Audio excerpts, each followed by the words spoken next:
Yeah, welcome in. Welcome back to another episode of the Format Podcast live.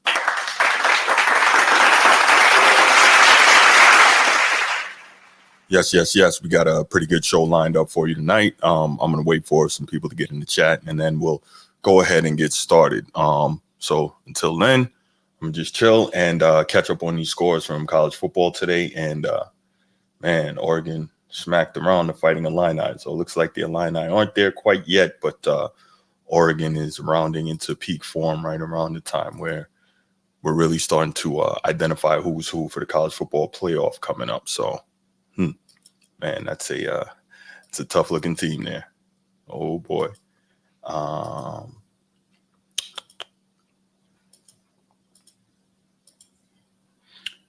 Man, yeah, that's a tough one. So North Carolina 41-14 over Virginia, 2 unranked teams.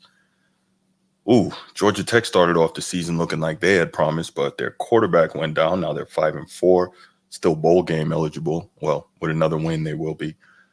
Ooh, Cal smacked around Oregon State. Man, this has been a really compelling season overall in college football, but it's still, you're gonna have the blowouts when you have them. So this is interesting. Yeah, the game I'm looking forward to here in a little bit is LSU versus Texas A&M. I think that's going to be a big one. Two really good teams. Two really good teams here gonna square off in the SEC, and obviously that is going to have a lot to do with how things shake out at least in the initial college football playoff rankings. So yeah, looking forward to that.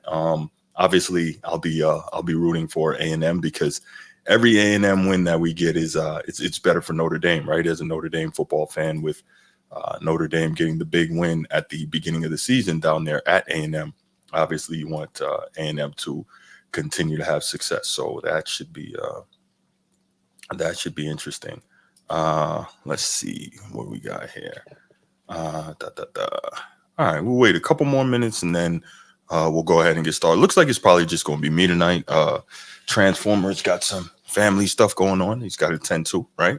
Got to take care of family first. And G also has some stuff going on. These guys might pop up later. You never know. But looks like I'm going to be running the show solo. So I'll give it another minute or two and then I'll go ahead and get started. But looks like it got some, I think there's some pretty interesting topics we're going to discuss here. Obviously starting off with the beginning of the 2024 NBA season. Then we're going to go ahead to the Inside the NBA top 50. Those guys had some interesting perspectives on their top 50 players in the NBA this season. Then we'll go to former President Barack Obama had some comments to say about the NBA. I like to call him the world's most famous basketball fan. And then we'll finish up with the LA Rams and what opportunity they might have to ascend to being a playoff team or a team that could possibly win the division after at one point, I think being 1-4. So 1-3, 1-4. So we'll see what they've been able to do. Kudos to Sean McVay. He's got those guys playing well. And I mean, they should be, right? There is some championship DNA left on that team, not a whole lot, but you've got a quarterback that a lot of people think may be Hall of Fame eligible when it's all said and done, or going into the Hall of Fame. And, you've got some other things going on there. So, yeah, should be interesting. Should be a good time. And you know what? I am just going to go ahead and get started. So, yeah, we ran through the main topics here. I'm going to do a couple of quick hits before we get started. But before we do all that, you know what time it is. Let's get it. If you're here on YouTube and you haven't already, please make sure you go ahead, click that like, that subscribe, that notification bell. Make sure you're kept up to date whenever we drop new content on the channel. If you want the audio only version of the podcast, open up your audio podcast platform, hit the search bar, type in The Format Podcast, and we should come right up. If you're enjoying the content, make sure you give us that like, that 5-star review, and drop a comment. All that stuff helps us rise in the algorithm, helps us find more sports fans, helps more sports fans find us. And finally, make sure you write it down, put it in your phone, set an alarm, do whatever you got to do to remember. Saturday nights at 7 p.m. we are live here on the Format Podcast, and we'll give you the opportunity to call in, talk to us, get at me. I love it. I can't. All right. So we got a few in here. We are going to just go ahead and we're going to get started. little slow, but hopefully it picks up as the show goes on. All right, so first quick hit. This was one that I was thinking about, obviously, again, with the beginning of the season. And you'll see as we go on, we're still going to cover football, but the NBA season just started. So there's going to be a fair amount of basketball topics going on so far. And you're always going to have that, right? It's funny that the NFL and college football, obviously, most popular sports in the country, and they kind of run everything right now, and they're the most popular. Bruce, what's good? What's good? G got some stuff going on, and so does Transformers. So I'm holding it down tonight, man. Good to see you in here. Yeah. So with Stang Man, Spurs fan. Okay, good to see you. Good to see you, brother. Good to see you. Make sure you click that like and subscribe in the YouTube channel, man, and share the channel if you like the content. All right. So I was saying, and it's funny that you came in, Stang Man, Spurs fan. I was just about to start talking a little bit about Wembanyama, right? So with football kind of running everything, and now the NBA getting going, starting to slowly get cranked up. And we know the NBA really doesn't get cranked up until like after Christmas. Christmas is the big day for the NBA, but they've got to do everything they can. And why is that? Because realistically, the NFL has decided they're going to take over Christmas as well, which is crazy because Christmas this year is on a Wednesday, but the NFL said, hold my beer. I'm taking that too, right? The NFL is vicious, man. They take what they want. They're like the honey badger, right? So anyway, we're at a position now where NBA got started, and it really got started with a bang, if we're fair, right? We have, the storyline of the Celtics with Tatum and Jaylen Brown, and both of those guys, in many people's opinion, kind of having a bone to pick with the NBA establishment and then the Olympic Committee and all that. And both of them, I guess, wanting to kind of show something, right, to the non-believers. Realistically, there shouldn't be any more non-believers. They fought through the fire. They climbed the mountain, and coincidentally, they didn't run to get somewhere else and make a super team. But regardless, that is what it is. They climbed the mountain and eventually got there, and now they're both champions, right? Jaylen Brown is now the reigning Eastern Conference MVP and the holder of the Larry Bird Trophy for the conference finals. And he's also the NBA Finals MVP. That's an award that could have gone to him or Jason Tatum, but it's all good. Jason Tatum is a 3-time straight All-NBA first team, the only American-born player on the All-NBA first team. And with that, he's also an Olympian. But, we've got the controversy with Tatum feeling like he was kind of snubbed from playing time during the Olympics. And we also have the situation where Jaylen Brown felt like he was snubbed from the Olympic team, period, for a myriad of reasons. We've kind of discussed those previously, so I won't get too much into that. So those guys are both kind of, I'm not going to say on a revenge tour, but, I think when you're a great player and when you're a champion, you kind of have to look for a reason, something to push you, something to help you keep going. And those are those two guys. Clearly, it seems to me that they found that. And that's cool because you need that extra motivation when you're on the top, especially being in a situation where when you're the guy now, everybody's coming for you, right? Everybody is coming to take what you got, and what they got is a championship. And some people are under the impression that maybe they've got one of the easiest championships. Why? Because on their run to the title last year, the better teams were either eliminated or heavily decimated by injuries. And I can understand how some people would feel that, Celtics fan or not.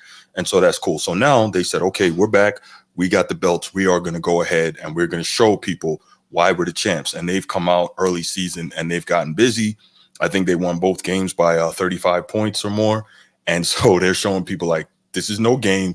This is no joke. We're the champs for a reason. And we're going to go ahead and prove that. And they believe that they can repeat. I'm not so sure about that. I'm not saying they can't, but I would assume that the terms would be a lot less favorable in terms of going through the East this year. But if they can get through that gauntlet with a bunch of teams that are specifically built to beat them, obviously, one, if they can stay healthy enough, and two, if they can beat all these teams, because what's the chances that they will run into a bunch of teams decimated by injury again? Like, I think that they really have the opportunity to go ahead and show something, improve something, and they're out to do that. So that's kind of the first thing that we saw in this first few days of the NBA season, not even a week yet. So what I wanted to talk about that was also, like, you look at, and I'll get into this more a little later, but in terms of the opening of the NBA season, but more specifically, I wanted to discuss Victor Wembanyama. This is a guy that we saw play really well at the Olympics for his native team of France. He was a runaway rookie of the year last year for the San Antonio Spurs. And we saw this guy, man, he is he's got an incredible skill set for a guy who is 7 foot 4 inches tall. You know, he can do a lot of things we've never seen before. And I'll tell you, so you can see on the film here, he gets the block, pushes the ball all the way, gives it up, and then catches the ollie on the other end, right? We've got to reward the bigs when they do something, right? So what do? You get it back. He cocks it back. Although it's funny, being 7'4", he doesn't have to jump that high to dunk. So it looks, I don't know, it doesn't look as great as we see when some of the shorter guys do it, right? Here's Giannis, the Greek freak. He sends that back in his face, which is very impressive because if you were to see the whole clip of that, Giannis really tried to put the shoulder in him and body him and then go up for the dunk. And I was impressed to say that Wembanyama didn't move, because one of my concerns before I saw him come over and I saw his body type and stuff like that in France, crazy pass right there. If you look, he threw that bounce pass right through the legs. Boom, there you go. Like 7'4" guys are not supposed to be able to do that. And in a minute, I will say who's the 7'4" guy that Wembanyama is kind of the reincarnation of in the modern NBA. But anyway, if you think about it, Victor is, you know, he's a really special dude. But anyway, I was concerned before he got to the NBA about his strength, even though it's not the old school NBA in terms of big men and power forwards and all that. He still looks very slim, and his legs look slim, his lower body, his base. And so my concern was, does he have the requisite strength not to get moved off of his spot on defense? And does he have the requisite strength to get and maintain his spot in the post on offense? But as you can see, he doesn't obviously play like a traditional post up, but it's still my feeling that as a big, you still need to have that to some extent. Nino, was good, bro. Good to see you. Good to see you. Thanks for stopping in, my man. So Wembanyama is that dude, and he's special. So we saw him in the Olympics, and we saw how much that meant to him coming up just short. I think was that the gold medal game against France? Yes, it was the gold medal game, coming up just short, and he cried, and you know how badly he wanted that in front of his friends and family, his countrymen and women, his hometown, and all of that. He wanted that badly because I believe he actually played for the Parisian team, which was, I think, Metro 91 or Metro 92 when he was in the French league a couple of years ago, if I'm not mistaken. So we've seen a lot of things from this dude. He can handle it. He can go behind his back. He can do a lot of things. Let's see. Strong man, Stangman Spurs fan says, for a big man, I've never seen anyone move like him. He's still learning the NBA. He's young, and what a great guy he is. Okay. He appears to be a great guy. I love these comments that I talked about earlier in the week when he was saying how he was surprised that some of these guys in the league now don't work that hard. And I said, okay, he's got a different mindset. He's wired differently than a lot of these guys. But at the same time, unfortunately, he's not an American-born guy, so he's going to have a different mindset. Most of the Europeans, except maybe Luka, kind of come over here with that grind mode mindset. But Luka's just a different cat, and maybe he's just, you know, he's been able to get away with so much on his sheer talent, but until he physically gets himself right, he's always going to come up short. But that's a different story. So anyway, I wouldn't go as far as to say for a big man, never seen anyone move like him. So I don't know how old you are, Stangman Spurs fan. However, I was mentioning this earlier. Now I'm to that point. There was a 7'4" guy who played in the NBA before, and his name was Ralph Sampson. And he could do all of the things that Wembanyama could do. He could shoot the three. He could handle the rock, block the shot, rebound, all of these things, right? But the difference was back then you weren't allowed to play like that if you were a big, right? And so he and Olajuwon formed the Twin Towers. Obviously, he did his thing in college, and then he was able to come to the league, and he and Olajuwon formed the Twin Towers, and they were so dominant that they beat a prime Lakers squad in '86. And that was the Lakers squad that was supposed to go up against those great Boston Celtics. That would have been the third straight year that the Lakers and Celtics matched up in the NBA Finals. But Hakeem and Ralph Sampson, the Twin Towers, upset those guys. I think swept them in the Western Conference Finals, and then went on to lose to those Celtics. Oh, there you go. Okay, all right, Stangman, there you go. So you did see Ralph. So you understand the comparison where I'm coming from in terms of a guy that tall who could move that way, and my other guy who can move that way, obviously, is, y'all know who it is. Hakeem the Dream, my favorite player of all time. Y'all already know. Shout out my main man, Bruce, on that one.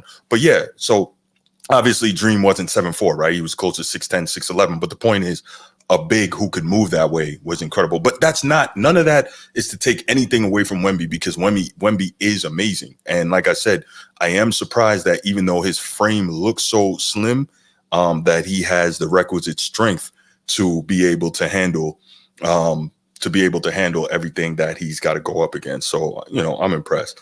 Uh, I am impressed with what I've seen from him. And so I think that the question here was, is Wemby going to be able to be a top 10 player in the NBA this season? And that's tough. He may be able to be a lower tier, not lower tier, but a lower level top 10 guy, like the bottom of the top 10, or he can either be lower, bottom level of the top 10, or he can be just outside the top 10. And I think that's very possible.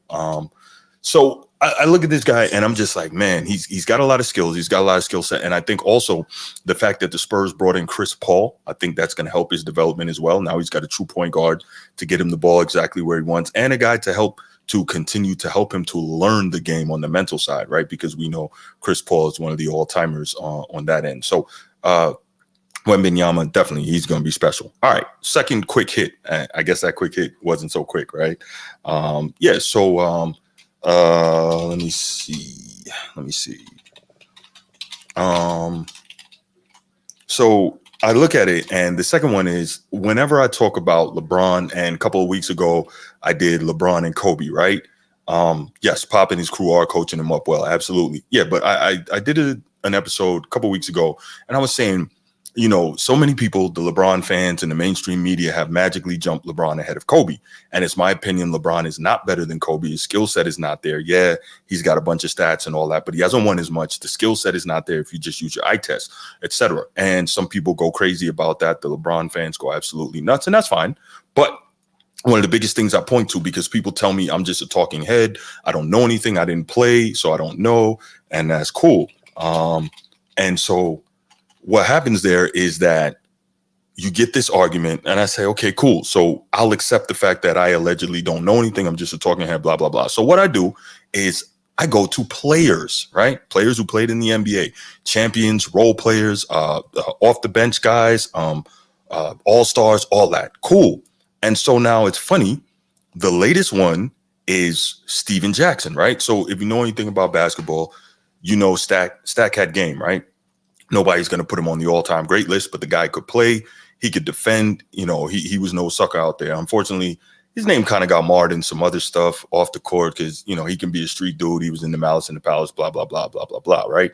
So he's there and he's doing his thing. And I'm like, all right, cool. But he's the co-host of the, what is that podcast with Matt Barnes? All the Smoke podcast with Matt Barnes. And so where I'm going with this is, Steven Jackson is yet another player who rates Kobe ahead of LeBron James. Now, why does this keep happening if LeBron is so far ahead of LeBron James and nobody who knows basketball would put LeBron behind Kobe? This is what people tell me all the time, but that's cool. So let me give you Steven Jackson's top 10 all-time list. Steven Jackson's top 10 all-time list is Michael Jordan, Kobe, LeBron, Tim Duncan. Obviously, he played with Tim Duncan, and not saying Tim Duncan's not all-time great because he is, but he played with him. Shaq, Magic, Larry Bird, Kareem Abdul-Jabbar, Wilt Chamberlain, and the great Mr. Russell. So it is interesting that I guess the way Steven Jackson played the game and his particular position is kind of informing his viewpoint and the way he puts his top 10 all-time in order, because he's got some all-time great bigs towards the back. So I find that interesting. But the point of this exercise is that, as usual, he's another player who somehow manages to put Kobe ahead of LeBron. Why do you think that is? Why do you think that is? And again, this is not about taking a shot at LeBron. It's a very simple question of, if LeBron is so far ahead of Kobe and nobody who knows basketball would say anything like Kobe's better than LeBron and LeBron's better by every metric, cool. Why does it keep happening that the people who are so-called supposed to know keep putting Kobe ahead of LeBron? I mean, at some point, all the stats are important, right? But we have to use our eyes as well, right? Me personally, when I look at the GOAT debate, or I rate players in terms of their all-time positioning, et cetera, I look at a bunch of things, not just stats, not just rings. So I'm not a ring count guy. What I do is I put winning, I put statistical accomplishment, I put awards, and I put eye test. All four of those things create the amalgam that says to me, this is the type of player you are, and this is where I place you on my all-time list. For instance, I can't remember my top 10 off the top of my head, but I know my top 5 in order. I know the top 10, but I don't know what order they are. So my top 5 in order is Michael Jordan, of course, Magic Johnson second, Kareem Abdul-Jabbar third, Larry Bird fourth, Hakeem Olajuwon fifth. That is my all-time 5. And quick reasoning behind that, obviously, MJ's the GOAT. I don't think there's anybody who's ever going to be better than him. And I think that there's never going to be anybody better than him because of every skill set he had was crazy. The fundamentals were crazy. His absolute psychosis to win was crazy. The fact that he got all these awards was crazy. The fact that he never cheated the game. He didn't try to team up, make super teams, right? He could have done that. He never tried to control the front office. He could have done that. But what happened was they gave him what they gave him. He went to work. Even though he failed, he kept pushing and pushing and working, got over the hump. And then once he won, that was it. Nobody was going to take him off of the mountaintop until he decided to step away. So the crazy thing, you look at it, Michael Jordan, he gets that first three-peat. He steps away for 2 years. All right, cool. Year and a half, 2 years, whatever it is. Cool. Those 2 years, Olajuwon is clearly undoubtedly the best player in the world, dominates. Cool. Michael Jordan comes back immediately. Another three-peat before he retires for the second time. Then he comes back with the Wizards. And people always talk about they want to down and clown the Wizards years. And I get it. That's cool. But what happens there is that they want to down and clown the Wizards year without looking at the context, right? And so what goes on with that is they don't look at the context. They don't see that Michael Jordan had knee injuries both seasons. And in that first season prior to that, the Wizards were in the 4th spot in the East and in position to make the playoffs. But then Mike got hurt, and that's what happened there. So here we go, my main man, G. All right. So, yeah, that's what happens. G, was good, brother. Good. Good to see you. Good to see you. How's it going, man? Maintaining, my brother. Maintaining. Good to see you. Man, now we going rock and roll, y'all. I got my tags. You know we are. I got the hell out, man. Yes, sir. Yes, sir. All right, nice, but yeah, I was you got there, sir. Say again. It's a nice polo you got there, sir. I appreciate that, brother. I appreciate that. It looks spanking brand new. I know you pulled it out the archive, so I did, man. Keeping it calm today. Keeping it calm. It is, man. But yeah, I was just going over my top 5 real quick, based on because Steven Jackson gave his top 10, and he had Kobe ahead of LeBron. So you know how that drives some people crazy, but it's always the same with me. It's one thing to say I don't know what I'm talking about, but at the end of the day, these players keep putting Kobe ahead of LeBron. So we have to ask the question, how is that happening? And so I'll run down his top 10 for you real quick. And it's Jordan, Kobe, LeBron, Duncan, Shaq, Magic, Bird, Kareem, Wilt, and Mr. Russell. That's Steven Jackson's top 10 in order, which I think is a cool top 10. But I was just running down my top 5. So I had Jordan dominate, and then Magic Johnson, I had his number 2 because everyone talks about Kareem, and it's no slight on Kareem. But if we're real, Kareem won his championship in '73 with Milwaukee with the great Oscar Robertson. Got traded to the Lakers in '74, I believe, and he didn't win again until Magic showed up. So he's winning MVPs in the league. He's dominating, but could not even get out of the West and make the finals until Magic showed up. Magic shows up. He's the linchpin of the Showtime Lakers. And as great as Kareem was, they're off and running 5 more championships, right? So Kareem was fantastic, all-time great. But I believe that Magic is the reason that thing went the way it did. So then, obviously, Kareem Abdul-Jabbar is up next. That really doesn't need saying. For about 30, 35 years, he was the all-time leading scorer, blah, blah, blah, blah, blah, blah, 20 years. Maybe the greatest resume in basketball history, or you could argue the great Mr. Russell, but right there. And then, so that's third for me. My 4th is Larry Bird. I look at what he was able to do. 3 championships, him and Magic, saving the league. He was one of the greatest all-around players we've ever seen, and he did it with debilitating injuries and minimal, physical gifts. And he was able to dominate a whole bunch of guys who were a lot better than him. And finally, my 5th is Hakeem, your dream. So that's my number 5 all time. And shout out Bruce. The reason why it is, right? The reason why he's my number 5, though, and I've told you this, G, is because I think he's the second most complete two-way player ever. He was a dominant defender, obviously, and he was a dominant offensive player. There's no big man who's ever had the skill set that he had, and he retired top 10 in 4 major statistical categories. No one else has done that. So that's me. But G, your thoughts on Steven Jackson's top 10 and him putting Kobe ahead of LeBron? So I looked at this, right? You talked about this a long time ago. And when you talk about Steven Jackson, right? Like when you talk about him, he's a different type of player. This dude was, he was the poster child for playing both sides of the court. Yeah, defender. Man. Yeah, he had lockdown. He had scraps. And so it wouldn't surprise me that he put one of the all-time great defenders ahead of LeBron. Right, like that's common knowledge. Right. And if we go back like 6 months, bro, man, you had this conversation. I'm like, yo, how LeBron jump? How did he jump Kobe? You remember this conversation? I remember we had that. Yeah. How the hell did he get in front of Kobe? And so it's good this shit coming full circle now. I mean, we was already 6 months ahead of this shit. But right. I just look at it like this, man. I was like, all right, we was blessed to have as many extraordinary athletes to play this game of basketball as a fan, right? Like, and so I'm like, do we put is LeBron in your top 5 dunkers of all times? Ooh, man. You know what I'm saying? Yeah. We gotta give him props. Kobe, Dominique. He's not my top 4. Kobe? No, I can't put. Nope, he's not in my top 5. No, because when I think about that, I'm thinking about Kobe leaning on Dwight Howard when Dwight Howard was in his prime. Right. Yeah. I mean, if you want to say he's not, I'm respecting that too. But I would say, and not Mike, and not necessarily in this order, but Mike, Kobe, Dominique, Vince Carter, Dr. J. That's my top 5 dunkers. What you got? You can throw Tracy in there. I'm just trying to think like who he really piked on in games, though. You know what I mean? He got to go in there. Dominique got to go in there. Got to. Sean Kemp got to go in there. Okay. Yeah. So it gets. The point is LeBron does not. It gets crazy. It gets crazy, man. It does get crazy. But Absolutely. I think he did dunk on like every team in the NBA. But he did. I mean, that's not. If you're an athletic dude and you're around 22 years, you probably should get that.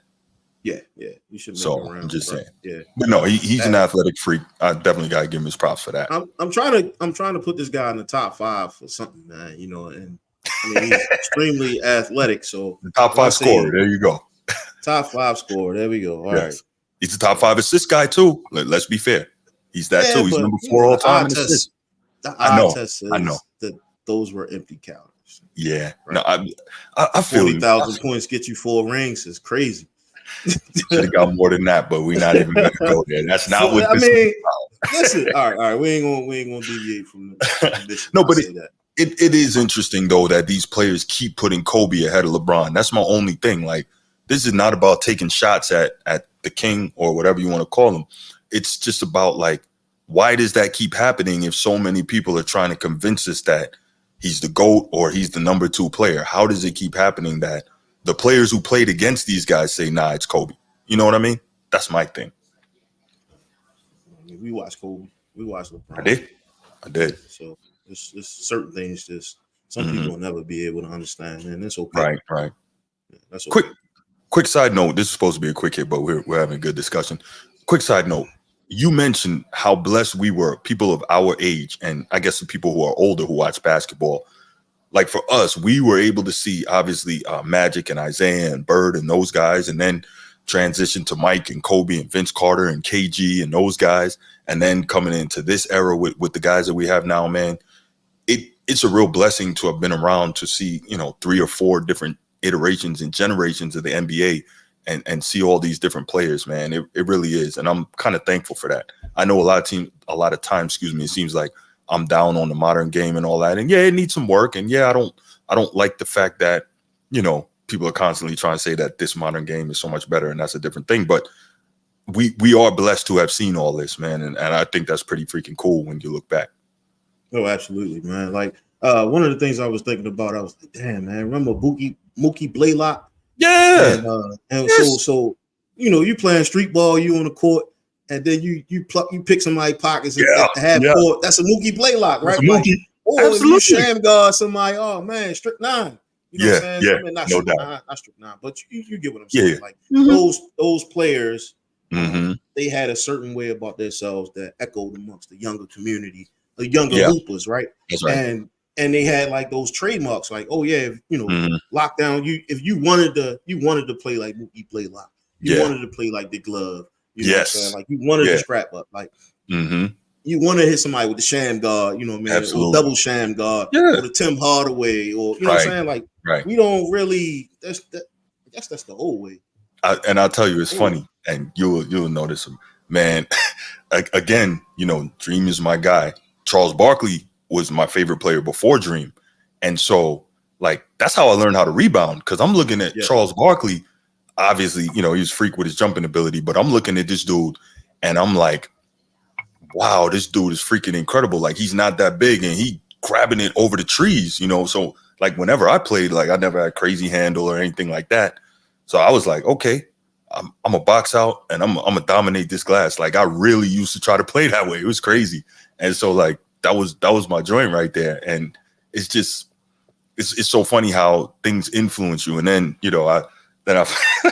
I used to try to do the dream shake. I had a hoop in my driveway. Don't say you try to do the dream shake, bro. Try to do a dream shake all the time. Next slide.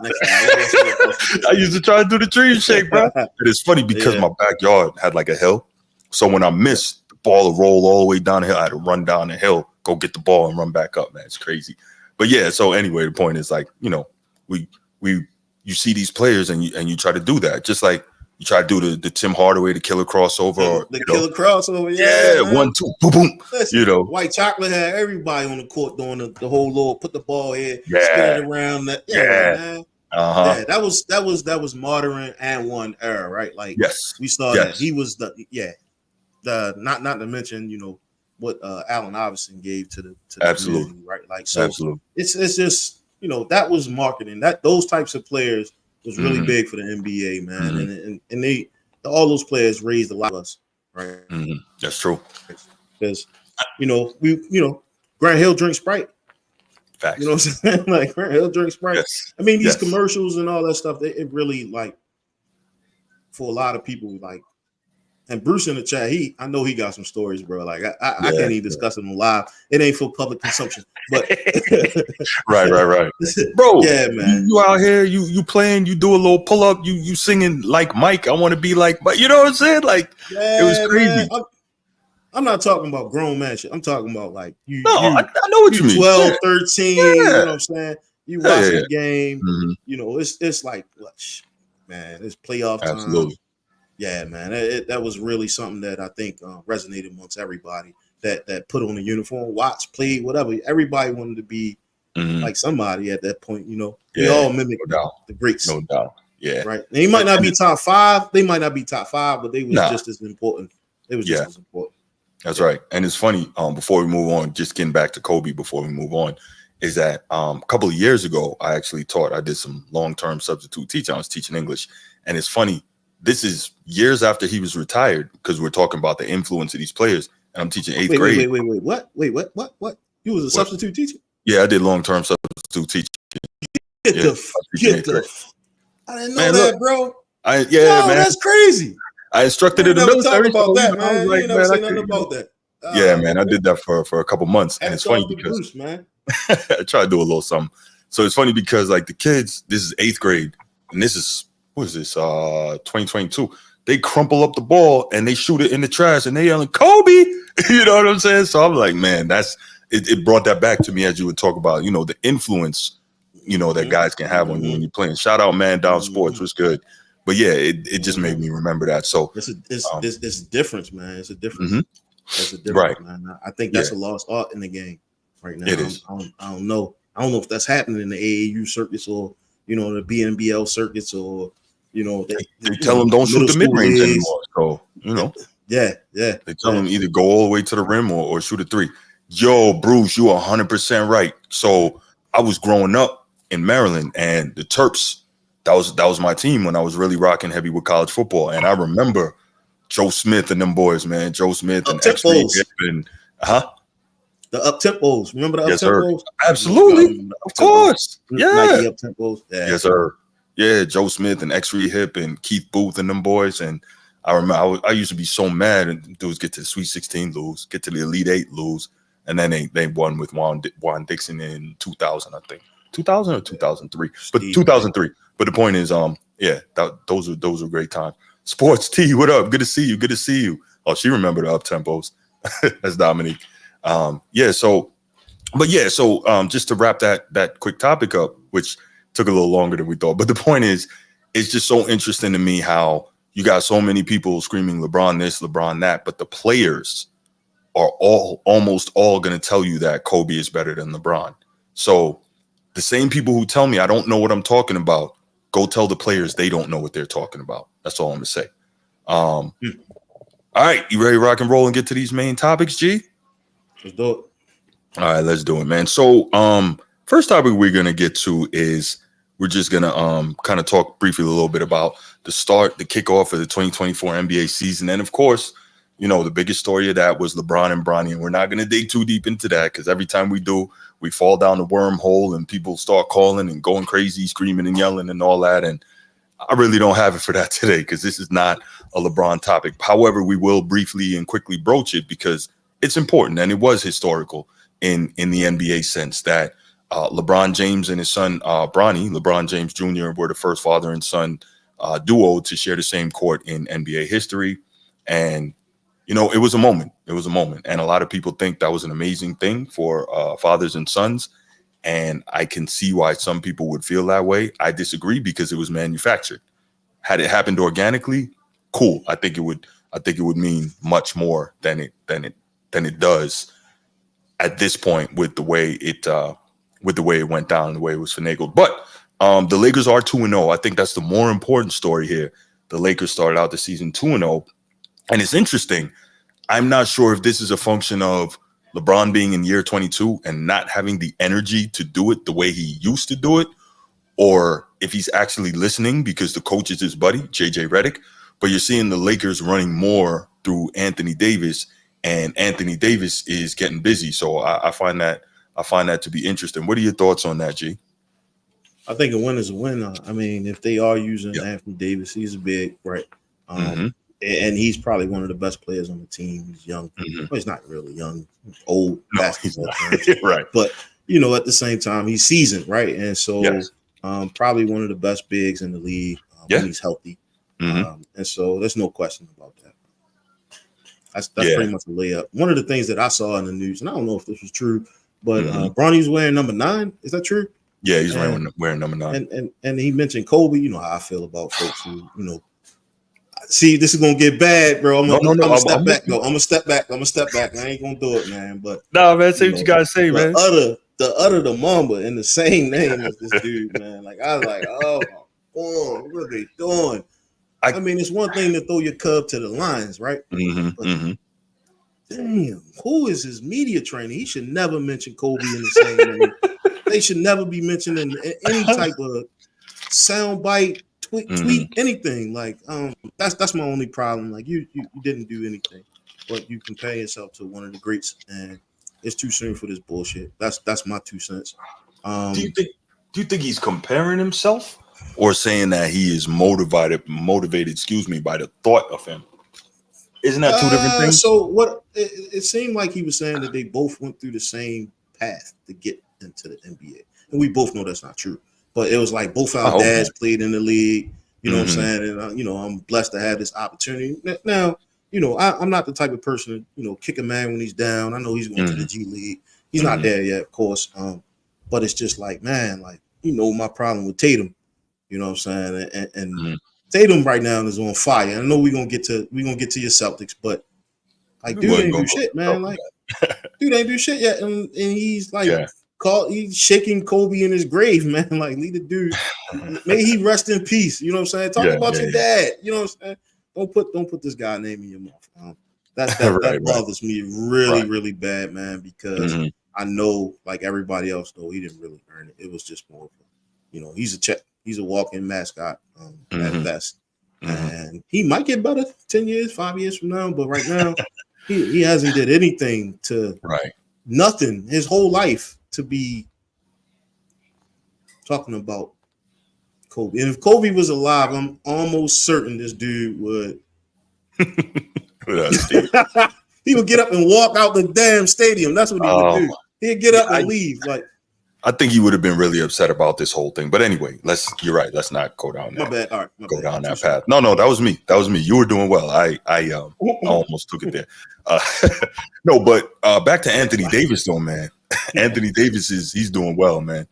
He's averaging 35 and a half, 12 rebounds, 4 assists, and shooting 54% from the field. So he's balling, and I'm curious to see, obviously, how long is he going to be able to keep this up? He's not going to average 35 and a half for the year, but he may be, I think he is at this point now, the best player on the Lakers. So the question is, how long is LeBron going to let that go on, right? Because I'm going to say one of the best players on the Lakers. I ain't going to say he is the best player on the Lakers. Because LeBron, who would you think?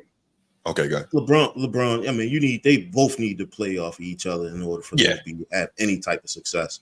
You can't have one without the other, either facilitating and or just pure dominance. What you're seeing with Anthony Davis. Mm-hmm.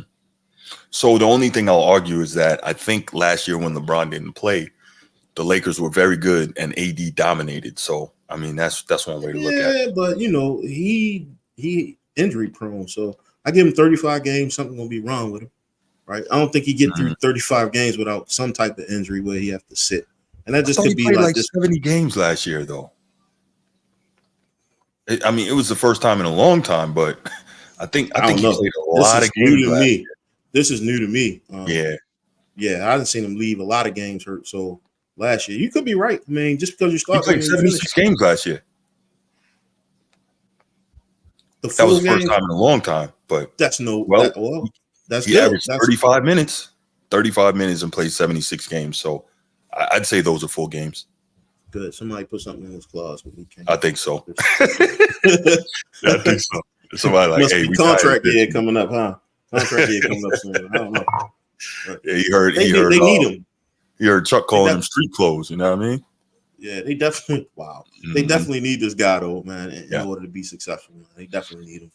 Yeah, absolutely. Let's go ahead and move on. Since you mentioned it, we'll do this real quick. So from the Lakers to the Celtics, in-season tournament champions to the NBA champions.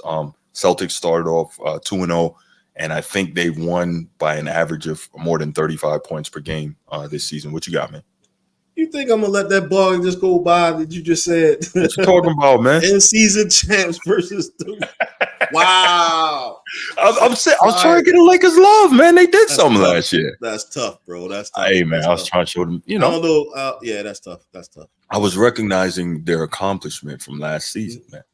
Yeah, the one game I watched, they blew the doors off of New York. Man, the opener. Yeah, that was pretty bad, man. All those changes they made. I knew when they brought Cat over, and I don't think Cat played. Did he play? Yes, he did. It didn't matter. It didn't matter. Play well. Yeah, I mean, yeah, they could have put a JUCO team in front of them. It would have been the same. They play like a JUCO team, bro. I think they're still trying to figure it out. They're trying to get it together. What's up, Tyler? What's good, man? Lakers going to be a problem. Made adjustments to win, not just rely on hero ball. So yes, right, Tyler, I agree. Real quick, going back to the Lakers, but I think the difference is also that the Suns tried to play hero ball instead of continuing to move the basketball like they did in the first half. When the Lakers started coming back, and that was happening, it was KD and Booker each trying to take over and play the one-on-one ball that they're capable of instead of continuing to move the basketball. Because when they did that in the first half, they were getting busy. Steve says, "Gee, who's your NBA squad?" Go ahead and answer, Steve. Yeah, I don't have one. There you go. Yeah, I don't have one. I don't know. I haven't had one since.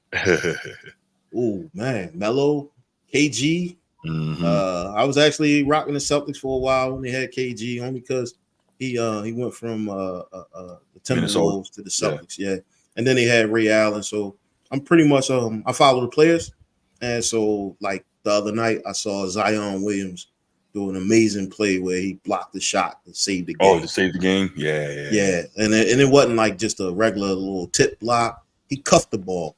Yeah. And that's something I was like, damn, when the last time we seen that in this league? Mm-hmm. You know, So yeah. So I am curious to see what Zion is going to do this year, because last year we saw him definitely take a step forward in terms of playing more games and playing better. I still don't like the fact that for a guy with his athleticism I don't like the fact that he doesn't rebound enough, but you know, that's something we're either going to see or we're not. It just, to me, it appears that there's just such less importance put on rebounding in the modern NBA. So I don't know. I wish that he would put more emphasis on that, because, you know, what Pat Riley said, man, no rebounds, no rings. You got to do it. yeah, I mean, I only switched to him because he reminded me. You mentioned Charles Barkley earlier. He Absolutely. reminds me of a Charles Barkley. Mm-hmm. That tenacity they brings to the game. Yeah. So So it's hard to find. There's few players in the league that bring that type of energy, and I'm interested to see. Like I told you before, I think he's gonna have a better breakout season than Tatum, but so far, energy wise, I say energy wise. wait, you think Zion is gonna have a better season than Tatum this year? Not better season, a better breakout season. Tatum is on a better team. Well, what do you? So naturally Yeah, they're I'm gonna talking win about. more. But when I see shit like him blocking the shot, cuffing the ball to block the shot, right? That tells me that like this dude not playing games. He out here really playing. And to talk shit after you save the game, that's just something. Now Tatum doing his thing, man. Like, don't get it twisted. Like he put up numbers the other day against New York, but I just like the Zion Williams storyline because of the narrative that was surrounding him. You know, Okay. Yeah, kind of like Ja Morant. Like, I don't root for the villain all the time, man, but at the same time, this basketball, bro. Like, no, I get it. Well, we can definitely at some point revisit this Zion Tatum thing. That should be interesting. 30 games, see what happens. Absolutely. 30 games in the NBA, 8 games in the NFL, right? Yeah, no doubt.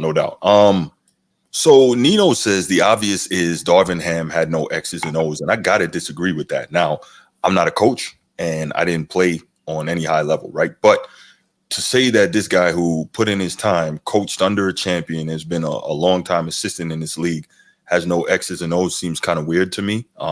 Maybe he didn't, but that just seems weird. So we'll see.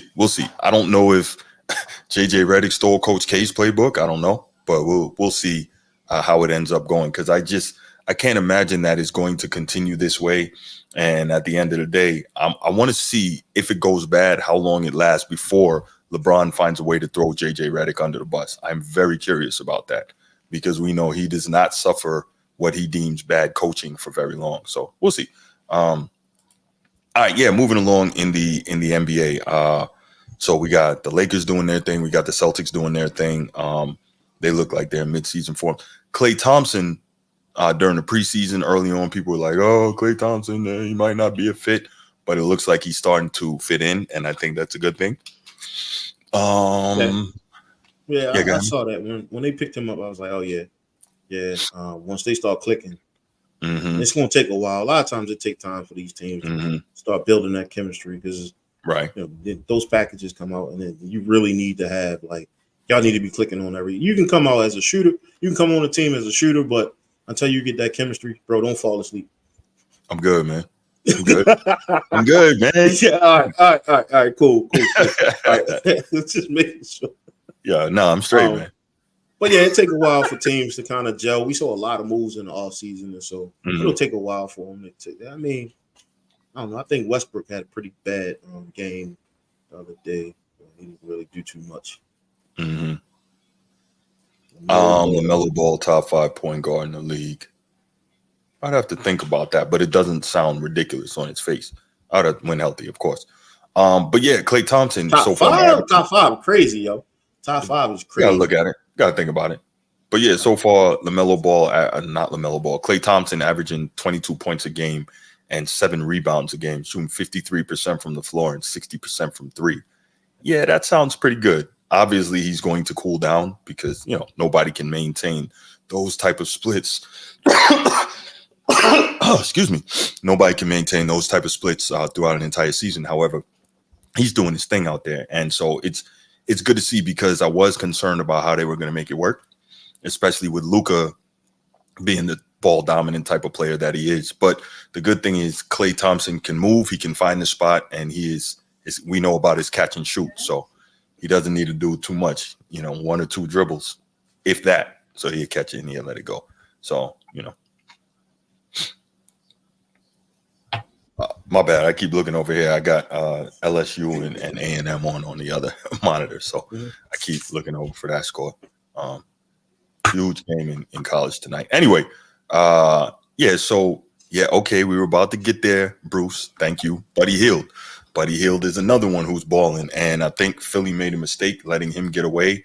And Buddy Hield, he could be the new Splash Brother in Golden State, right? He's a perfect fit. He's not the defender that Klay once was, but he can shoot the thing, and it's pretty good. He's averaging 24.5 per game. Again, it's only been a couple games, but 24.5 per game and shooting 69% from the floor. Like, that'll get it done, right? So yeah, 75% from 3.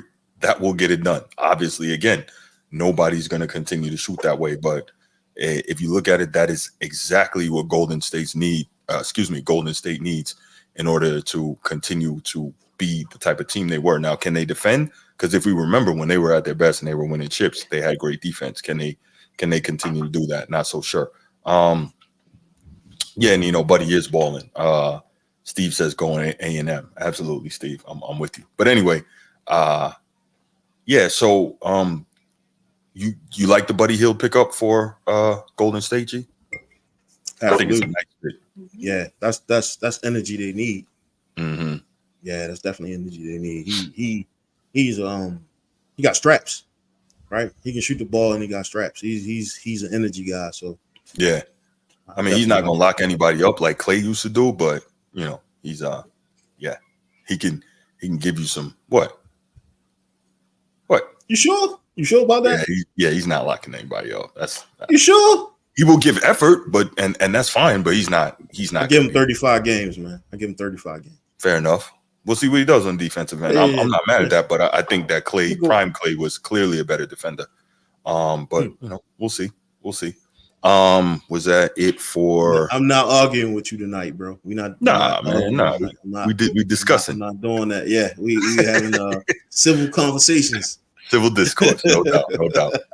But yeah, it's good, man. Definitely, we're starting to see some things, and I think you missed it when I talked about Wemby in the first quick hit in terms of what he may end up becoming going forward. So definitely anxious to see where he goes from here. Obviously, he got Chris Paul. He has Chris Paul with him, and that's going to help in his mental development in the game. And I was looking at some B-roll with him, and I was impressed. There was a play from last season. Giannis came down and Giannis tried to back him down and put the shoulder in him and then go over the top and boom on him. And he maintained his spot, which I thought was going to be difficult for him because he doesn't look strong. He maintained his spot, and when Giannis went up, he put it back in his face. I'm saying, oh, okay, Wemby, all right. And then I also thought it was interesting when he being Wemby was on that interview and he said not that he was disappointed, but that he was surprised that a lot of guys in the league don't work harder. I was like, oh, shots fired. So, Yeah. So, all right. So we've seen this 7-5+ players come in the league, and a lot of times they either get hurt or they don't have the gross motor skills to kind of compete for those 82 games. And so, he's still young. So, and I like Chet though. I like what Chet doing right now. I like Chet too, man. Yeah. I don't think he get enough press and or spotlight time because that's the matchup I'm waiting for. Chet and Spurs and OKC. That's pretty much what I'm waiting for. See how that go down. Battle of the. Well, we saw him play a couple of times last year, and Chet matched up pretty well. So it's funny. They seem to have a very similar skill set, Chet Holmgren and Wembanyama. Wembanyama just seems like he got a little bit more of a dog type attitude. He's wild. Whoa, what is this, Bruce? Y'all heard that? Oh yeah, Shaq was acting wild the other day, man. What did he say? something about picture yourself drunk with shorts on and some other shit. I don't know. Bruce could probably tell you more about it. Yeah, Okay, it was some creepy shit. I don't know, man. Yeah, Yeah, I don't know. why would you? Let me see, Shaq. Yeah, I have no idea, bro. Like, Because I mean, you've been around long enough, Shaq, and why would you? Shaq creeps out Angel Reese with awkward comments about her little shorts. What?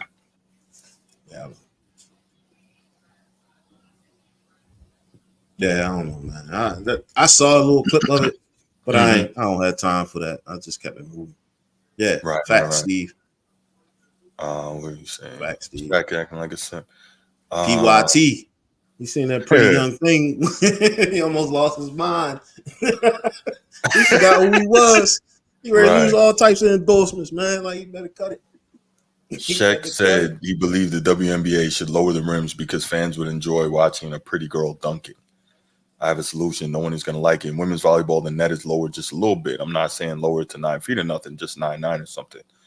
Yeah, 9'9" Angel Reese, just so we can dunk? No, I hate when men say that. The only thing that's missing is the dunk. I like how y'all are starting to get into fashion. A pretty girl dunking. I'm watching that all day. All right, Shaq, you should have chilled right there, bro. Imagine you in the same little shorts you had on in the Wild and Out show dunking. You know how many t-shirts you're gonna sell? You tripping. Whoa, what are you doing, bro?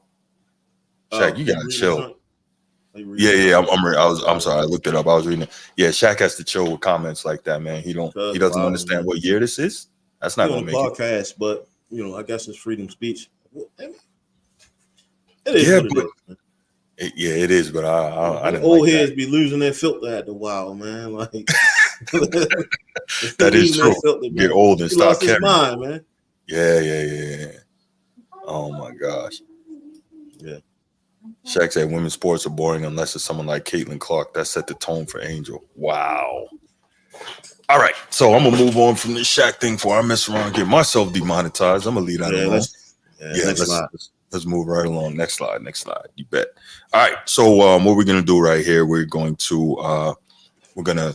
end this topic. Got a lot of things that were interesting in the first week or so of the NBA season, and other things to look forward to. I'll put the number in the chat real quick if anybody wants to call in and kind of mention anything that they thought was interesting. We'll look forward to it. So it's 904-219-8264. 904-219-8264. Give us a call and let's see what we got. But like I said, interesting first week of the NBA season, and it should be cool, man. We're gonna see where it goes from here. Did I miss anything? You got the LA Rams as your only. That's our only NFL top with the LA Rams. Yeah. But look, we got the NFL show tomorrow night after all the Sunday games. So we show the football. Got you. Okay, all right. We already got that. Okay, got you. I got you. Mm-hmm. Fair enough. Bruce says, I'm gonna be real. The 90s basketball had a better aura than today's game because the 90s took defensive competitive seriously. Absolutely. Yeah, it was two sides of basketball. Absolutely. Everybody just going crazy. Like, it was like you took pride in what they call the straps now. Mm-hmm. But, no that's doubt. pretty. Yeah, it's wild, man. It's wild. Well, because guys were coached differently back then, right? If you didn't defend, you weren't getting on the floor, or you didn't give the effort to defend. So you know what? If Bronny won, win my vote, man, right? Mm-hmm. And it's a lot of people not gonna like this. If Bronny won, win my vote, he gotta become like a Mookie Blaylock in this league. Yes, you know what I'm saying. That's his only. I think the modern comparison for him is a Marcus Smart. I think that's what he needs to try and become. Focus on the defense first, and then let everything else come along. You get a little 3-ball, you get a little something, but focus on lock in on being a defender. That's the best he can do. And I tell you what, I've said it before, I'll say it again. I think this guy's in trouble when he hits the G League because them hungry dogs down there are going to look to eat and make an example of him. I really believe that. Yeah. I mean, think about it. These dudes are trying to feed their families. They're trying to make an NBA roster, and this dude got a $400,000 car. They're not making $400,000. Anthony Edwards crazy ass had a whole lot of crazy stuff to say about him. That dude's a psychopath, man. He told his young boy to don't worry about showering because you ain't do nothing. I Hey, did bro, hear I'm that. like, Like, oh man, y'all said, see, he done threw his cub to the Lions, man. Threw his cub to the Lions, man. I mean, I'm sure you had to tell him like when you come in here, don't have thin skin because of who I am, they're gonna come for you. You know, I'm sure LeBron had told him that about a million times Well, he already. said, don't worry about taking a shower because you didn't do anything. I mean, what I he think played he 2 played minutes 3 45 minutes. seconds or something like that. Yeah, yeah. So I mean, you talk about breaking the kid confidence, man. It's like that ain't right. yeah, no doubt. Yeah, no, you're absolutely right, Bruce. Like you said, man, there was an aura back then. Like you remember when the Knicks and the Pacers played, or the Knicks and the Bulls played on NBA on NBC, or the Bulls and the Bulls and the Pacers. Like you're right, everybody was inside. That was real. Like man, it was no joke. And I don't know that there's any game like that anymore that just shuts everything down. But it's a different world we live in. It's a different environment and all that. But I appreciate you showing some respect to the 90s, Bruce. Yeah. The last time I really seen that was a Kill Car, and Bruce know what I'm talking about. Mm-hmm. When the Kill played, they called him Crime Stopper. Yeah. 5'5" guard from Baltimore. Played at Patterson High School, man. And Baltimore is known for high crime. And they said anytime there was a basketball game, a Kill Car basketball game, all the crime in Baltimore stopped because everybody was inside playing. And that when he said that, that's what that reminded me of. I'm like, man, yeah. Kill, his dad, Al, his father, like his brother, like everybody. Mm-hmm. You know what I'm saying? They nurtured this kid, and he was damn good to watch. He was pretty good to watch, man. Mm-hmm. That was a good kid, man. Like, he was really good. No doubt, I think he's still out there somewhere, but his name is Kill Call. I think I don't remember where he's supposed to went to Seton Hall, and like I don't know. I could talk about his whole life story, but kid was pretty cool, man. Like he was pretty cool. I remember playing with him at 13, and the way he changed directions on the court was crazy. And it was like, damn, this guy got the stuff, man. Unfortunately, 5'5" guard is hard to get. It's hard to get a look unless you, supernatural. I was about to say unless you Superman. Facts. Yeah. Facts. Yes, sir. The Crime Stopper. Bruce know what I'm talking about. Yeah. Hold on, let me see if I can find this. Let me see. Hey, that line open, so I mean, yep. Yeah, you guys can call in. Also, if you haven't liked or subscribed yet, go ahead and like and subscribe to the channel. Share it so There you go, Bruce. I know G remember that. I know Steve remember that. Tyler. Everybody remember that. All my guys that's a little older. Damn. When I hear that, man, the flashbacks are crazy for me. Crazy when I hear that. Yeah. That was love. Man. Yeah. Shit, I remember playing 2K. That shit was on 2K too. Mm-hmm. Back when we had soundtracks to video games. Yeah, that's right. And they playing this music and you see the buses pulling up outside the stadium and the players getting off. And then you see they coming out on the floor for warm-ups. Oh my gosh. Good times. I see what you're doing there tonight. I see what you're doing. Yeah, I missed that. What's that, bro? See what you're doing. Yeah. You taking people back. You listen, unless if you ain't how does the saying go? What's understood doesn't need to be explained. Doesn't need to be said. That's right. Right. Yeah. Nah, man. Bruce just, you know what I'm saying? Bruce got me where I need to be, man. That was love right there. Doesn't it, Steve? Doesn't it? You're 100% right, man. It absolutely does. It absolutely does. Nino says they have played D this year. So yes and no, right? So when we say play D, Nino, and I don't know how old you are, Nino, but it's a totally different thing we say when we say play D versus the defense that guys are playing now. Now, to your point, they are playing more defense. And I think the reason for that is, if you remember going back to last season, Adam Silver was so utterly disgusted by the All-Star game. He told the assumption is that he told the officials to ease off on it and let it be a little more physical in the second half of the season. And then you saw in the playoffs, and you've actually seen it for like the last 2 or 3 years in the playoffs, that they are allowing them to defend more. And I think that's pretty cool because But what's going to happen is this, right?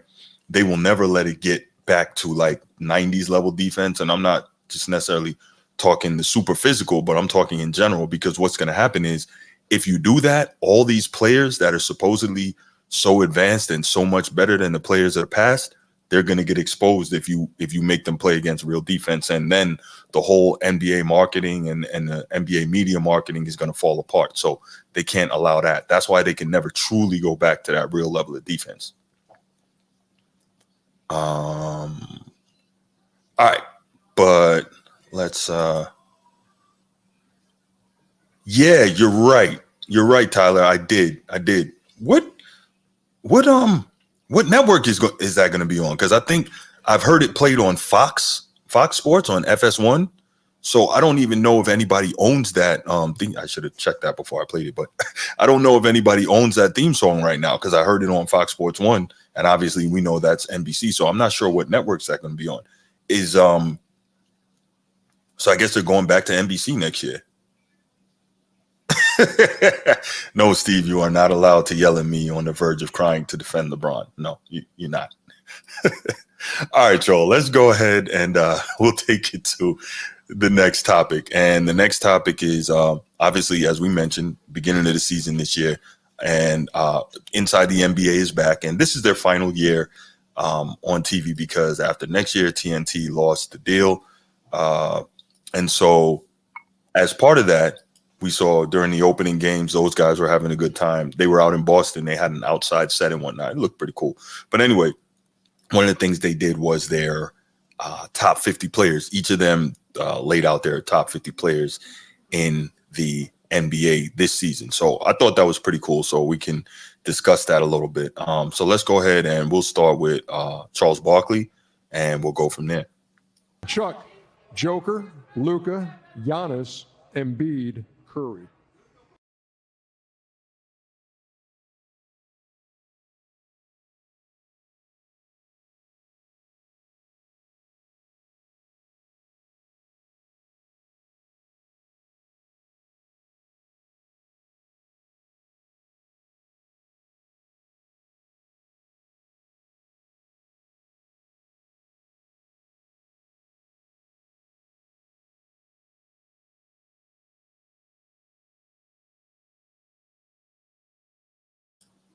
My bad, G. I'm sorry. I didn't realize you couldn't hear me. No, I was saying that they have Tatum one spot. I'll put it back. Joker, Luka, Giannis, Embiid, Curry.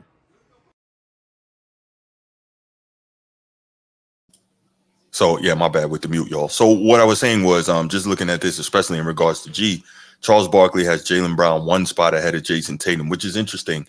I didn't hear his whole commentary, and I don't think he explained why he has Brown ahead of Tatum, but regardless, he has both of them in the top 10. So there's that.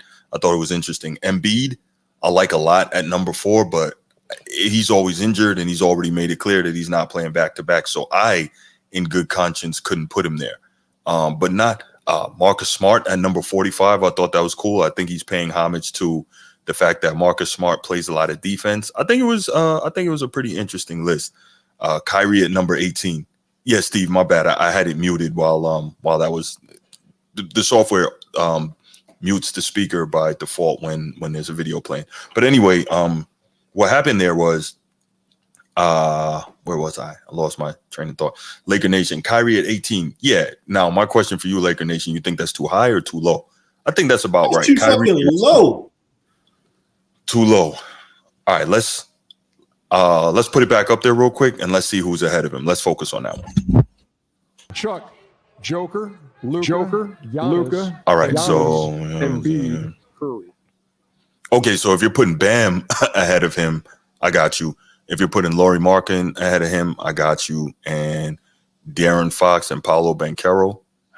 So I don't know if the question is where they are right now or what Charles Barkley thinks they're going to do this year in terms of where he positions them on this list.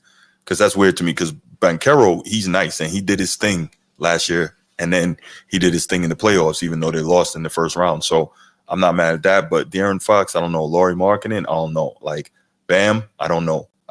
I don't have too much for Bam, but Devin Booker there's Devin Booker's a he problem. ain't So won shit. He ain't won nothing. yeah, he ain't won nothing, bro. You know how we go here. He ain't won enough.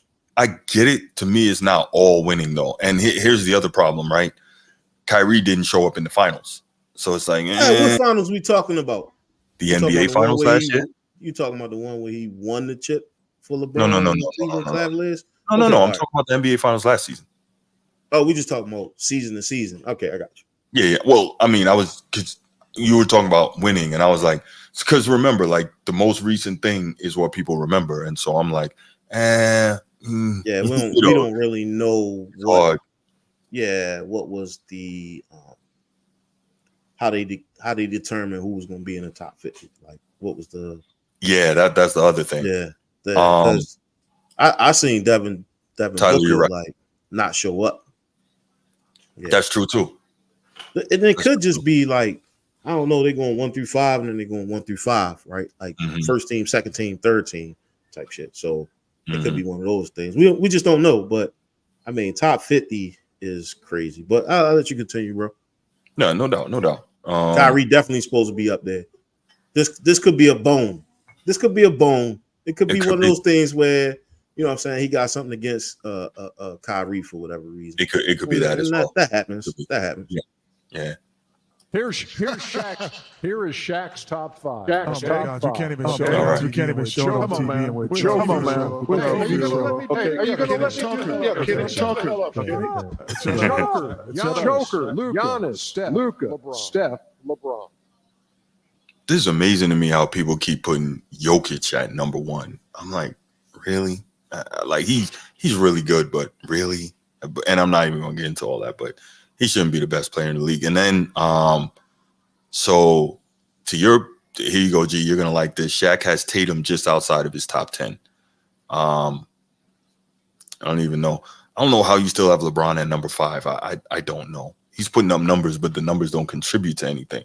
To your point, empty calories. What? What? You said I was crazy. You and the whole chat said I was crazy. Y'all said I was crazy, and then this guy come and Brown is going to be over Tatum every time, man. Like, I didn't see. Was he over Tatum on this list as well? Yeah, he was. Okay, all right. Yep. Well, let's go over to Kenny Smith and see. But I'm crazy. Hold on, time out. I'm crazy. Yeah, my bad. You know, I'm gonna wait to see what Kenny Smith had to say. Yeah. And if it's 3 for 3, you gonna hear from me. Like, well, no, because you said 10 though. Don't change. You said Tatum wasn't top 10. Charles Barkley put him at 7. So don't move the goalpost. I'm not moving the goalpost. You said he wasn't top 10. I'd say he was crazy for that. You said I was crazy. Yes. But everybody know Chuck is Chuck. What does that mean? He had Kyrie at 18, bro. I mean, that was a little low, yes, but that is crazy. I don't think it was crazy, but it was a little low. He favored a small forward, more custodial guy. Anyway, go ahead. I'll let you finish, bro. I don't want to. No, we good, man. We good. Kenny, I didn't. We don't. Giannis, We don't agree. LeBron. There we go. There you go. Number 7 and number 8. G. There we go. And who was number 5? You don't even remember. I don't remember. Embiid. Joel Embiid. I don't know how. See, he's crazy. I don't know how he has LeBron at number 2. I have no idea how he's got LeBron at number 2, but he does have Tatum at 7, and he's got him ahead of Jaylen Brown. So there you go. This is not a bad list. Wembanyama at number 13. That for me is a little high. I don't think he's proved that yet. That's a little high. Banchero at 21. I kind of like that. Jalen Brunson, number 18. I think that is more fair. Wait. Kawhi Leonard? We need to go back. Let's go back one more time. Kenny, I didn't. We don't. Giannis, We don't agree. Kawhi Leonard at number 15. Giannis, LeBron, How? Joker, SGA, and who was number 5? You don't even remember. I don't remember. Zion at number 41. Joel Embiid. Tyrese Haliburton, number 33. LaMelo Ball, 32. Trae Young, 31. Westbrook, 50. Bradley Beal, 49. This Dame is at not 30 is crazy. Dame at 20. I'm sorry. Dame at 20. Kyrie at 30 is nuts. But I think I what's don't even know how to happening is, evaluate these lists, man. Go ahead. yeah, man. I think it's just they just picking whoever. They just picking whoever, bro. Like this. Mm-hmm. I get it inside NBA, and maybe that's why they going away. Well, maybe not that. Maybe they're trying to make a splash in that final season, right? That's all I can figure out. Yeah, I don't know, man. Like I don't know. We just don't know what's how they categorizing who's who. Yo. Like that's it. Man, you But got Tyler talking like you, man. Kyrie at 20 is nuts. Kyrie at 20 is crazy work, man. Like I don't know. Oh my gosh. These dudes, I don't know. I guess they said write down 50 names, and these motherfuckers was like, Yes. you know what? All right, here we go. They went the Trump route. Yeah, I don't know how you put Ja at number 12 and we don't, we gotta see something from this dude. I don't know how you do that. I don't think I seen Zion on that joint at all. He was down towards, I think he's at like 41 on Kenny's list. Yeah. I think that's low too. He is track and field, but damn. Zion's gonna be all right, man. If he can stay healthy, I think he's gonna be fine this year. He just gotta find a way to stay healthy. He has lost more weight this offseason, so that's good. But he played just for the has Pelicans, bro. to stay healthy. He's not winning no chip with the Pelicans. Well, no, but he's got to find a way to stay healthy so that he can continue to rehab his image. He can have 40,000 points this season, and they still ain't gonna win. Well, no, but that's what I'm saying. If he can stay healthy and do his thing, he may have an opportunity to here you go, A&M. He may have an opportunity to get traded somewhere that could be beneficial to him in terms of trying to win a championship. That's all I'm saying. That was a terrible list. They was all over the place. Steve, you're right, man. You're right. You are right. But, all Kyrie can do is continue to play. Although going into the finals, he was getting a lot of love last year, but he didn't show up the way he should have in said finals. So that was another problem. Yeah, we were talking about that earlier in Laker Nation, how Zion made that clutch block to win the game. That was a big one. Let's see. Bruce says the NBA is not entertaining to me until the playoffs. Yeah, it's hard, man. During the regular season, is nothing but yes, absolutely. That's what it is, and we'll get to that a little later. And you know what? As you say that, let me point this out. So, in that opening game, the Celtics set an NBA record with 29. Well, tied an NBA record with 29 made 3-pointers as a team, and it pissed me off because for like the last 5 minutes of the game, and I'm sure some of y'all saw this, instead of running offense and letting the three come organically, they were trying so hard to get it and make 30 that they missed like 13 threes in a row. I'm like, look, just stop taking them and let that come within the flow. Run offense, man. Come on. And so I think that's why, I guess karma got them, and that's why they didn't end up hitting 30. It was bad. But yeah, Bruce, you're 100% right, man. All these guys want to do is come out here and shoot a ton of threes. And I can't even blame the players because this is how they're being coached. This is what they're being told to do. This is what the analytics staff on all these teams are saying. Threes are better than twos, which I get it. Mathematically, you need less threes and more twos, but threes are a longer distance. So if you can get better shots closer to the rim, I don't know. But hey, that's just me. So yeah, that's it. But these are some interesting lists, man, inside the NBA top 50 lists. And I was very I don't know, seeing them, I was like, these are interesting. Again, I can't understand for the life of me why Kenny Smith had LeBron at number 2. What do you think is behind that? Because Kenny Smith never struck me as that guy to be caping up for LeBron that way.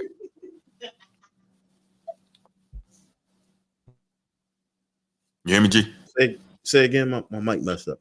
Oh, all right, you good. No, I was saying Kenny Smith never struck me in the past as being one of those guys that just cape up for LeBron like that. So I was curious to know what were your thoughts on why he had LeBron at number 2? Because that really was, I was like, what? For real? I mean, if I give you 50 names, you got to name somebody. And at the point, this guy is, if you speak his name, there's going to be a buzz and sound bites. And plus, this dude got 40,000 points. He got 4 chip rings, numerous accolades. He got his son in the league. He's a buzzword. And so you have to mention him in your top 50, and you got to put him at least in top 5 if you are in a position such as Kenny's. the Jet Smith. But why? Were they going to fire him if you Why? don't put him in the top 5? Why? Put him at You number can't 2. go wrong. I mean, you can't go wrong nowadays, though. Like, if you look at everybody in the league right now, he's the only one in the league with 40,000 points. I mean, That's but top 5. And so the category, right? That's when the category, and this is what throws it off, right? This is why I'm pissed off that Kyrie is put at the back of the line, because we don't really know how they are categorizing who's who in this list. But you can't go wrong with putting LeBron at number 2. The number 1 is the actual play.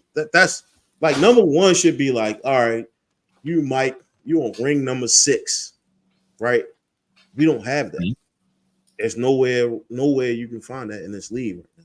There's no person who is undeniably the number 1 player in the league. And everybody get it to Joker because this dude's just been dominating in the paint. He a big man. And 2 out of the 3 on the panel is bigs.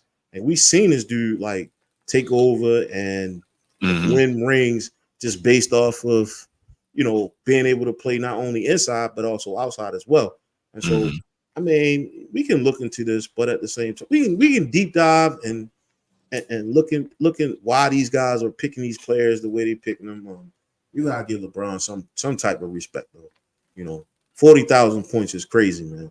I get it. It's I crazy. get it. And he could be top 2 just because, 40,000 points. That was a feat that he accomplished last year, right? Mm-hmm. Yeah. So I mean, year before, I think. Year before. And he's still playing, and he won a gold medal, and he was the MVP. So yeah, if you look at everybody's resume, you gotta put him in top 5 All right, at least. that's fair.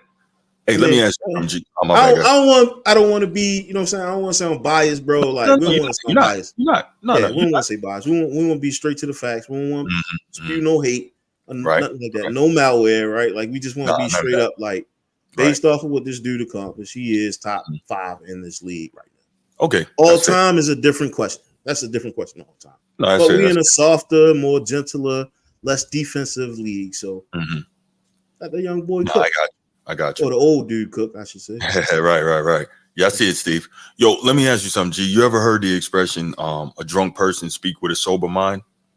Yeah, I do that all the time, bro. So my question, the reason why I bring that up, Yo, you supposed to be my homie, yo. Like, it's just,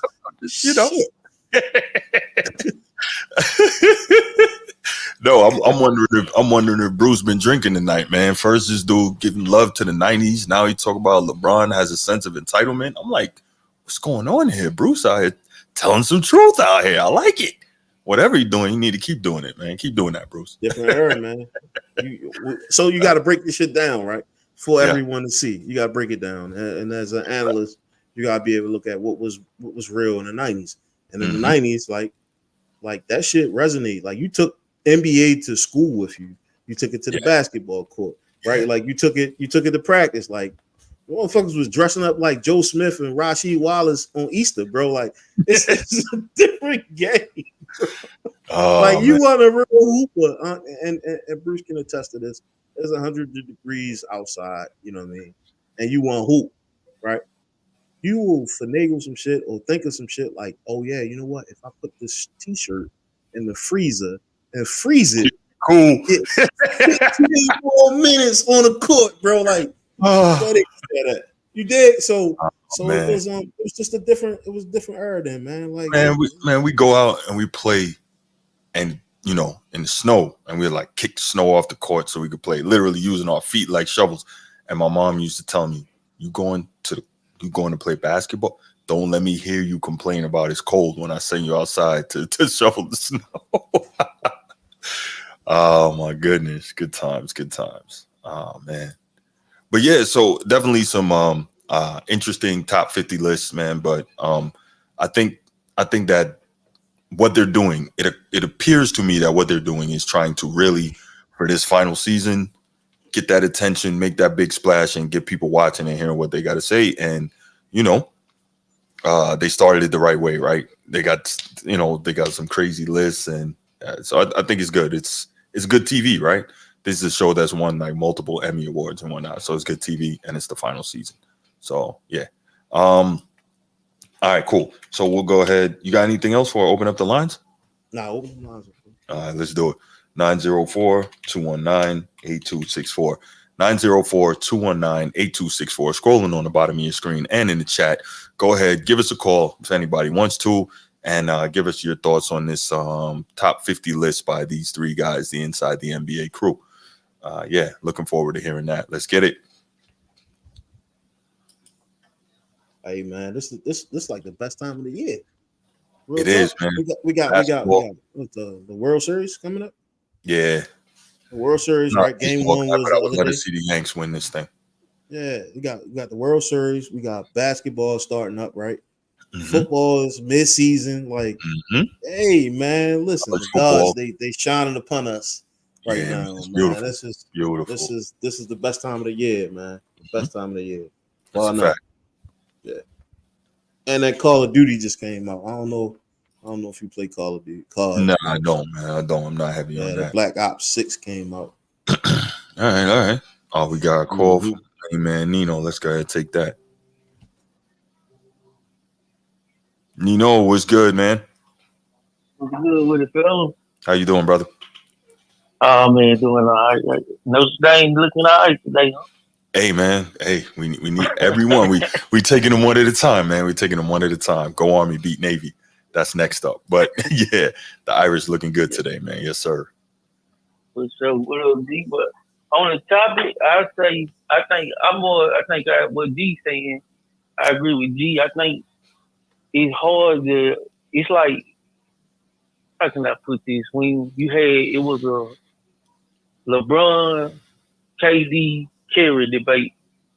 Everybody mostly had one of them three. It was a LeBron, Kobe. It was a Kobe and AI, Kobe and somebody. It was an MJ, automatic MJ, I don't think we got that right now, to be honest with you. I think it's just who you like and who you thinking. So that's why I think the such range, you can really mix and match like y'all was saying. You got Tatum and Brown on the same team, who's over who and all that. Jokic, he's not looking too good. His team not looking too good. So right, you only gonna do what the team can do. You got I'm with you on Embiid. He just hurt. AD might be the best player. He might be. AD might be the best player this year. Now, Bron number 5, that's crazy. Only thing I think he can possibly be talking about is if some people look at only a series, like if you had to do it, if it was a playoff series today, I might put Bron top 10 or something, top 5. I can't disagree with that. Maybe top 10. I can't disagree with that. Hey, Nino. Nino, I gotta ask you a question, bro. I hate to interrupt you when you cooking right now, but with Embiid, and I know Embiid is like one of Bruce's, like that's one of his go-to guys, right?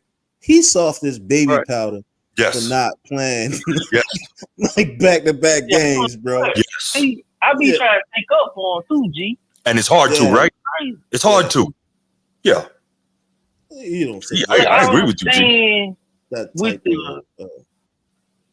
but I don't think you're supposed to say that shit. Even if they told you that, but somebody had to tell. I'm hoping they told them though, like, look, you ain't gonna be able to play. They got what they call the analytics. Hey man, you too hurt, you ain't gonna be able to play. If that's what's going on, like Gil said, then I can't really fault the players and we out of line for talking about it. But this on we don't know, it might be the players. Come on, dog. Come on. You ain't gonna play. Fire your PR guy. Fire that guy. He's like, yeah, even if you knew that this was what you were going to do, why would you come out and say it publicly? That was just bad. Yeah. You just do it until somebody figures out, like, wait a minute, Embiid don't play back-to-backs, right? And then you could just, you could finagle it. But why you would come out and say it is beyond me. I thought that was terrible. Terrible. Yeah, and so I agree. And I agree just on that point. I got tickets to see Kerry when he come down to New Orleans. I'm nervous. Okay. I feel like the fan. I'm nervous, dog. Yeah. I ain't never seen Kerr. I seen Bron, KD. Okay. He ticket like 600-700. Damn. I need to see Kerr on the floor. These guys don't play. Yeah. I need to see them 3 balls, man. Yeah. For that money you're paying, definitely. But Bron top 5, like Bruce was saying, if he talking one series, you know, it's still guys I'm taking, like probably Tatum. It's just guys younger, you know. But top 5, like for the whole NBA season, it's crazy. And I'm a Bron guy. Come on now. Mm-hmm.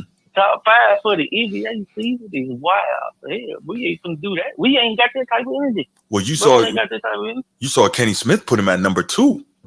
So I think Shaq had him at 5 and Kenny Smith had him at 2. And I'm like, what are you thinking? Right. But he don't even lead the team no more.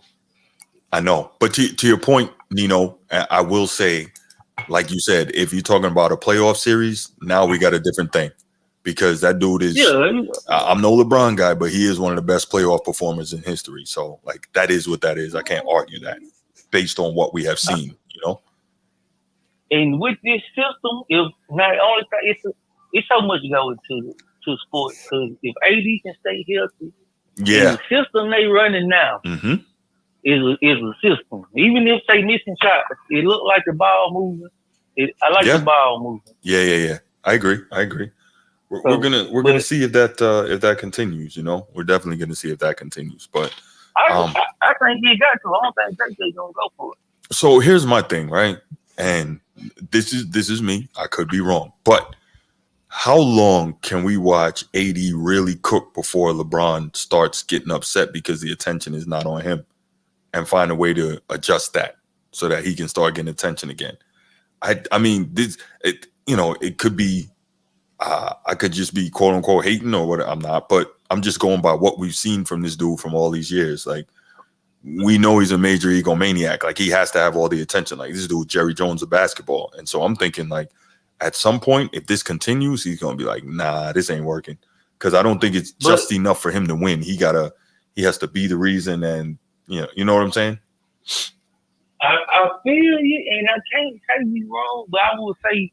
It's more than one chef in the kitchen, because while Bron was cooking, it says who get the attention is on the media. Because while Bron was cooking, Kyrie was cooking too. Kyrie was just as important as Bron. Right. When Bron was cooking, Wade was cooking, Kevin Love was cooking. And just like when Tatum, Brown was getting all the attention, just because he won final MVP. But if you look at the games and the statistics, Jason Tatum wasn't no scrub in those finals.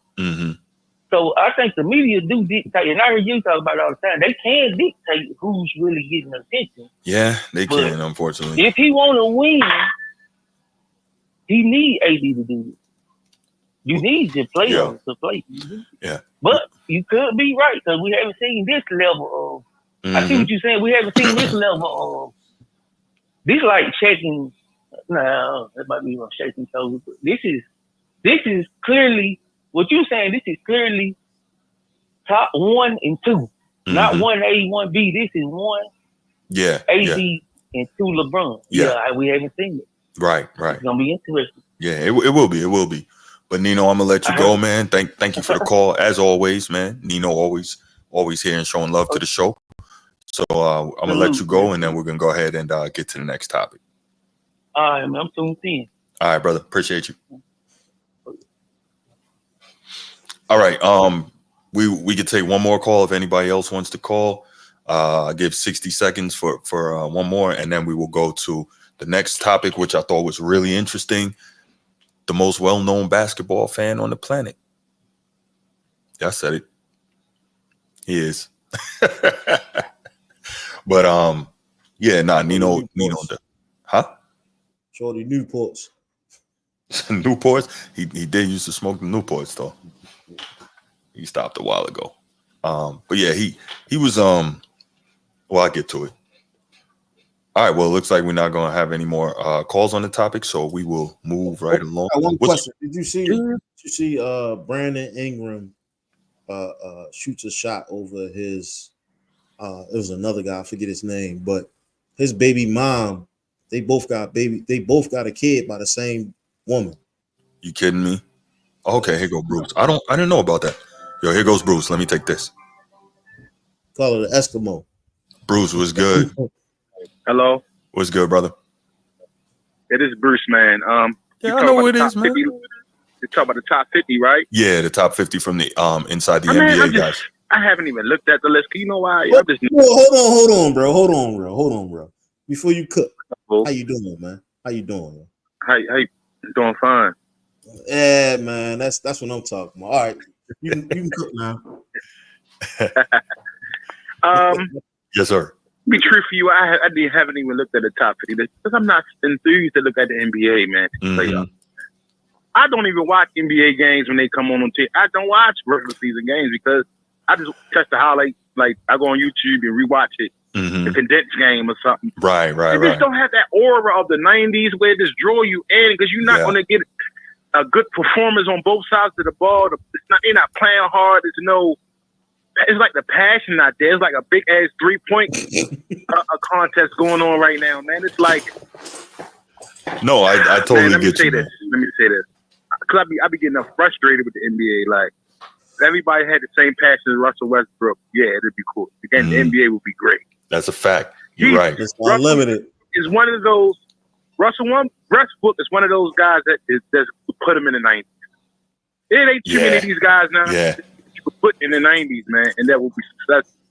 But no, but that had that same attitude as a 90s player. Let me say this to you, Bruce. Yes, sir. I'm a big LeBron fan, but there's some things that I don't like about him. Ain't nobody perfect. Right. Nobody is. He shouldn't be top 5 in the league right now. Sure, that's my man, but he ain't top 5. He top 10, but not top 5. I can see that. I just want to go over. Sometimes he just had that sense of entitlement, like everything must go his way attitude. What you mean? You a hater. You hating on that man. No, what you mean? What's going on? No. I'm a realist, yo. I'm a real nigga. Like, I'm a real man, and I have understanding of life. I'm messing with you. I got you. I have understanding of life. I have a lot of experiences. I read characteristics well. I read body languages. Facts. He just had this entitlement about this air about him, like I'm just better than everybody. Even though in most cases he is, but you don't have to be that way. No, I get it. You know what I'm saying? Yeah. That's one thing I don't like about LeBron. He's the greatest of all time in my eye. No, the second greatest. I ain't gonna lie, man. He don't have that aura that Michael Jordan had. I'm just sorry. I was on the LeBron fence for a minute, even though I don't like Jordan, and I think he's a horrible person. I think he's a reptilian with them yellow ass eyes. He's waiting to come out. You know, eyes all yellow and shit. You don't know what the hell going on with him. Man, that's simple, yo. That's what they call that? Yellow jaundice or jaundice? Yeah. Hepatitis. Yo, man. My bad. Niggas able to disguise reptilian from the planet of New Ruby or some shit. Oh, anyway, LeBron just don't have that aura that Jordan had, man. That 90s aura just was different, man. And I don't mean to just make this top 50 thing all about LeBron, but going to the top 50 list, I mean, it got Yoke number 1. I don't know, man. And I'm not interested in the NBA right now. I'm just not. It's hard. Obviously, I have to cover it to some level, so we got to talk about it. No, I know. And I got you. Right. It's the third most popular sport in the country, so you got to do it. I know exactly what you're trying to say. I get it. Trust me, I get it. Just don't be there. So I haven't really dived deep into the top 50 list. I really don't give a shit. All that shit is subjective, right? Yeah. All of it is opinion based. So, but I will say this: I hope Wemby. I like Wemby. I hope Wemby have a great year. Yeah. I really like his demeanor. Yeah, I agree. We could put Wemby tough. People don't give him the toughness that he deserves. He a little thin. He ain't no Chuck now. Don't get it messed up. No, he doesn't appear to be. He does not appear to be. He got more heart than Rudy Gobert. That's what it seems like, yeah. But I wish Rudy Gobert would just one day just go ahead and knock Draymond Green ass. I I'm was glad just- somebody whoop his ass. I was really just thinking the same thing when you said that. I wasn't going to say it, somebody but beat him up because he's a fake tough guy. he's a real fake tough guy. Absolutely. But we can't look. But at the same time, though, Bruce, just because they play basketball don't mean that they can't whoop and put belt the ass in real life. Well, though. no, that's we can't not look at it like that. So I'll say what I would say about Draymond. To me, he appears to be a fake tough guy, but he probably has goons though from Sag Nasty. You know what I'm saying? Right. He probably has goons. So you gotta be careful dealing with that dude. That's what I think. Yeah. So like I was saying, I'm not enthused about the season. Just catch me in April or probably after Christmas when I really start to tune in. But Yeah. as far as the top 50 list, I haven't even looked at it. Okay. Like, who they got at number 10? Like who Shaq got the top 5? Give me a second. I'll put it back on for you. Which one is Shaq? Shaq, give me one second. Here is Shaq's top Okay, five. you can't even show it on Come on, TV. man. Come on, man. We're Come on, TV man. show. Hey, are you going to let me do this? Yeah, Kenny, Joker. Okay. Joker, Giannis, Luka, Steph, LeBron. So that's Shaq's top 5. You heard it, Bruce? Yeah. Okay, cool. Steph in top 5 with that performance he had in the Olympics. That most definitely put him in the top 5. That's what I'm thinking. Hey, Bruce, before I get off, I just want to address this, man. I'm so disappointed. As a man, I'm so disappointed in Shaq for that question that he asked Angel Reese. He kind of always seemed, Shaq like them young girls. He always came off to me like the uncle. He always came up like the nasty uncle in the family that, flirt with all the little nieces and shit. He always gave me that vibe, but his true color came to fruition when he asked Andrew Reese that color, that question yesterday. His true colors came out. Let me say. Understand what I'm saying? Sugar daddies gonna do what sugar daddies do, bro. All right, hold on. Right. Listen, hold on. Two ways. She made a comment about her not being able to pay her rent, and Shaq met her where she was. Look at boo. But it's still inappropriate, man. You talk about your little sister and all that, and the whole time you looking at her in the wrong light. Why are you looking at her in her booty shorts like that? Like it just. Wait. Hold on. She can't pay her rent, bro. Like that's what it is. Hold on. Let me say this, right? We gotta look at this from a couple angles, right? One, okay, go ahead. One, it was absolutely inappropriate for Shaq to make that comment, right? I agree. That's one. Two, Angel Reese will tell you she's a grown woman. She will tell you that. That's two. Sure. Right. So Shaq age don't have nothing to do with it because she is a grown woman and she will tell you that. Three. So Angel Reese said, hold on. I'm sorry, go ahead. Hold on, one more thing. Here's the third point. We got to stop this nonsense, right? If Angel Reese want to be out there in some, she out there want to be out there in some shorts, showing everything.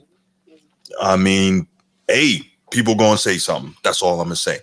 I wouldn't publicly because I don't think that's cool. But if you out there showing it, you can't expect people not to see it. That's what I'm gonna say. So we can look at that thing from multiple angles. Has been out since LSU. I mean, I'm just gonna say it. And then she made statements about her not being able to pay her rent. The first thing somebody with some money gonna do is they gonna flash some cash and say what it is. That's how I go, bro. Like you carry yourself how you want to be treated, bro. Like first and foremost, you don't publicly state that you can't pay your rent. She got endorsement deals. She could pay her rent. Yeah, but you don't do that. You don't put yourself at a disadvantage. You don't pay her rent. That's what she was saying. Well, we know she's mouthy. Same. All right, but yeah, those are my thoughts on it. Let's not get ourselves in a situation. Okay. Hey, fellas, I catch up with you. I'll probably call a little bit on the last subject. No doubt, man. I appreciate it, brother. Hey, Bruce, I love you, bro. I love you, bro. Love you, Short. I hear you. I love you, brother. I'm gonna call you a little later. No doubt, man. Thank you for the support as always, man. All right, brother. All right, fam. All right, yeah. So that was good, man. NBA topic. Hey, Bruce, you hypercritical about losing that bread, Shorty. You hypercritical about losing that bread. Who, me? Yeah. I mean, it is what it is, man. At the end of the day, man, like, yeah, he was probably out of order. Some certain things, like if he tricking, he should trick offline. Trick on his podcast. Absolutely. Yeah. You think he can't get an Angel Reese on the side? Say, hey, man, Right? Yeah, you ain't got to put it up. Like, all that. Yeah, that was, and now everybody looking at Shaq like he's some type of degenerate. You know what I'm saying? Like, that's not cool. No, she put that out there. So, I mean, all right, we're not even going, but all right. So let's go ahead and let's mad at me all you want, yo. Like, everybody know when I'm with you. It's a dog whistle being blown. Like, it is what it is. That was a dog whistle. Yeah. I don't know who that is, but I'll be looking it up after the show, Tyler. I don't know who that is. All right. That's crazy. No, yeah. Tyler, wow. I don't know who that is. Tyler, wow, shit, yo. You know who that is? Tyler? I know Tyler. I don't know who you talking about, but okay. I'm scared to look it up first and foremost. That shit might take me to Pornhub or something. I hope you don't get demonetized for that.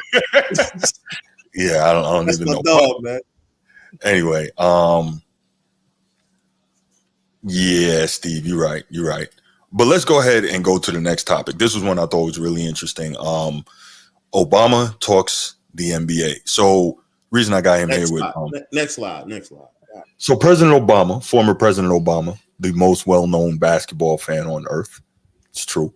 He excuse me. He was earlier this week, he was on with the Young Man in the Three podcast with Tyler Haliburton. It was the first episode and he was the first guest. I was like, okay, that's a hell of a first guest. So no bullshit. Like, say again. No bullshit. Yeah. Right. That's a hell of a first guest. So I mean, everybody gonna be tuned in and say, damn, who we got next? But anyway, this dude rode the pine, the whole Olympics, and he got the president. Did Obama ask him why he didn't get no burn during the Olympics? Nah, he didn't. He didn't. He was cool. That bullshit ass podcast, man. But yeah, so this was cool because Obama, he told some cool stories on the show, and then he talked about who what players and teams he likes to watch, and then he directly told them about the All-Star game, which was I thought was real cool. So we're gonna listen to each one, then we're gonna come back, unpack it a little bit, talk about it, and so let's hear Obama, the first clip where he gives some interesting stories about some pickup games he played, and I thought it was pretty cool. And before we even get to that, I thought it was ill because we know that even when he was in office, we used to see him outside, hooping and whatnot, and now he tells some pretty cool stories. So, let's check it out.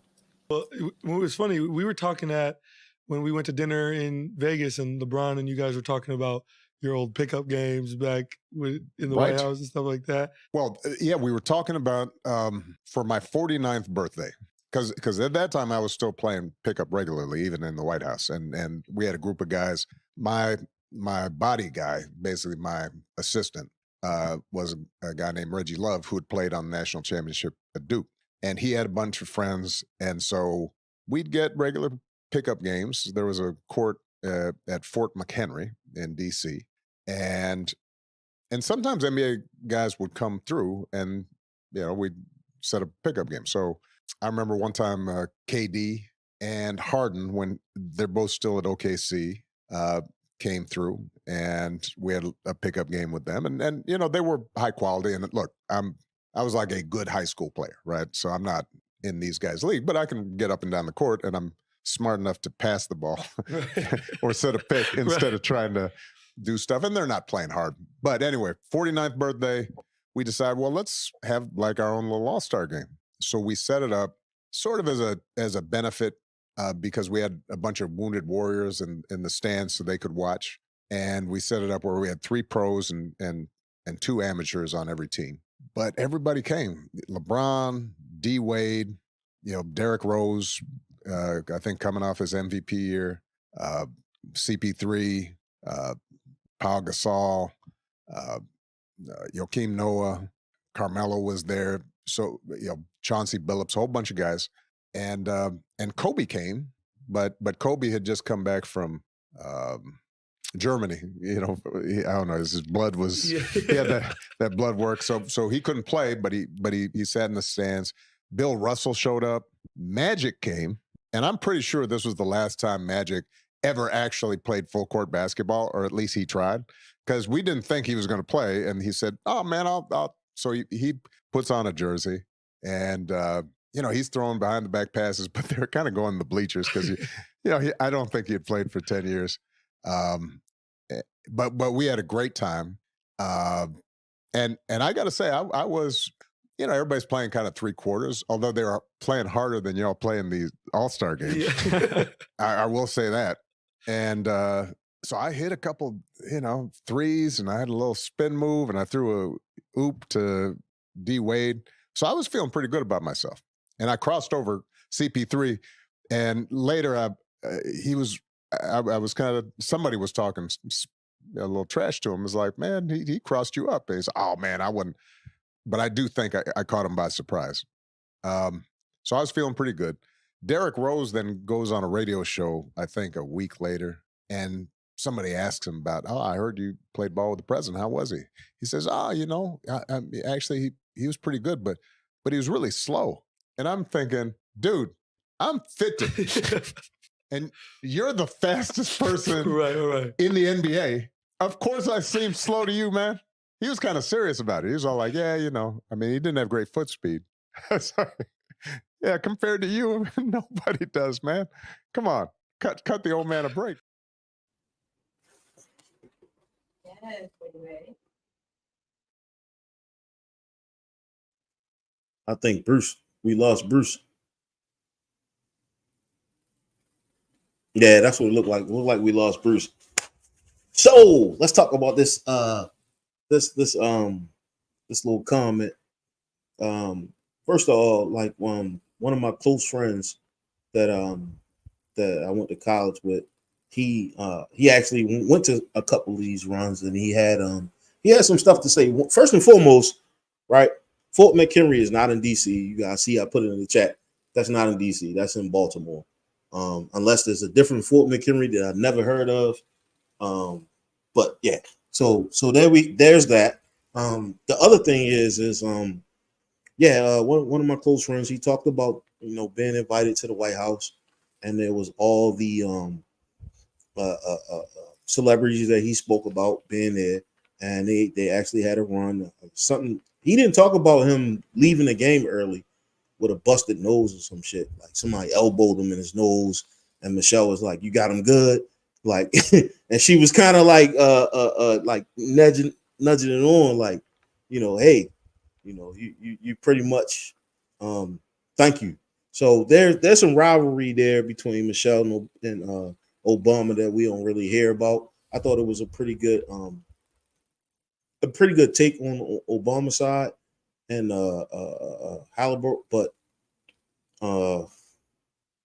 yeah, quiet as kept. This dude smiled too hard to really be any type of relevant podcaster, right? I don't know what's up with Bruce. I'm gonna call him and see what's going on, but that's my take on this. We can open the lines. I don't have the authority to open it up, but we're going crazy out here right now. I just put it in the chat if you got something to say right now until Bruce come back. Oh, there he is. Yeah, my bad, y'all. I don't know what happened there. Somehow I dropped off, but what up, Transformer? You might have either earned 50 followers or lost 50 followers, and at 30 seconds that you was gone. All right, man. I can repeat what I said if you want. You know what, that I'll sum it up for you. So one of my close friends that I went to school with, I ain't gonna say his name, but his brother actually was one of the guys who was at those runs, right? Like they organized them, and I know me and you talked about this before about him, like pretty much following Obama real heavy, and he played through it, right? But he was actually invited to that cookout that they had, well, not at the White House at the time. He's telling the older story, and he said everybody was there: LeBron, Kobe, Mike, everybody was at this cookout, and it was all love. Bill Russell, like all the great one was there, man. Like, and he was like, "Yo, that was by far." He played college ball, and so he was like, by far, that was like one of the best moments in his life because everybody was there, right? Like everybody, all the great ones was there, yo. Everybody you can name, even though they didn't play that was the time. I don't know if anyone remember this, but this is when he invited everybody to the White House. They played a game, and his brother fouled Obama really hard, the president. Okay. Fouled him. This is when he was the president. He fouled him really hard, bust his nose open and some shit. Obama just played through it. So they had like, this was a reoccurring thing where he would always play with the great ones. And so for him to tell his story is kind of cool.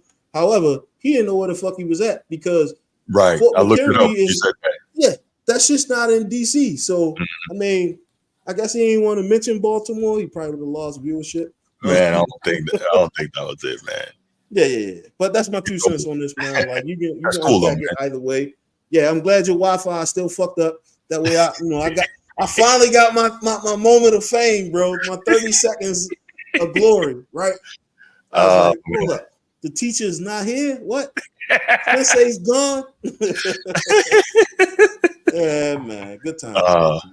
Nah, that is cool, man. You know what I thought about when I heard that though, right? So he's talking about Joakim Noah, and he's talking about KD, and he told the Derrick Rose story and all that. He's talking about all these dudes. I found it very interesting, Magic. You notice who he had almost nothing to say about? Did you notice that? Just saying. LBJ? You didn't think that was weird? No comment.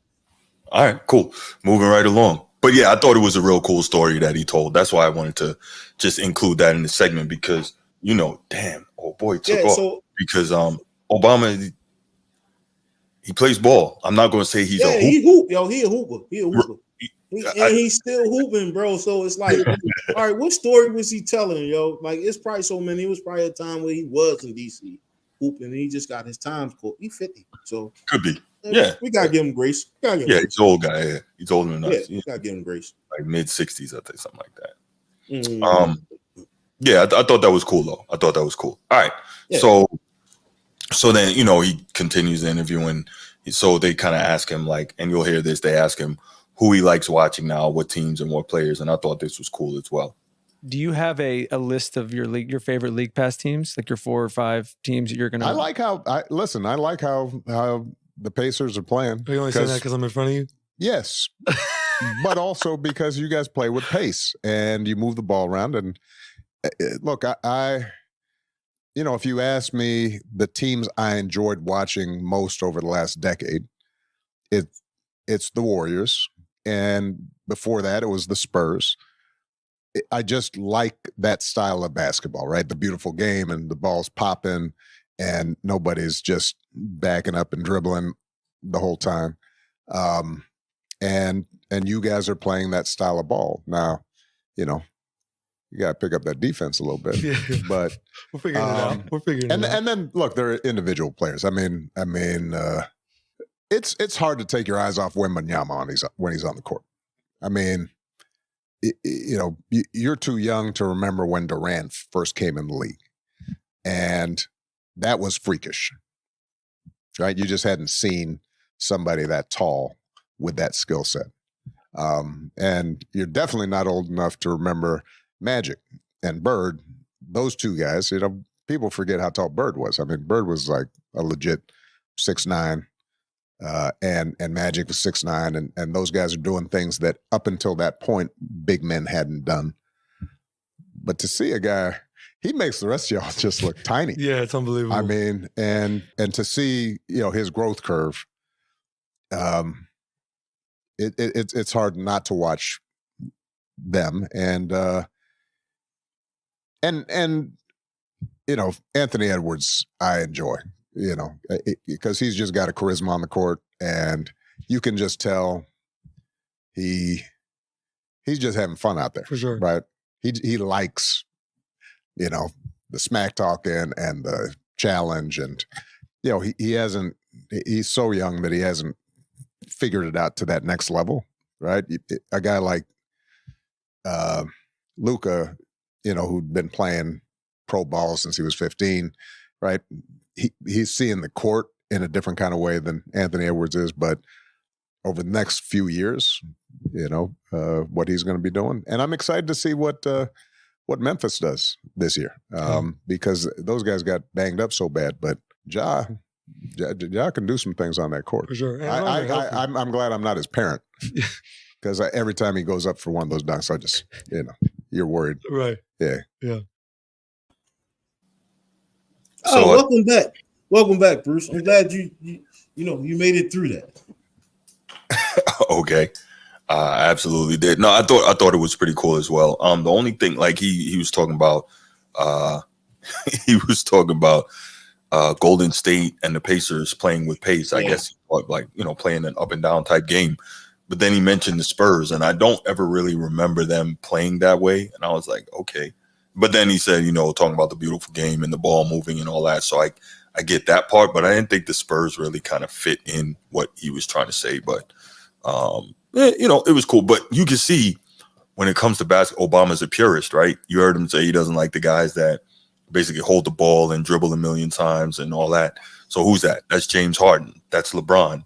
That's the guys who, are ball dominant but don't necessarily play the right way, right? You have to control the ball so long for such a large percentage of the shot clock to be able to get anything done. And I don't, that's the same thing we talk about. And so now, again, I guess that Obama doesn't know anything about basketball. He doesn't know what he's talking about either. Because it's just interesting how many of these people have the same thing to say, like the same redundant comment over and over again. But I guess none of them know anything about basketball. But what did you think about what President Obama had to say in that set of comments there about what he likes to watch and who he likes to watch? I thought it was the realest, and he kind of talked without using the narrative like he talked about the players without narratives, right? Because at the end of the day, like, skill is skill, and it don't matter what there's certain narratives that pushes the league and it brings it to certain people, right? Like, yes, this is a softer league, how can I say this? A more PG league. And I think when he talked about those players, he talked about them without fault, right? Like, this dude can make all the shots. Ja is that guy, right? But fuck, man, this dude smiling so damn hard is breaking me. I can't even concentrate. Like, I cannot concentrate because Tyler is smiling. He's smiling so goddamn hard, it's hurting my face, bro. Like, this dude need to really like, I see why he didn't get no burn in the Olympics, because, like, I will bench his ass too. Like, I want to see a frown. This dude smiling so hard. You're not okay. Hey, I mean,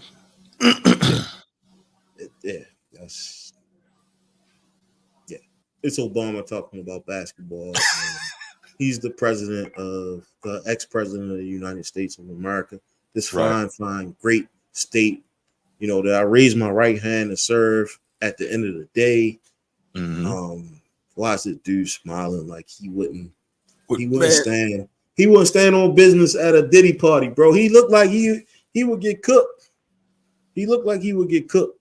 I don't even understand where Diddy party came from. All right, go ahead. Keep going. The measure of a man. Never mind. I'm not going there. Please do not. I'm just having fun, bro. And I don't want you to lose your channel. Like I don't want you to lose your channel, because this can go really crazy. But this dude, I see why he ain't getting no goddamn burn, bro. Like, oh man, I see why he ain't getting. Listen, you look down the line like, all right, who do I put in the game? And I see this motherfucker smiling like he's smiling on this thumbnail. Yo, don't fucking fall asleep, bro. Wake up. I'm good, man. Damn, I'm good. Wake up. Like, I see this motherfucker at the end of the bench and he's smiling. I'm like, yo, nah, I'm not putting this guy in the game. And then I look at Tatum, and Tatum looking dumb as shit too. Like, neither one of y'all don't look like y'all gonna put that business on. Like, I need somebody that I can put in the game and they gonna cook. And I mean, I got something. Steve Kerr is a real one. I'm gonna say that he's a real one. Like, we gave him a lot of shit about not playing Tatum and not playing what's this dude name? Tyler? Is it Tyler? Tyrese Haliburton. I'm sorry. Tyrese. We gave him shit about not playing these guys, but I understand now. I get it now. They just don't look like dogs. This dude is too friendly. I mean, He's too but friendly. didn't this dude average like 24 and 10 last year? Like, Yeah, but you see the smile? He got like perfect teeth. He ain't never take an elbow to the face, none of that. But he could ball.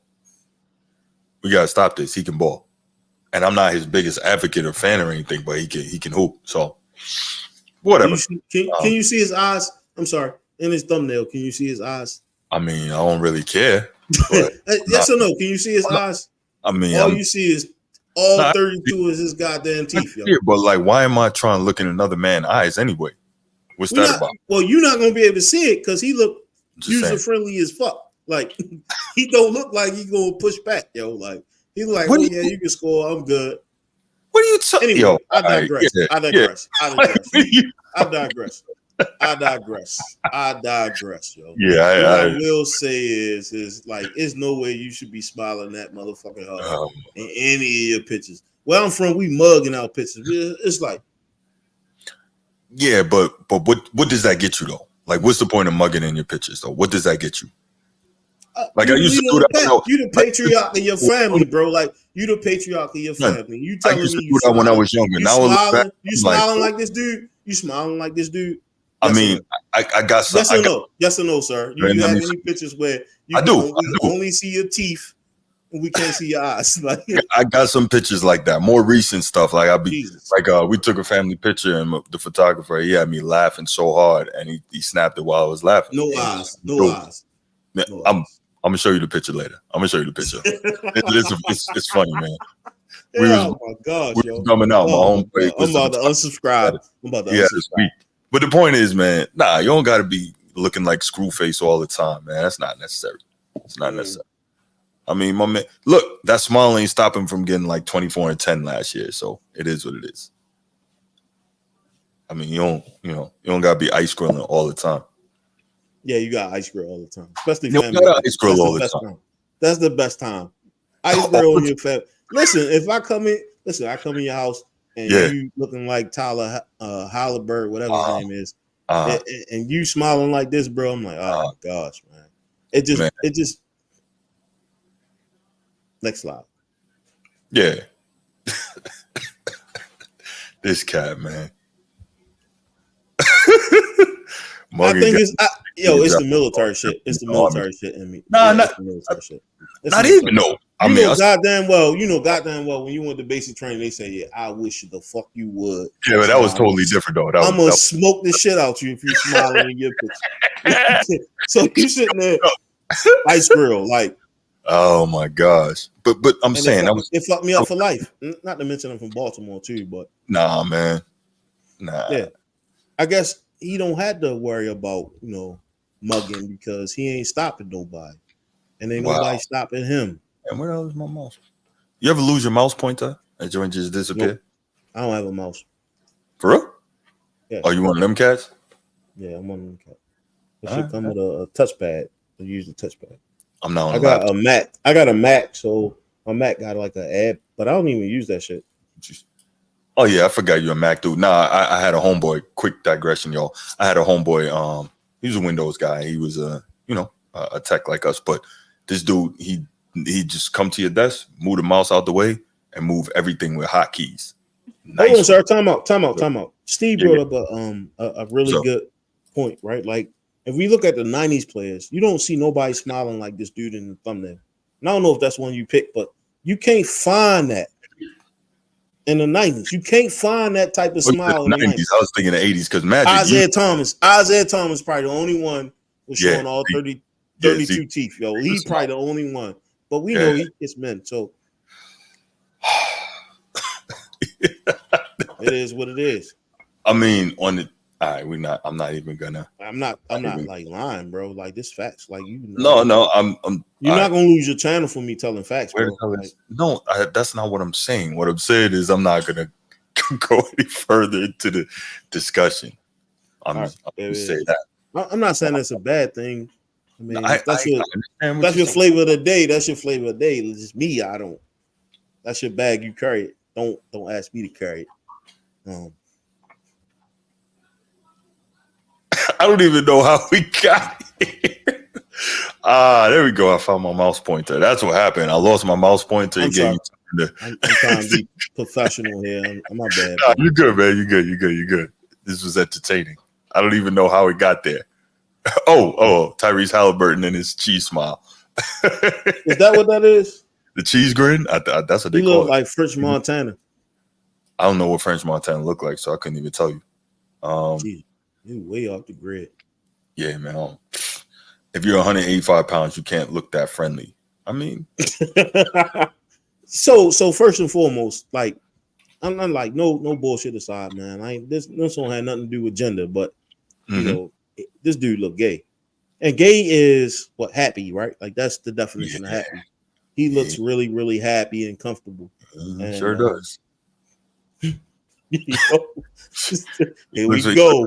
Being comfortable. Yo, did you see he had the 3 breezes in the video though? He looked real happy in that one too. I saw the Wallow and Gilly interview where you asked him about I don't know if you've seen this, but I guess Nicki Minaj had a verse where she talked about getting your cheeks clapped or like French or some shit. Yeah, and they had and Gilly asked him about like what did he mean? And dude was like, he was beating around the bush talking about some other shit like, oh yeah, in the 90s during that time, like I wasn't drinking, and so he ain't like negate the fact that he got his joints clapped. Wait, but who? Yeah, French Montana. Oh, I see. Again, I don't know nothing about that. Yeah, that's hip hop. That's some hip hop shit. You know, it's a Diddy friendly environment when it comes to hip hop. So we're gonna step off that. We're gonna stay on the Obama talks about the NBA and Haliburton was 20 and 11 last year. It doesn't matter with the big smile, and he did not play over 15 minutes in the Olympics. Why you holding so much weight to the Olympics? I can't figure that out. As if the Olympics, the international stage, bro. Like that suddenly means you can't play. Like I'm trying to figure that out. That's the one, Christopher. That's the one.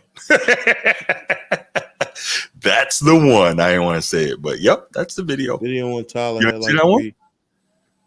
Yeah. Yeah, 3 breezes in the joint right behind him. Looked like that door was about to close and it was about to go down. Fabricated. Nah, they was there with him. If you look at like the Gilly and the Wallow joint, I forget what $1 million worth of game. Okay. If you look at that podcast with French Montana, they asked him straight up and straightforward, like, yo, why was you in the middle?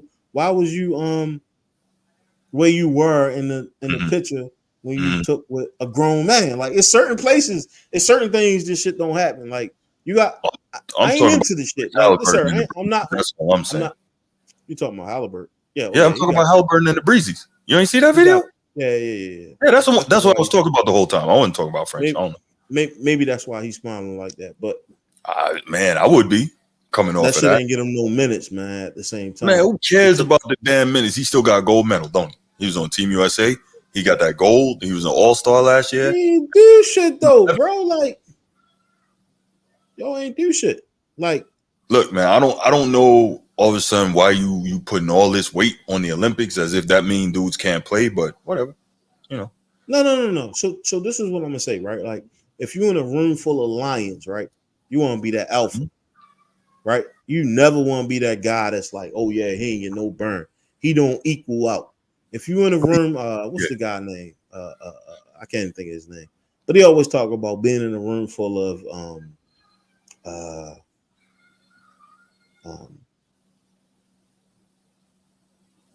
not unnatural, but like abnormal humans, right?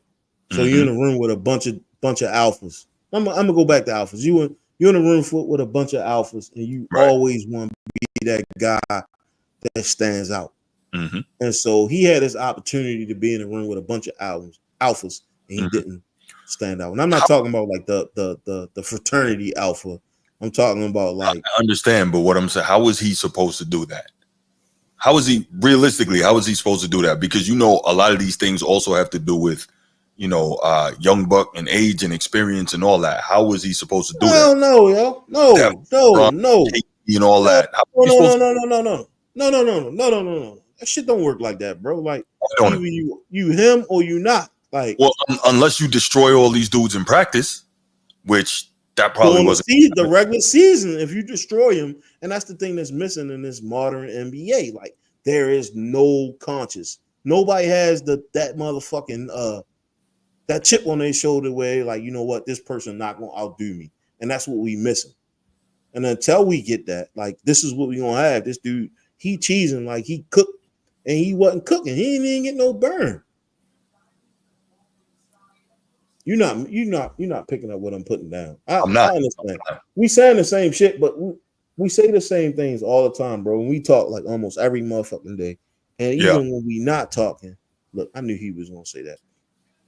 I ain't talking about Christopher Higgins. I ain't talking about Christopher Higgins. He got his whole name on it. But I'm not talking about Christopher Higgins. But what I'm saying is, when it comes to like the sport, right? We always talk about what's the difference between modern NBA and, you know, NBA of the past, right?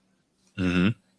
Mentality. There's no way you gonna bench me one game and then that next game in practice, I'm not at everybody's head. Like, I'm not like trying to cook everybody. But if I'm not motivated as a player, I'm gonna continue to sit the bench until I show otherwise. And so my only problem is that doesn't always, like, we're forgetting that politics can also play a role in stuff. No, man, no, he don't get no out. He don't get no out. All right, cool. He don't get no out. He don't get no out, yo. He don't get no out. Because if he came back the first game, he got cooked. The first game, he got benched. If he'd have came back that next game and he was pissing on everybody, and he played with some type of tenacity and or a chip on his shoulder, he probably would have got more time. But looking at the smile on his face, he was okay with sitting with playing. You don't even know when that picture was the passenger princess. He was okay with playing the passenger princess, because one thing for certain, two things for sure is what coaches are. They not going to be biased when it comes to you putting forth effort on the court.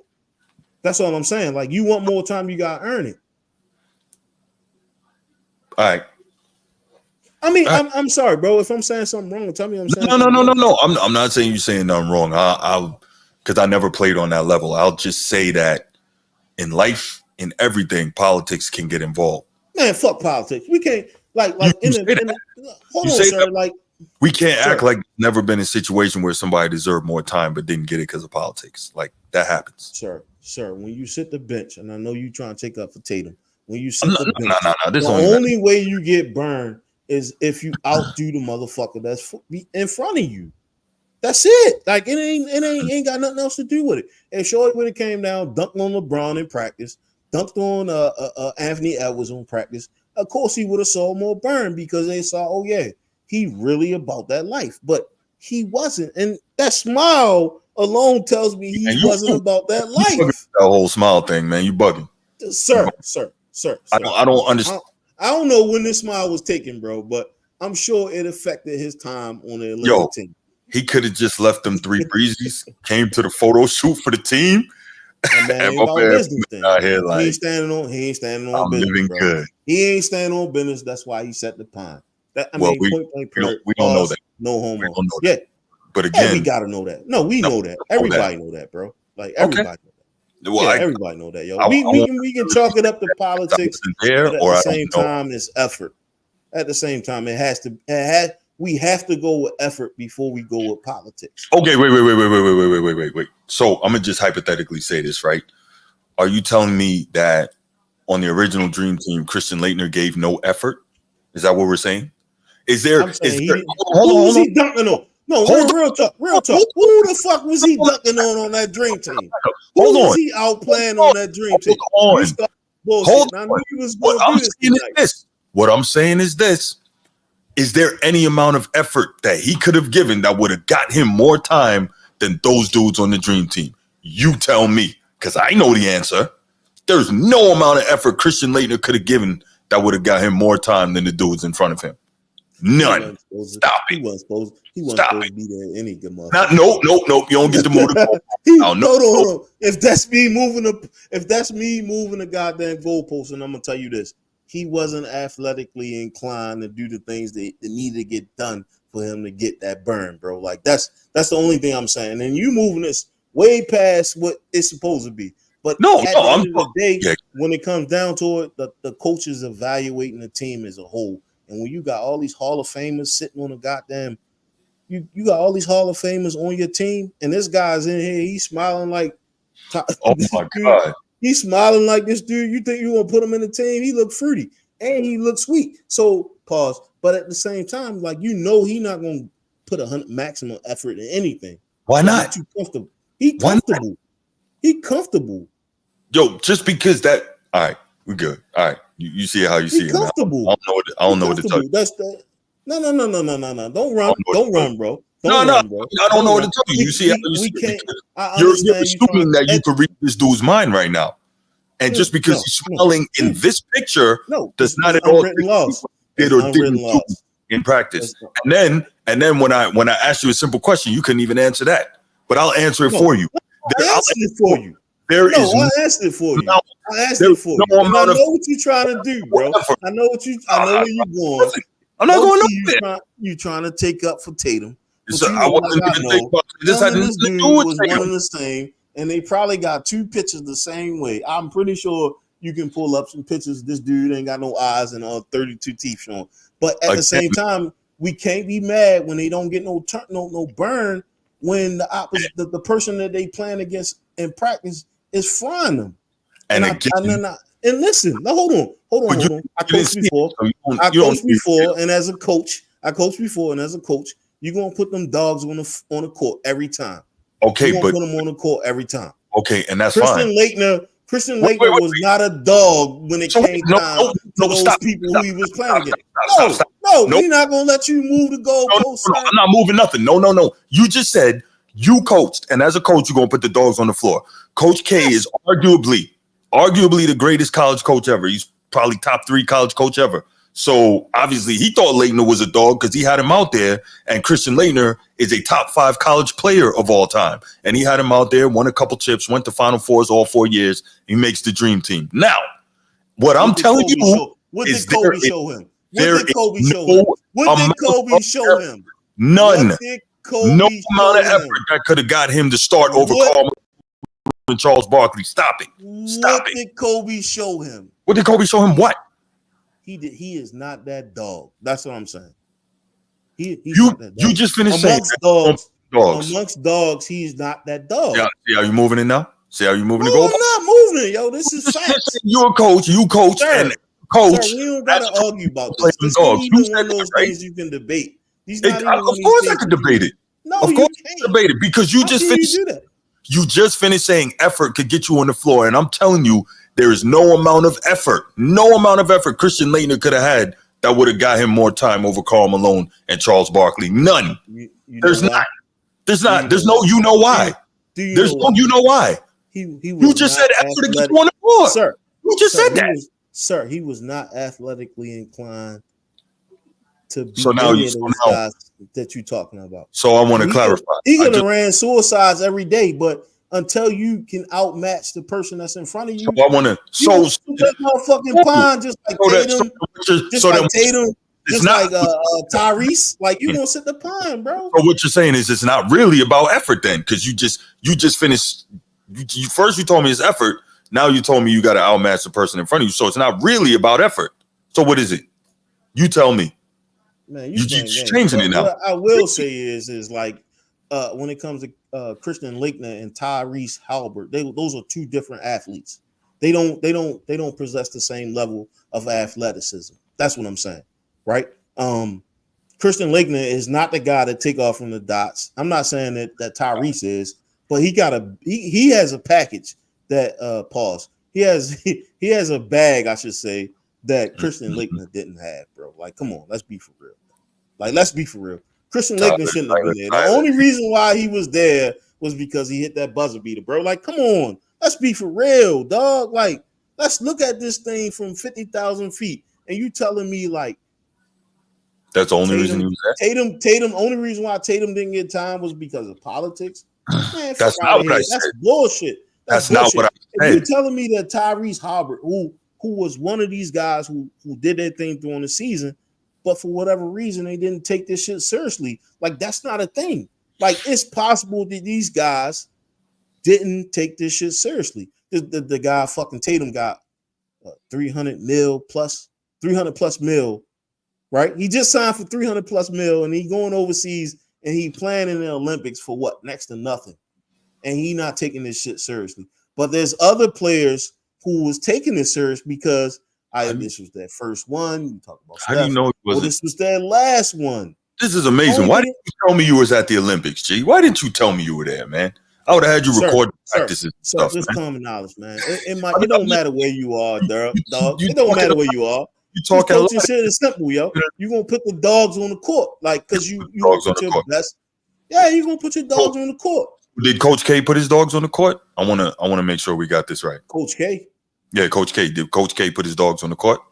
The only thing I remember about that shit is what I heard. When they talked about how Kobe, his outlook on the Olympics. I didn't ask anything about Kobe. I asked hold on. I can't talk about Christian Laettner. I don't know that much about the story except him at the buzzer beater. But I do know how everybody else looked at it. I look at how Kobe looked at the shit, and he was like, "I'm gonna take his fucking lunch," because he felt like he ain't belong there. The same way he would do if he was still playing when Bronny was there. He would take his fucking lunch. What are you talking about, Christian Laettner and Kobe? I'm missing something here. Are you missing something? Yeah, I'm missing something. Kobe was a freshman in high school and Christian Laettner was on the dream team. I'm missing something. What are we doing? Fast forward. Fast forward to when? To when he was running through screens and he took that shit personal that he was there because I'm sorry, I'm talking about somebody else. Yeah, I'm wondering what you're talking about. You're right. I'm talking about the other imposter. I'm sorry. I'm talking about the other imposter. What's his name? He the coach now for the Lakers. What's his name? Redick? That guy. Yeah. Sorry. My bad. I got my wires crossed. My bad. I really can't say that. I don't really know. But if I look at it now that I'm in a different era, when I look at it, there's no way that Christian Laettner could have did anything to get any time. No matter how much effort he gave. Yeah, no matter. He just wasn't skilled enough. He wasn't skilled enough to be there. Mm-hmm. Yeah. And so if I look at and you know, I'm wrong sometimes, but if I look at it, maybe Tatum and Tyrese wasn't skilled enough to be there. Maybe that should have been Kawhi. Well, Kawhi was there, but maybe that should have been Kawhi. Really, it should have been Kawhi and what's the other guy name? God damn it. Remember, Kawhi was there. They pulled him off the team, but Tatum was there too. So it's not maybe like it should have been Kawhi and then Brown, Mr. Brown, and or what's the other dude name? We just talked about him. I can't even think of his name right now. He played with the Mavericks. Kyrie, yes, sir. Yeah, Kyrie wasn't going to be there for the same reason that Mr. Brown wasn't going to be there. But yes, sir. I think if we see Kyrie, we see Kyrie and Mr. Brown, then you don't have a Dirk White or a. Guess why they weren't there? Holiday. Yeah, you don't have a Hollow. Why weren't they there? Well, you might not have a politics. That's why they weren't there, Mr. Brown and Kyrie politics. But wow, that went crazy. No, it really didn't. It didn't. It really didn't, bro. Like, but you can say that. You fucked me up going all way back, way back. I don't like you when you do that shit. I'm a history guy, man. Man, you can't go that far back though, dog. Like this is what Christian I do. Christian Laettner. Hey, man, I'm a history guy. It's what I do, brother. It's what I do. Fuck you. I'm gonna say that. But I love you too, bro. I love you at the same time. Oh man, you know you're my brother forever. Dog, you know that. Yeah, I see what you're doing here. I got a better absolutely right. I got a better prepare next week, but I won't be here next week. So. Oh, you got drill next week. I got you. That's right. No. Oh, you right. You got to go do the thing. Yeah, I got you. I do the thing. Yeah, I step off. Yeah, no doubt. All right, but we still got another clip from former President Obama, and I thought this was cool because he kept it a buck on this. So check it out. Can I say something though? Y'all got to have a little more pride in that All-Star game. I mean, look, it's not as if y'all don't play pickup during the summers, right? So there's how to play in a way that, all right, I'm not going to hurt anybody. I'm not going to take anybody out. But that All-Star game's it's broke, man. Well, I mean, like people just like not running. Everybody just trying all kinds of. Well, I'm not. It used to be when Kobe and Michael and Isaiah, those guys were playing, man. I mean, they weren't playing the way they did regular season, but they wanted to win. This sounds like a conversation with my pops right now. He gave me the same speech. It insults the game. Well, all I said is my first All-Star game, I came off the bench. So I'm just reading the room of what's going on, and I'm just going to adjust to whatever. No, I agree, but everybody needs to be just like, all right. We got to lock in better. Lock in better. Well, we had because you're showing out. This is this is your business. This is your product. You don't want people thinking y'all out there just half-assed. That's a good point. We had a full meeting before last year's All-Star game. And it didn't work. It didn't work. Who came in? I'm so mad at myself. Larry Bird came in there and gave us a speech about taking it more serious. Take it more seriously. Could they change the stakes, though, in a real way? To do something to make it where it's like... I mean, the problem is y'all get paid so much now. Although the in-season tournament turned out better than I expected. Yeah. Right? Where people, the incentive there, but partly because the game counted towards the season. Mm-hmm. But y'all need to do something because... We got to figure it out. Because I ain't watching that thing no more. I'm not a Duke guy either. I see the chat. I'm not a Duke guy. I don't have a college football team. There's a special place for Duke guys, man. This world, man. Special place, man. If I got a rule for a college basketball team, it's going to be the Terps. But anyway, that's a different story. Yeah. But Terp, Hill, anybody but Duke, bro. Like it don't matter. NC State. I'm sure we know if they still with the ACC now. Who? I said I'm not sure if NC State is still with Yeah, they're still with the ACC. Like, I'm not sure. All them Tobacco Road schools not going anywhere. They still in the ACC. Yeah. They're not going anywhere. But yeah, I really like this one. Obama called it straight out, like, "Hey man, y'all got to play some defense out there. Y'all got to try." And then at the end, he's like, "I'm not watching that no more." He just straight called them out. It takes away from the game when you got pom poms and motherfuckers trying to score. Man, terrible. So I actually have pom poms and shit when motherfuckers is scoring on you and shit. Like, oh yeah, man, it's wild. Like, in the ass. Look at that lane, yo. No lane. Nobody stepped up whatsoever. Like, come on, man. Like nobody trying. Amazing shot. Terrible defense. Like terrible defense. That shot. Look nobody there, yo. This is like the Harlem Globetrotters and shit. Thank you. Right. Harlem like Globetrotters. Look at this. Like look at that. Even if he caught KD with the nutmeg, LeBron just watched him. Like, what is the difference between the NBA and the Harlem Globetrotters? Somebody tell me. I don't know, man. I don't know. It's the same shit. Everybody traveling. Everybody. Yep. Yeah, it's the same shit, bro. Like, I don't know. It's like, look at that shit. That's bullshit, bro. Like, it's graceful. Yo, did you see at the end? Look at this. Look at this. I hate this game now. They ready to weave, bro. Listen, we can't even talk about NBA no more. This is shit you see at JV, maybe. Terrible. Students versus teacher league or some shit. I don't even know, man. Like, there's no effort whatsoever. And you heard what Haliburton told him? He said, "Damn, sound like my pops." Like, I'm like, that's crazy. Millions and millions of dollars are being lost. Billions. Now look, think about all the money that's on the floor, right? This is the best player in the world. Like, come on, man. Was that 211 versus 186? That's what that was, G. That's what that was. So they said that because no NBA game had ever hit 200 points before, they had to cover the scoreboard because there wasn't a 2 in that column. So they had to cover the scoreboard. I'm like, that's disgusting. So when Adam Silver gave the trophy at the end for winning, he was like, "Well, you scored the most points." So he was disgusted, and he should be. But guess what? He's allowed it to get to this place, so he can't be mad, you know. And then, like we say, it's really hard when and I'm not hating on the dudes for getting it, but it's hard to keep the motivation when dudes are making that much money, right? It's like, okay, you know what I'm saying? Like, what can motivate these dudes? I don't know, man. I just don't know.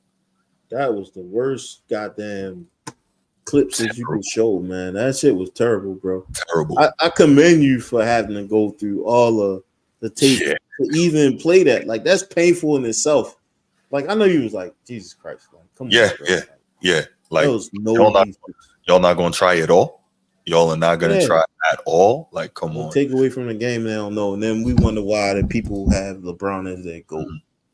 But look though, but when I talk about the modern NBA, I'm a hater. You can't find no clips like that from the 90s, bro. Like you can't. Even in the All-Star game, like was competing. You can't, bro. Like Shaq dunked on motherfucking D-Rob. He tried to break his back, and that David Robson. He drop kicked him under the hydros, yo. And I think that game was in San Antonio too. Yeah, it was. He drop kicked him under the hydros, yo. Like that. He did D-Rob. I don't give a fuck what happened. I'm always gonna remember that. Like it was unnecessary. However, it was so necessary for the sport. And now we see like this shit, man. I might as well watch the Harlem Globetrotters for like $20 cheaper. Yeah, man. It was I couldn't believe my mom used to take us to see the Globetrotters and when we were kids, when they came to the DC Armory, she used to take us over there to see it, man. That was cool. That was a show. Yeah, but you might as well be watching the Harlem Globetrotters, man. Like for real. Yeah, it's next thing you know, they're gonna be sliding on the floor and shit, dribbling the ball down the field like Zeke was. Right. But I love though that President Obama called it out and Haliburton had nothing to say. What was he gonna say? You know what I mean? So, but yeah, it's like that remember that smile. He ain't got no enemies with that smile.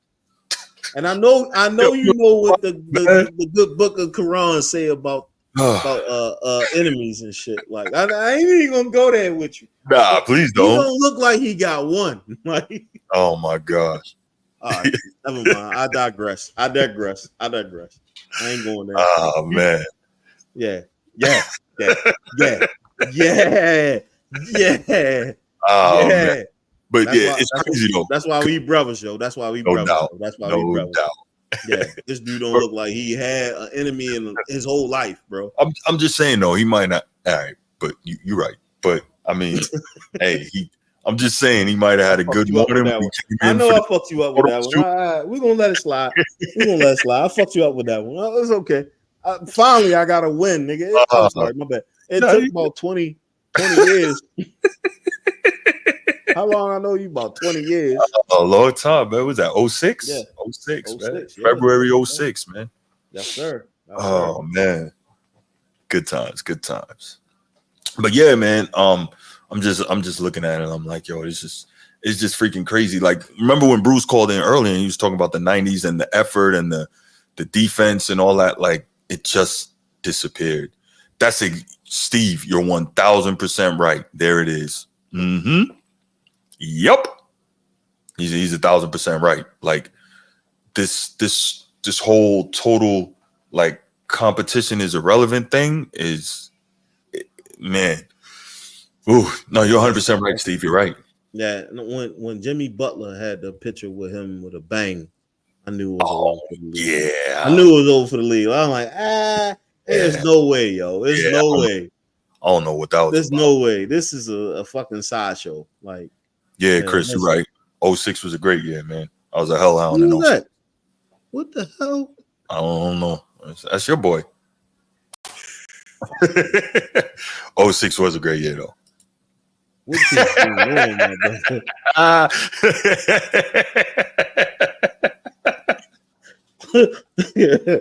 I think he's in Mexico. He might be in Cancun already. Okay. Stay on vacation. He stay on vacation. Man. That's what's up. Oh man, that's funny. 1906. I would have to ask my great grandmother, who's not with us anymore. No, but the dunk contest was a rite of passage for the great players. And no, you're 100% right, Steve. And I think that was a huge part of it. But again, man, competition don't mean anything to most of these guys now. So we got what we got. Yeah, crazy. I'm having fun. Yeah, definitely. I love this Obama topic though. He came in and, he kept it 100 and he kept it real. I loved when he told us stories about him, hooping as the president and then, broke down who he enjoys looking at as teams and players. And then, of course, my man went in on this crappy All-Star game. I thought that was real cool. All right. So what I'm going to do now, I'm going to put the phone number. Yeah, man. You already know, Steve. I'm going to put the phone number in the chat, 904-219-8264, 904-219-8264. And, of course, it's scrolling on the bottom of the screen. So if anybody wants to call, give us a shout. give us a shout. We are waiting. Whether you calling from Florida, you calling from B-More, you calling from PR, wherever you calling from, give us a shout. Yo, speaking of that, I gotta reach out to him. Nick from Australia, he just vanished. You noticed that? Yeah. He hasn't been around for a while. I gotta see what's good with him. Yeah, I gotta. Life be lifing, man. You know. Yeah. Yeah. Chris said he joined the Army in 06 too. Okay. Yeah. I didn't know that. Yeah. Chris about to get his warrant officer. Oh, that's what's up. Yeah, that's a good look. That is ain't real. Jesus Christ. Yeah, Steve is wild. That's my dog right there, man. Yeah, if Steve go missing, man, we gonna have to go track this motherfucker down. Yeah, you gotta get the search. I got a means to the end. So that's it, man. We gotta get the Yeah, that's my dog, alert. Man. That's go find him. Yeah, Steve, keep me honest. No doubt. Oh, here go Bruce. All right, let's take this call. God damn, Bruce. Bruce, what's good, brother? I'm gonna make it quick. I ain't gonna hold the line up. Ain't no line, man. Take your time. Ain't no line, dog. Take your time, Chief.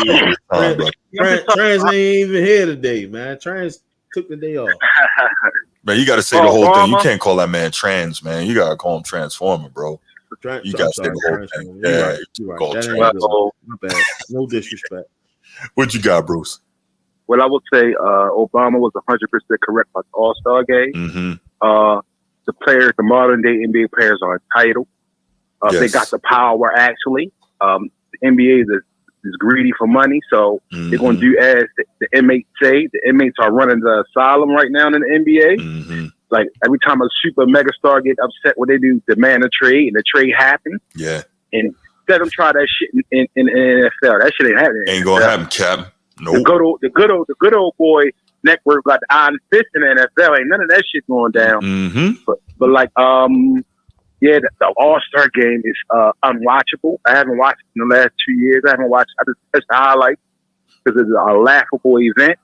People pay their hard-earned money, right? And they're not getting a good product. Yeah. The All-Star games in the '90s, them boys went at it. They were serious about their shit. Yeah, because it was bragging rights, you know.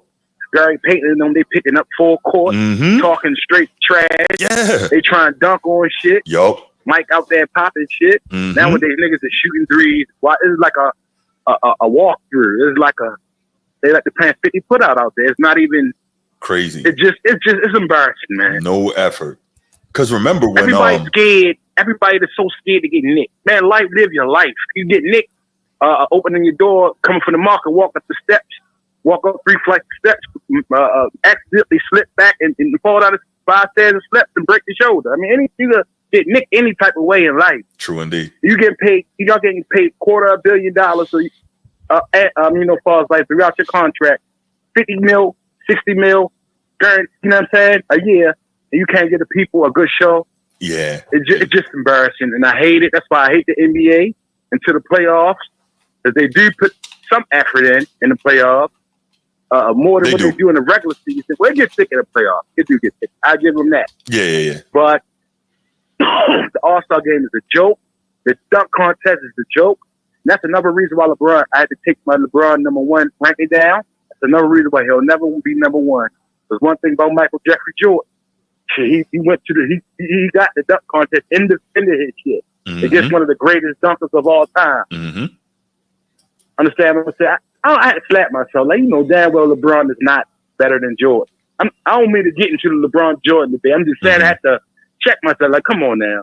Damn well LeBron ain't got the same heart that, LeBron ain't got the same heart Jordan got. Even though I don't like Jordan as a person, that motherfucker was a devil on the basketball court. He was a devil, man. It just was. I went back, watched all the 6 finals, about last weekend. I watched all the condensed games of all the finals that he was in. Oh, that's what's up.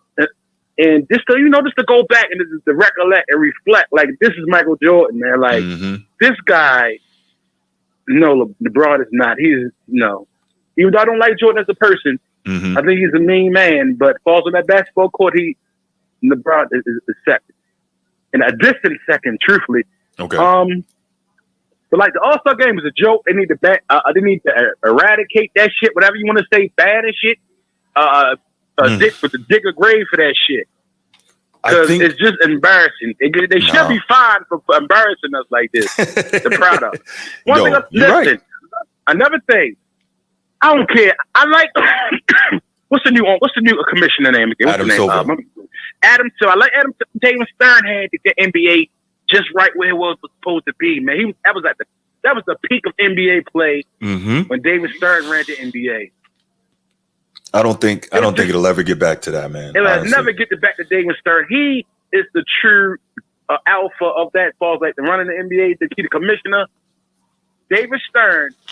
And when he had the NBA, it was at its best. Yeah, I think in fairness, you're right, but I think also David Stern, he had a little luck with him. Think about it, he became the commissioner in 84. So by then, Magic and Bird were in their fourth. They're going into their fifth season, right? So they're in the league 5 years already. The league is already on an uptick, and then he gets lucky in the 84 class. And who does he get? He gets, of course, Michael Jordan, Hakeem Olajuwon, Charles Barkley, John Stockton, right? Drexler. Well, Drexler, I think, was 82. But the point is, he lucked out with a lot. I don't mean lucked out by them, but his timing was perfect in taking over commissionership when you get the guy that's going to be the absolute rocket ship to take this thing into the stratosphere. Like Magic and Bird lifted it into the clouds, and Jordan took it, places we couldn't even have imagined. So he definitely lucked out, to some extent on having that, and he just worked to take it to the next level. So I get what you're saying, though. You're right. I'm gonna be on my Kanye shit and say that David Stern was, as far as the game is concerned, he kept it a certain type of way, but when it came to like culture, he wasn't as diverse as he should have been for the league. I totally disagree. You totally disagree? Totally disagree. What stops a player from wearing a certain type of way? What stops a player from wearing a certain type of pants? What stops a player from wearing whatever the fuck you want to wear? And now that you if you fast forward from David Stern, you see that these motherfucking players wear whatever the hell they want to wear. But why was it an issue? Why was it an issue at that time? I'm about to tell you why. Number one, today is a totally different era. There's no standards today. Everybody could do whatever they want today. So you can't compare today. Why you couldn't do that shit yesterday, though? Hold on, bro. You asked me a question. Do you want the answer? I just don't understand how you could back off of nobody's perfect, right? Like he did some things that was really good, but he failed in a lot of places. He failed in a lot of ways. I'm about to explain it. He kind of leaned towards stereotypes when it came to certain types of players. So do you want to listen? Do you want to listen now? I can listen to you all day long, yo. That's not going to change how I feel. That's fine, but you're asking me a question. I listen to you all day. That's not going to change how I feel about the shit. Like I felt like yo handled some shit wrong, and he did a good job with certain things. I think the whole off the court shit was handled completely wrong. Like I don't think you should. It shouldn't matter how you show up to the game. You got to wear a suit. What is this shouldn't? What is this shouldn't? Shouldn't is. Let me cut in real quick and let Bruce go. You're right about that, but I'm talking about how the game was played, not nothing else. I'm talking about the game was better. Oh yeah, no question. The gameplay was better. No question. Consistent. It was a consistent. The gameplay was just a little better during those times. That's all I'm saying. He had to step down for a reason, though. He had to step down for a reason. Okay, go ahead, bro. All right, so here's the deal. G asked me a question. Why was that? Okay, cool. So here's the deal. I'm going to start it with a question of my own. Why was the NBA in such bad shape when Magic Johnson and Larry Bird came in that they had to save it? The primary reason, the number one reason, and this is not my opinion, you could look this up, the league was thought to be too black, right? That's not my opinion. That is a reason, right? That's real deal. The league was thought to be too black. Now, here's a little bit of numbers. I don't know how recently you checked the demographics in this country or the census, right? The United States is made up of 12% black people, 60% white people, right? So we have to, unfortunately, when you're dealing in business when you're dealing in business, you have to appeal to the masses. Does that make it 100% right? No, but it's a business. You have to deal with advertisers. You have to deal with viewers. You have to deal with consumers to buy your product, right? And so that's why the Magic and Bird thing was so perfect, right? Because you had the Great White Hope, Bird, and then you had Magic. So it was a perfect dichotomy of America, right? So cool, you had all that. But now you have to deal with business. And the fact is, do you really think David Stern cared how these dudes came dressed to the game? No. But guess what? The advertisers, which have to do with money. You can't say that. You can't say that. No, I'm finished. You cannot say that he did not care. You can't say you cannot say that he didn't care because he enforced it. He enforced You're asking me a question. You're not allowing me to finish. No, right? yeah. The real deal is David Stern's job is to work for the owners and to create and to increase the revenue for the league, right? And if advertisers are telling you that people are not buying the product because they turned off from what they see, you make the correction. You make the correction that will allow for the advertisers to come back and make more money. So if we're 1000% here, if David Stern doesn't make the move that he makes, the league might not be in the position it is today for all these cats to get all this money that they're getting. Bruce, are you following what I'm saying? You don't have to agree, but are you following what I'm saying? Yeah. So, right. So that allowed the advertisers to really come back, further get in bed with the NBA, right? Because yes, it allowed them to come back, further get in bed with the NBA, make more money, continue to push these salaries up, which helps with where the salaries are today. So basically what it is David Stern was thinking about the money. And you cannot alienate 60% of the population for 12%. That math ain't mathing. I don't care what you think or how you feel. Not you, but in general, I don't care what you think or how you feel. It's not worth it in any business to alienate 60% for 12. Does that make sense? It doesn't. It doesn't. That's what it is. What I'm gonna say is I'm gonna talk to a bigger issue, right? Like we talk about inclusion and diversity, right? Like a lot of times when you look at the ownership, there was no inclusion, there was no diversity. And so when they look at the person, they look at them from a stereotypical point. They say, hey, listen, if you dressed a certain way or you looked a certain way, that means that you was this, right? That's not how the world works. But that if you hold, I'll let you cook. Cook. We didn't talk about diversion and inclusion and how big of a movement that was up until now. If it wasn't for those guys who say, you know what, fuck you, I'm wearing whatever the fuck I want to wear to this game, right? We wouldn't have this outlash. They didn't lose no money from Allen Iverson hitting 40. They didn't lose no money from Michael Jordan hitting 30. Allen Iverson wearing bolted joints with motherfucking longs. They didn't lose no money, bro. This was advantageous to them. But what they lacked was diversity and inclusion. Like real talk. Like the world don't revolve around middle-aged white men. It doesn't happen. There is a different type of people all over the world. But I can understand what you're saying. At the same time, like sometimes you have to, each one you got to teach them, right? If I'm making your money, right? If I'm the cash cow, right? And I decide I want to wear certain, that's why we got the collective bargain agreements and the players organization, and we got the NCAA and all these other things, because listen, you can't control what the fuck I wear to the games, bro. That's that modern, that's that slavery mentality. Like that shit don't work in this industry right now. Yo, it's diversity and inclusion. And when you have everybody that look like one person, you're gonna have these issues where people don't understand, like, oh yeah, I'm gonna wear what I want to wear because you wear t-shirts, you wear motherfucking slacks, you do all these things. Like, why can't I wear what I want to wear? Now it went totally off the scale when you start looking at NFL and how these guys dress. But when we talk about like just wearing braids in your head, and people, and David Stern want everybody to wear a suit to the game, right? And then players like, oh yeah, no, okay, we'll do it this week, but we ain't doing it next week. And then next week turn into like, oh, we're not doing it at all, because the next thing you know, they moving David Stern out of his position and they bringing in somebody who's more diverse, right? Because that's the thing, bro. Like, you got to understand, like at one time, African Americans wasn't allowed to play this sport. A lot of them weren't allowed to play quarterback. Some of them weren't allowed to play point guard. However,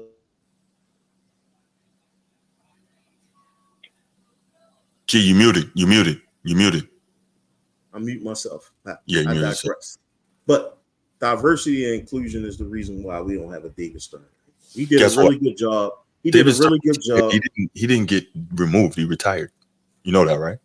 Listen, sometimes you get pushed out. Sometimes you get pushed and retire, right? Like sometimes. Did you know the NBA still has a dress code? Did you know that? Who follows it? Yeah, that's not no. So the question is, who follows it, bro? Like that's what I'm saying. That's who follows it. The current this guy was he had a knack. He had a knack, and at that time, sir, at that time, there was no diversity and inclusion. There was no diversity and inclusion. You didn't have these you didn't have African American owners, and so one race dictated what who was who and what was who. Huh? You still don't have African American owners. You do have minority. Michael Jordan is a minority owner. Oh, minority. Okay, I'm talking about majority. Yes, sir. Okay. I'm not talking about the whole thing, but what I am saying is that like those things matter, bro. Like those matter. Like it matters. We don't like to talk about it because it's a sore spot in America's history, but it's still part of American history. I understand that.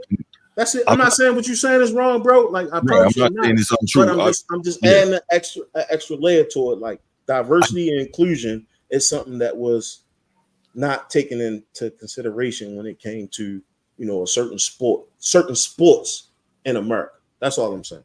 I understand all of that. The only thing was you asked me and I responded because it's very simple in my eyes. It's about the dough. It's about the dough. And you do what you got to do as long as it's not illegal to get the money. That is what this thing is. We keep forgetting that it's a business first.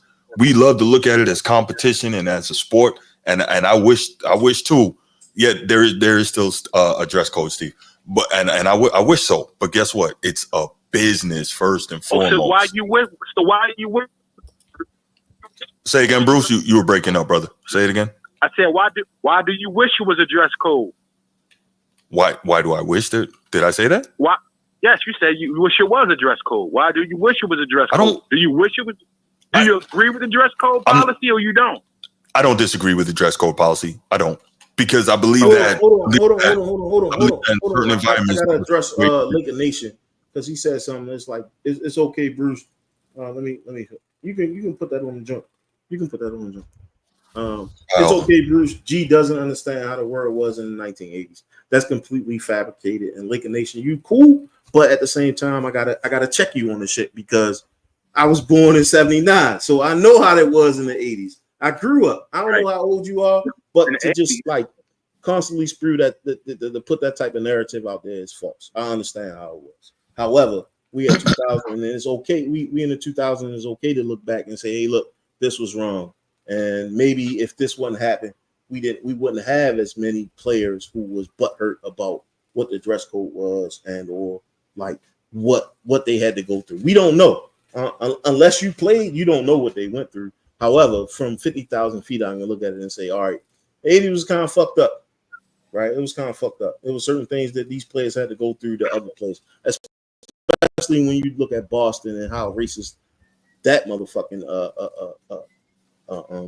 corporation was. I'm gonna say corporation and not team because that's exactly what it is. And it doesn't matter. Like, are you talking about? Are you talking about this? Celtics in the 80s? Yes, sir. Yes, sir. Oh, I was about to say that's interesting. Being the Celtics drafted the first black player into the NBA and had the first black head coach in the NBA. What does that mean, bro? What does that mean? I don't know. They was the first to hire niggas. Is that what you saying? For a racist organization when they clearly the Redskins was the same. The Redskins, sir. The Redskins. We're not saying the Commanders. The Redskins was the first to hire a black person. So that's not. You're not saying nothing. And the name is. Okay. Well, you was the first to abolish racism. Good. Bravo. That shit should have never existed. You should never judge a man by the color. Can't do anything about that. The content of his fucking character. No, you can't hold him. Human trait, like it's always been there. Racism is a human trait. Go back and always been there. I'm not saying I'm okay with it. That's not what I'm saying.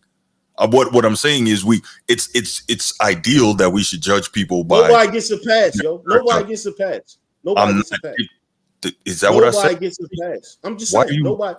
I'm not saying this towards you, sir. I'm saying nobody gets a fucking pass. Come on, yeah, no, I understand that. All I'm saying is, nobody gets a pass. It's either right or it's wrong, bro. And if it's wrong, then I'm gonna call you out on your bullshit.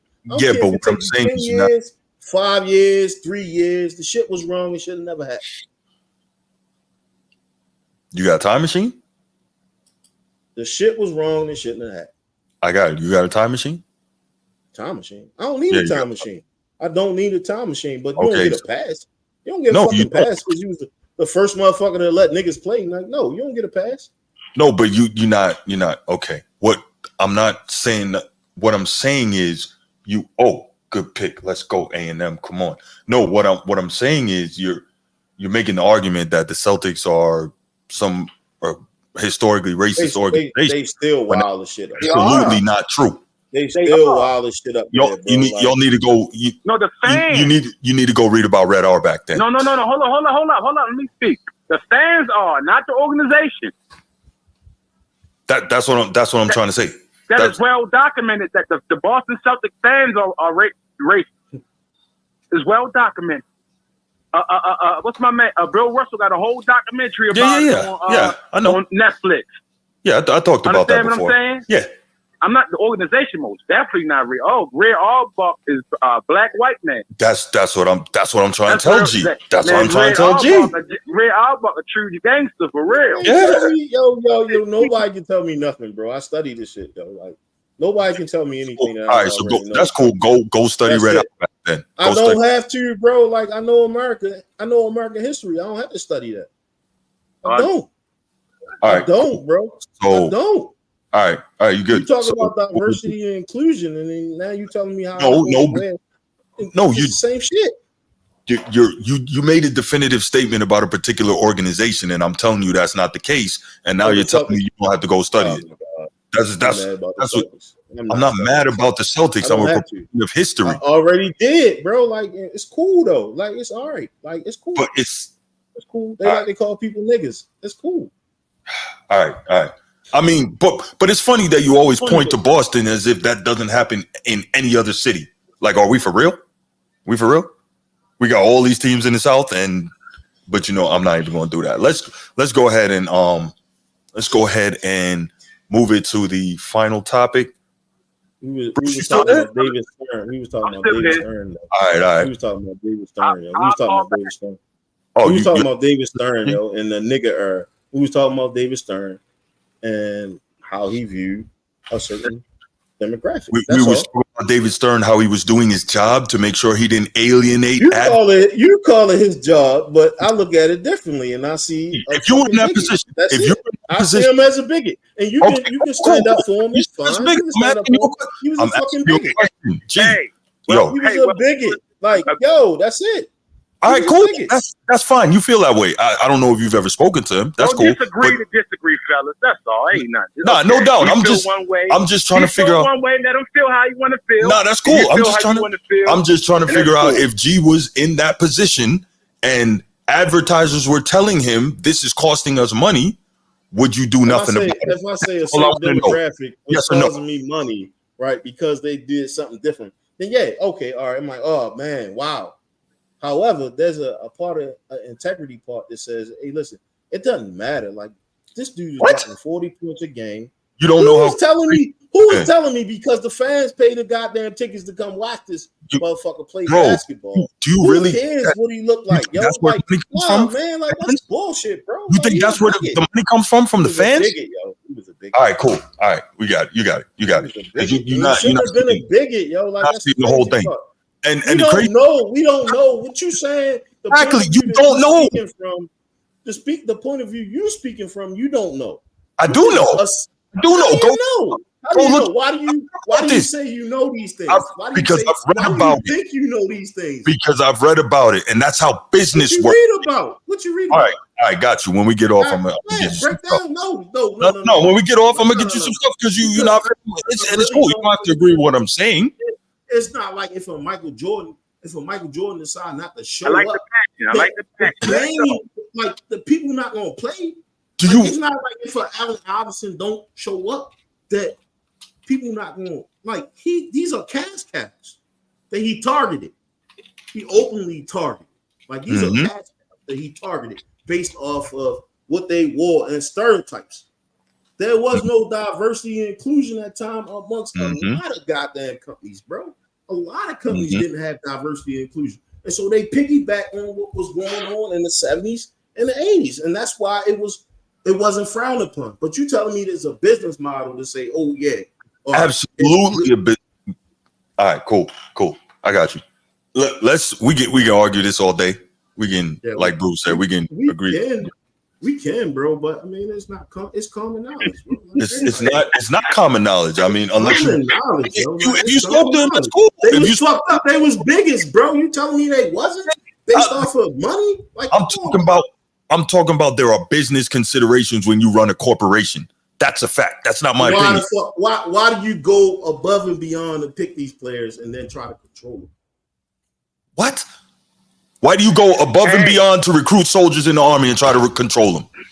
Hey, they do what you say. No, we're not bringing the army in this shit. It's different. It's different. Come on, it's different. It's not even the same, bro. It's not even the same. I'm not gonna let you linger on that shit. It's not the same. We talking about civilians versus soldiers. You're not gonna do that, yo. You're not no. What you talking about? Yeah, there was definitely the same shit that was going on in the military that's going on in the civilian side. However, the military was probably the first fucking organization to say, you know what, we're not going to allow for this shit. But these organizations continue to have the same type of bigotry and control over, because hey, listen, we need people to fight, right? We need you to fight. We need you to lay your life down. And so, hey, look, we won't play it fair. Everybody's green. Everybody's green, everybody's blue, everybody's fucking whatever other colors those branches are. But the only thing that I'm saying, bro, and I'm not trying to buck heads with you, shorty. Like, I promise you I'm not. But what I will say is there's there's layers to this shit, man. And like, there was no diversity and inclusion.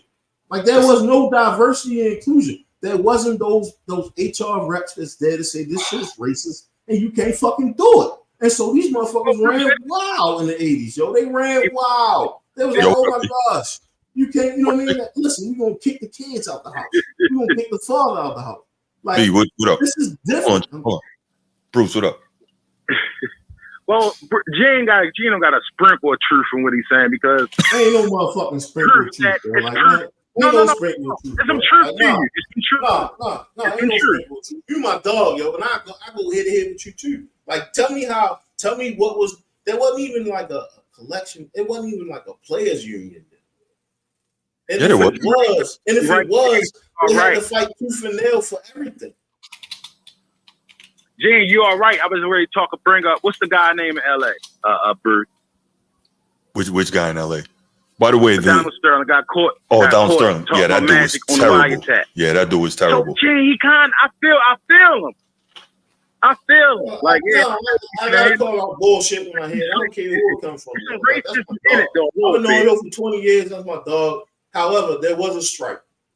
And in that strike, these guys really did have, like, the strike.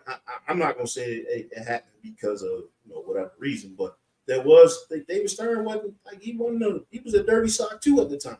And listen to what people say about him. Listen to what these players say about him. He was a dirty sock. He was targeting certain players, yo. Based off of the color of skin.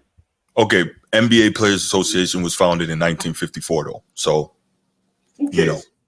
You care. You there was no Players Association. You care. You keep saying if you're wrong. I know that you just Google some stuff. NCAA was probably founded before that. What did they do for it?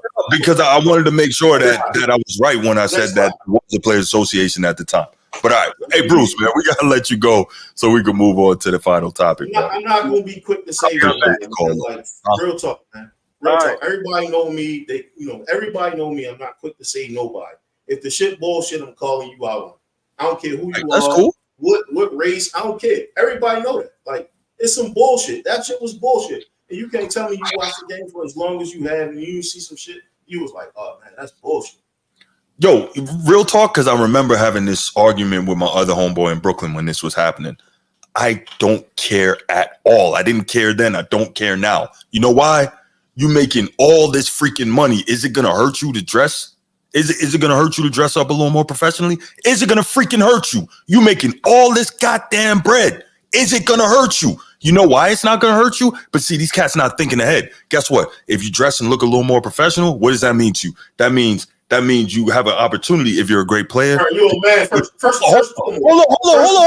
You're a man first. It don't matter if you make $200 million or $2,000 an hour. Nobody can fucking tell you what to Friend, hold up. What I'm saying is this. If you're in a position, right, where this could possibly be costing you endorsement deals or whatever, you're taking money off your own table because you want to keep it real and dress how the hell you want to dress. Guess what? Go get that dough. It's not hurting you to put on, if you want to call it the monkey suit or whatever it is, it's not going to hurt you to put on a damn suit and come to the game, right? It's not going to hurt you. So do it. You get an extra dough. It's not going to hurt you. It's not going to make you less of a man. What the hell is the problem? This is so dumb to me. My brother, and we signed our rights over and they gave us a uniform. No doubt. When it comes to civilians, it's different, bro. Like it's just different. You can't tell somebody what to wear to work. You can't tell them. Most jobs have a dress code. Yes, you can. Not if you can, bro. Like if you bringing in 150 million followers, you can't tell me what the fuck to do, bro. Like if I'm dropping 40 points a game for your organization, it doesn't matter if you're my organization. I can tell you how to dress. I can tell you what you can and can't say publicly, or there will be repercussions. This is America. This is America. Land of the free. Guess what, though? Guess what, right? When you say ththings like that, it takes away from your constitutional right. Check this. Right? You might not see it, I listened to a podcast the other day, and it had David Pollock on there, right? David Pollock used to be NFL and college football analyst. I'm telling you because I knew you was going to say that. Now listen, he used to be. Nobody gives a shit what David Pollock has. Damn, G, hold the hell on, bro. Damn. So he was an All-American player at Georgia when he played defensive line for Georgia. He played in the NFL briefly, got injured at his stop, but he was an ESPN analyst, college and pro football. So anyway, the reason I bring this up is because he got cut in the layoffs with ESPN, and what happened was. He was on another podcast and they were asking him about, ESPN and do they kind of control what you can and can't say, right? So he's like, well, they don't tell you specifically you can and can't say certain things, but they let you know that even though your social media platforms are your own, that you represent this company with the things you say and do with your content, right? So I say it to say that even though that's a civilian company, right?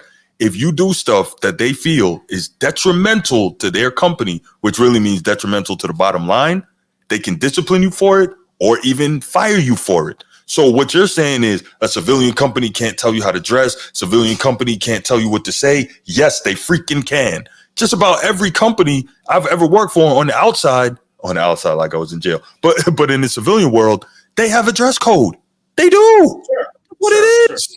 Sure. You can do that. It's a private entity, guys. I think the issue is like we talking about what people wear to the arena, not what they wear on the basketball court. But that's what you're wearing. Hold on. What they wear on the basketball court is a uniform. But you telling me before I play and make my money that you get to dictate what I wear off the court, right? Off the court, when I'm alone, when I'm in the house, what I do. You pretty much controlling me as if I'm a slave for an amount of money. That's the only thing I'm saying. Now, when I step on the basketball court and I represent the company, I'm wearing a company uniform, much like you do. That would almost be like somebody telling you what you have to wear when you're not in uniform, right? You wear civilians. They don't dictate what type of civilian attire you wear. They don't tell you that. No, they don't. Really? You sure about that? So no, if I was positive, I've never seen anybody. Hold on. So nobody is enforcing the civilian attire. I guarantee you, if I'm a civilian and I'm not working and I freaking have on a damn shirt with a damn Nazi symbol, I don't know what the hell the thing is called, but you know that weird thing. Who the fuck is Listen to what I'm saying. I guarantee. You said civilians. wearing a You Nazi said dress? civilians. If I had that joint on in my civilians, I guarantee you I would be reprimanded for it. I guarantee it. I guarantee it. You see what I'm saying? You're saying that cornrows is Things don't equivalent. Cornrows is equivalent to a Nazi symbol. So don't say absolutely that. not what I said. What I'm saying is that's absurd. What I'm saying is that's two things can be true, right?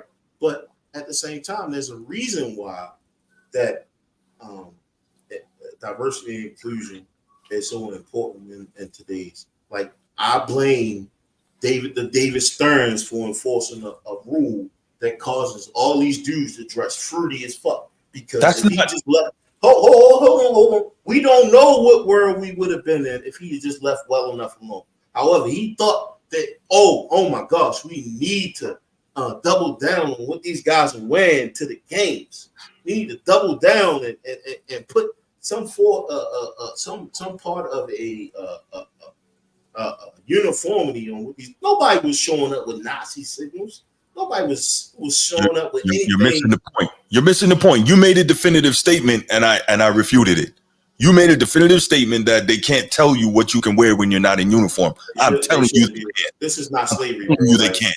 This is just because you can see it how you want to see it. But $200 million don't mean you control me outside. Listen. When it's time for me to play if that dough. If dressing a certain way is Uncle Ruckus shit, yo. That's Uncle Ruckus shit, man. Like, nah, because that's so stupid to say slavery and you freaking among the half of 1%. Like that doesn't even make sense to me.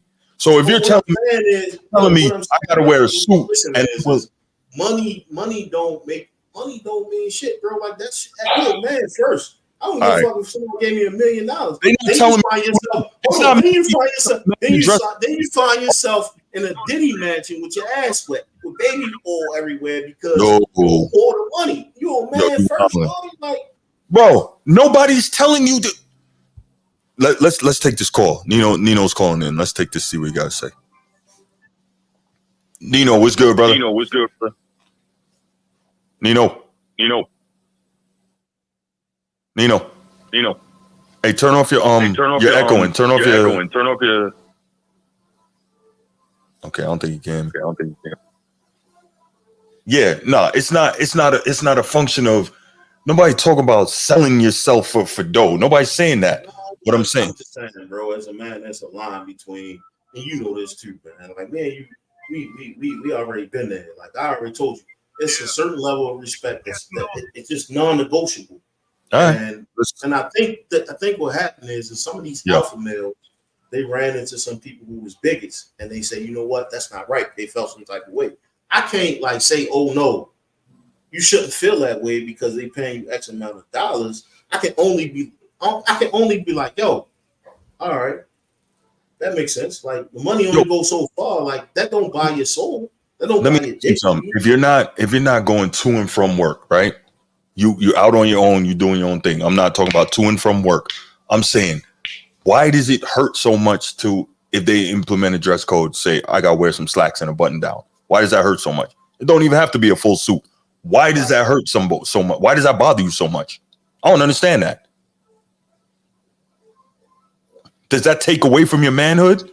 If anything, that could further help you because it could put you in a position where maybe now you get even more endorsement deals. Like I'm lost. The problem is more of why you implement the dress code after the fact versus, you know what I'm saying? Like this dress code didn't exist prior to a certain demographic or a certain person or group of people or culture, right? Because at this point, there was the introduction to the culture. Remember, everybody was wearing the tight ass shorts, right? Nobody was really wearing the long shorts. Everybody wearing the tight ass shorts.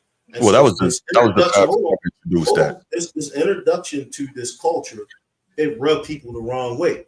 This was more of a Afrocentric culture, and that was the issue. These guys didn't play basketball.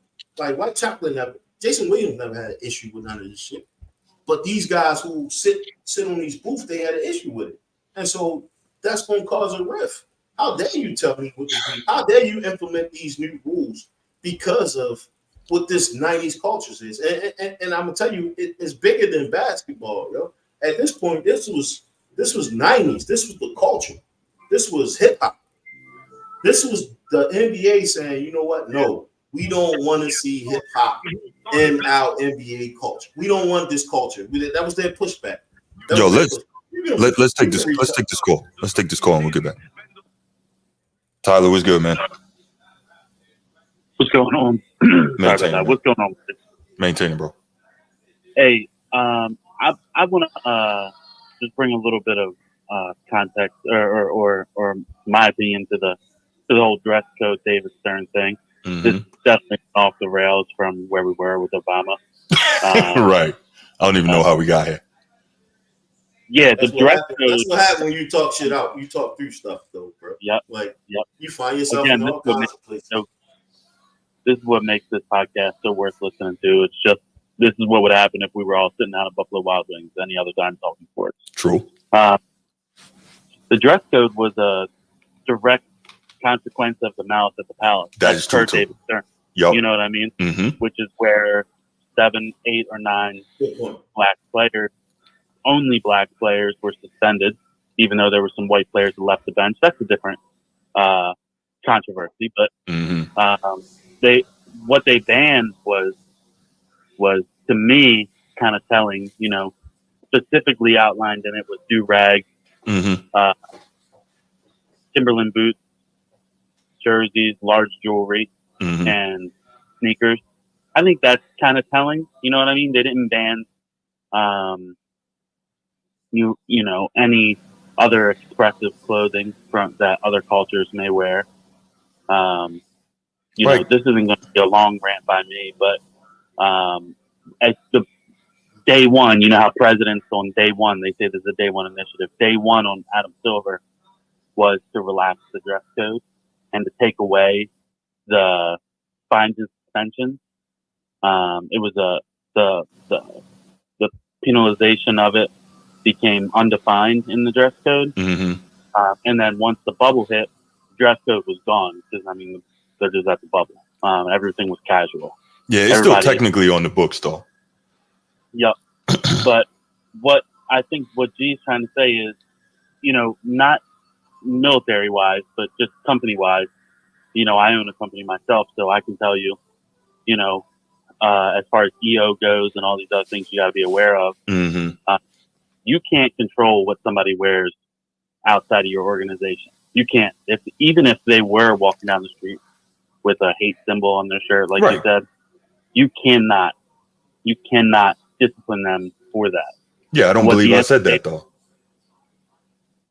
Yeah, but I think what we were talking about was, you know, the NBA's overreach into personal life, which is charity events were specifically outlined in the. I saw that. You know, other things specifically outlined in the dress code was arriving to and departing from the arena, which, you know, they're not on the clock as far as the collective bargaining agreement is concerned. It was a little bit of overreach, you know, and just to speak on G's behalf here, the overreach was kind of targeted, and for the fact that it came directly from the mouth at the palace, you can read between the lines all you want. I mean, I've never had to deal with any sort of racism or anything like that. You know, but I can read between the lines because, you know, in my life, I've been around people that, you know, put shit between the lines and try to read between it. Oh, you're looking into it. You're pulling the race card. You're this and you're that. But it's there for a reason. It's between the lines for a reason. Right. So let me. My bad. No, you're good. No, I was going to say, Tyler, I appreciate your feedback on this topic, definitely. But what I want to say is this, right? No, I don't believe I ever said that a civilian company can control what you wear outside of work, but they definitely can enforce a dress code, right? But anyway, going back to the basketball piece, another thing that David Stern talked about and that has been talked about is you're at the end of the day, right? It's a business. And as you said, you're a business owner. So you understand, like, at the end of the day, it's like bottom line, right? So this thing is a huge business. And if you're alienating advertisers, which is the real source of the money, not necessarily people buying tickets or buying jerseys or what have you, advertisers, the real source of the money. And if you're alienating advertisers, then what are you doing, right? That's my problem. And then secondly, if I'm Allen Iverson or Bruce Hope or whoever it is, right, and I'm dressing the way I dress on the block, which is cool. I got no problem with that. I used to dress like that all the time, right? Baggy jeans and Tim boots and all that. Cool. But my thing is this. When I know I need to, I throw on a suit and go about my business. And it doesn't hurt me to do that. It doesn't make me less of a man to do that, especially in a situation where doing so could possibly lead me, I haven't been in this situation, obviously, but to garnering more endorsement deals, which does what? Puts more money in my coffers, right? So that's better for me. That's better for my family. I don't understand what the big deal is here. That doesn't make any sense to me because it doesn't hurt you to do that. It's just silly to me. It's not even worth arguing over. It's not. Yeah, I think some people let principle guide their actions and values guide their actions a little bit more than compensation and things of that nature. I mean, me, if I'm a free individual in the United States of America, I'm a veteran too. Right. If you tell me I can't wear sneakers, Mm-hmm. I'm getting out of my car and walking into work. I get it. It's an advertiser thing, but what the fuck does sneakers have to do with an advertiser? If an advertiser doesn't like him as a business owner, Mm-hmm. if a customer or something told me, I don't like your people showing up in do-rag, Mm-hmm. fuck. I mean, there's your money, other people are going to spend the money. I mean, you got to have principle somewhere. No, I get the principal piece, and I'm not mad at that. But real quick, side note on the do-rag piece, right? This is interesting. Overreach, yo. Believe it or not, the overreach of the league was probably like the biggest thing. I never saw it that way. That rubbed people wrong. Like two things can be true, but if I feel like I'm being victimized and or discriminated, right? We're gonna say discriminated based off of what I wear, right? Like then I have the right to like put that grievance in at my job. Man. Yeah. Maybe that wasn't a thing then, but maybe now it carries a little more weight than it did when David Stern was in. And so if that's the case, then fuck advertising. That should go out the door because a lawsuit, right? A lawsuit will weigh more than advertisement any day. Mm-hmm. That stains the brand, right?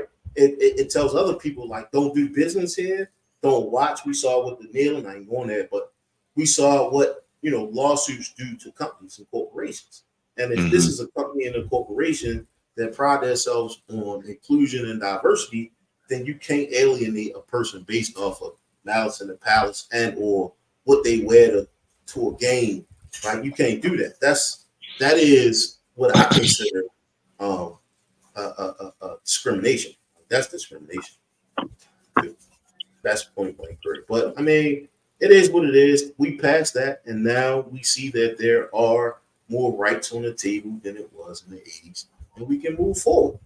Obviously, it was something wrong then that they had to change it and make it the way it is. Like, you don't see people like, oh, yeah, this motherfucker wearing a skirt and hats to work. Nobody's saying nothing now. Like, they just like, it is what it is. We know that's a whole different can of worms. Yeah, but it is what it is. Okay, so now you don't want No, I understand. Everybody start wearing ridiculous shit to work after this bullshit happened.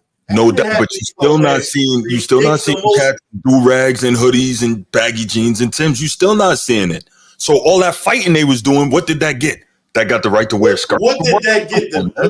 This is the right to wear skirts to work. Yeah, they got that. I'm telling you what it got them. It got people saying, you know what? All right, I'm not gonna wear the baggy jeans. I'm not gonna wear the do rags. But what I will wear is my motherfucking top hat, a jean jacket with a jersey underneath, and I dare you say something.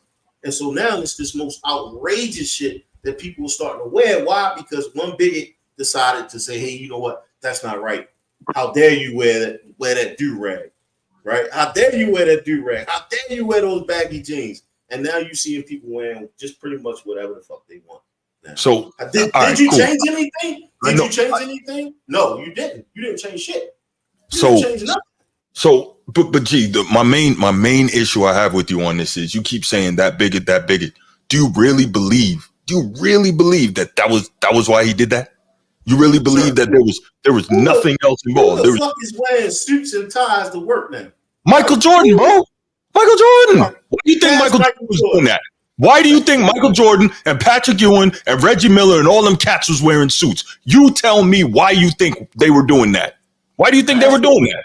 Fast No. forward. Why do you think they were doing that? That's my question to you. They was company men. Fast forward. There was company men. Today. Fast forward today. Who the fuck is wearing suits and ties now? Goodness. It's a moot point.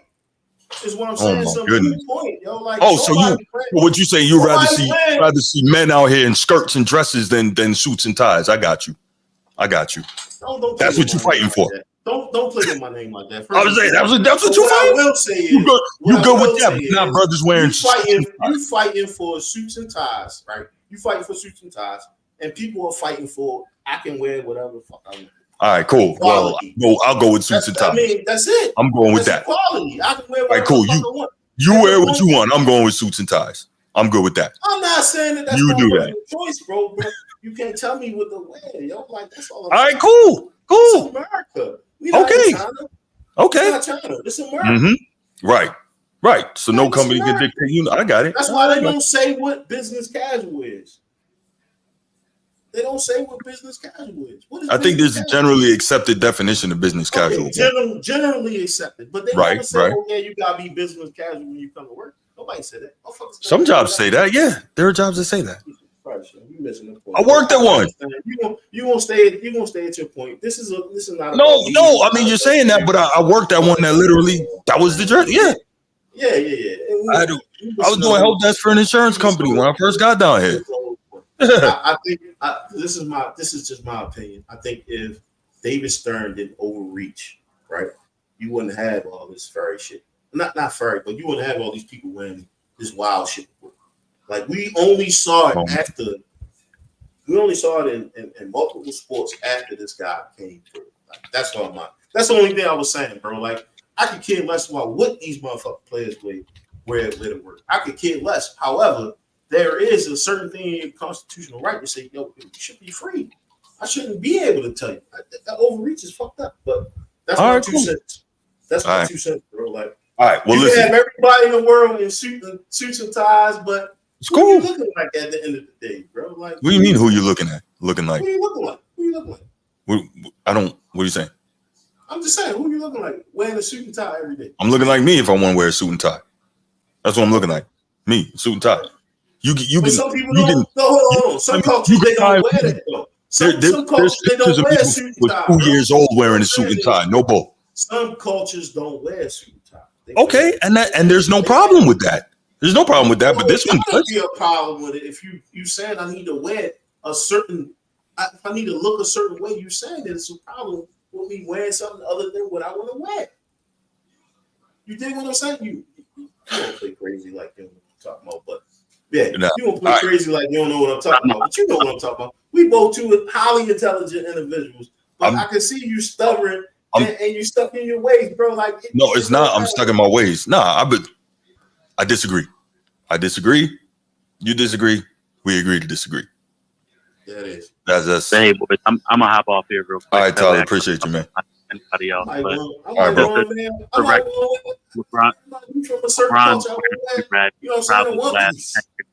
What'd you say, Tyler? LeBron what? LeBron wears a do-rag to and from the arena for like the last 10 years. All that. I ain't even going. Let's not. Bruce about to turn them in, yo. I really. You gotta be careful with the pronounce tomorrow, G. Yeah. All right, man. I'll let you, Tyler. Appreciate the call, bro. Love you, bro. Congratulations. Yeah, the baby. Oh, right there, man. The baby. Yeah, oh, that's good. Congrats, Tyler. Congrats, brother.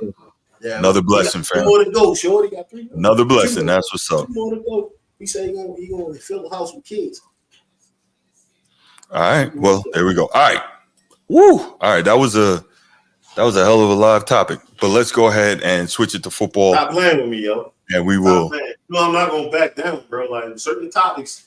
Hey, man. Hey, it's cool, man. You want people to, But Tyler had some really good points. Bruce had some really good points, man. And you just got a lot of input from folks, man. That's just it. Like, everybody don't know everything, right? Like we don't know all the answers. That's a fact. And that's all I've been saying. Where we were when this shit was going on and how we felt about the shit. Yeah, I tell you, I was arguing the same argument back then when this was happening with my homeboy Kai. He'll tell you, I was arguing this because he was on your side and I was on the side I'm on now. Yeah, And I'm I a was hooper, like, so nah. I hoop. So you already know what that is about, man. Like you're not gonna tell me what I can wear to the game. I might want to wear my fucking Nike slippers and some warm ups. Like you know what I'm saying? Like because I want to be relaxed. I don't want to put no goddamn suit on and walk in the arena. Okay, why like, can't you be relaxed in a suit? Huh? Why can't you be relaxed in a suit? I mean, I'm just asking. You getting in the zone from the time you wake up to the time that motherfucking clock starts. Well, clearly that didn't stop Mike from getting in his zone, or Kobe, or Reggie, or Pat. You know, I'm just saying. I'm sure we got tape of them not wearing suits every time, bro. Like, come on, be for real. I mean, yeah. Two things can be true. Yeah. Maybe the big games he wore a suit and tie, but at the same time, I'm sure he had headphones on. I'm sure he had headphones on. Probably when he first came in the league, but man, I saw Mike with his headphones on because like once my man became a some people, you know what I'm saying, that just me like that. I get it. I just don't understand what's the big deal. It's not taking nothing from you, but whatever. It was the Godfather era.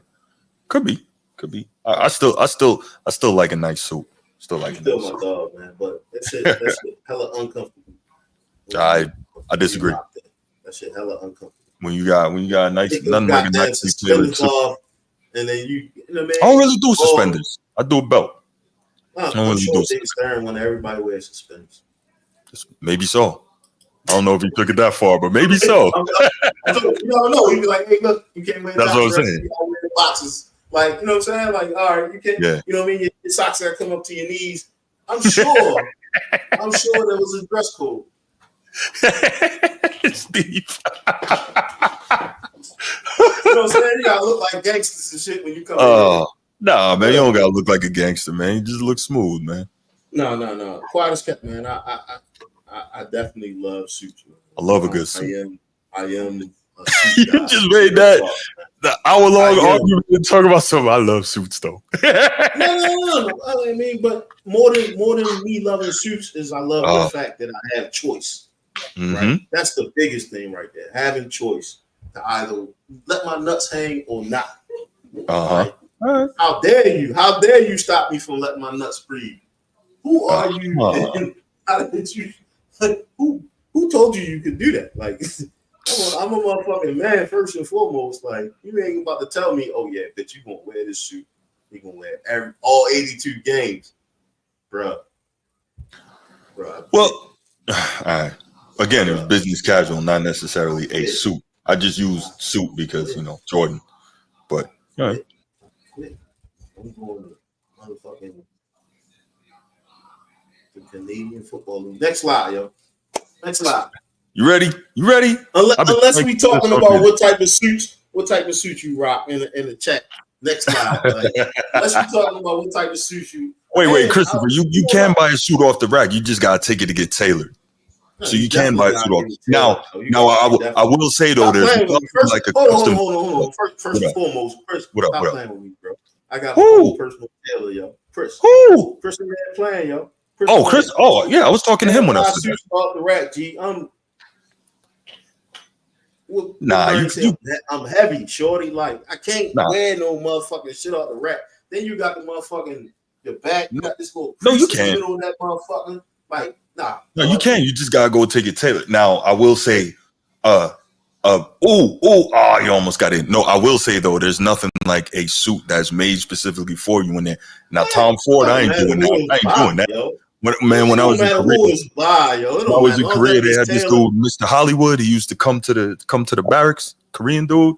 He measure you all up, you know what I'm saying? Do all that, and he come back in about and he come back in about 2 weeks with his suit laced up nice for you. Let you choose the fabric, design, all that.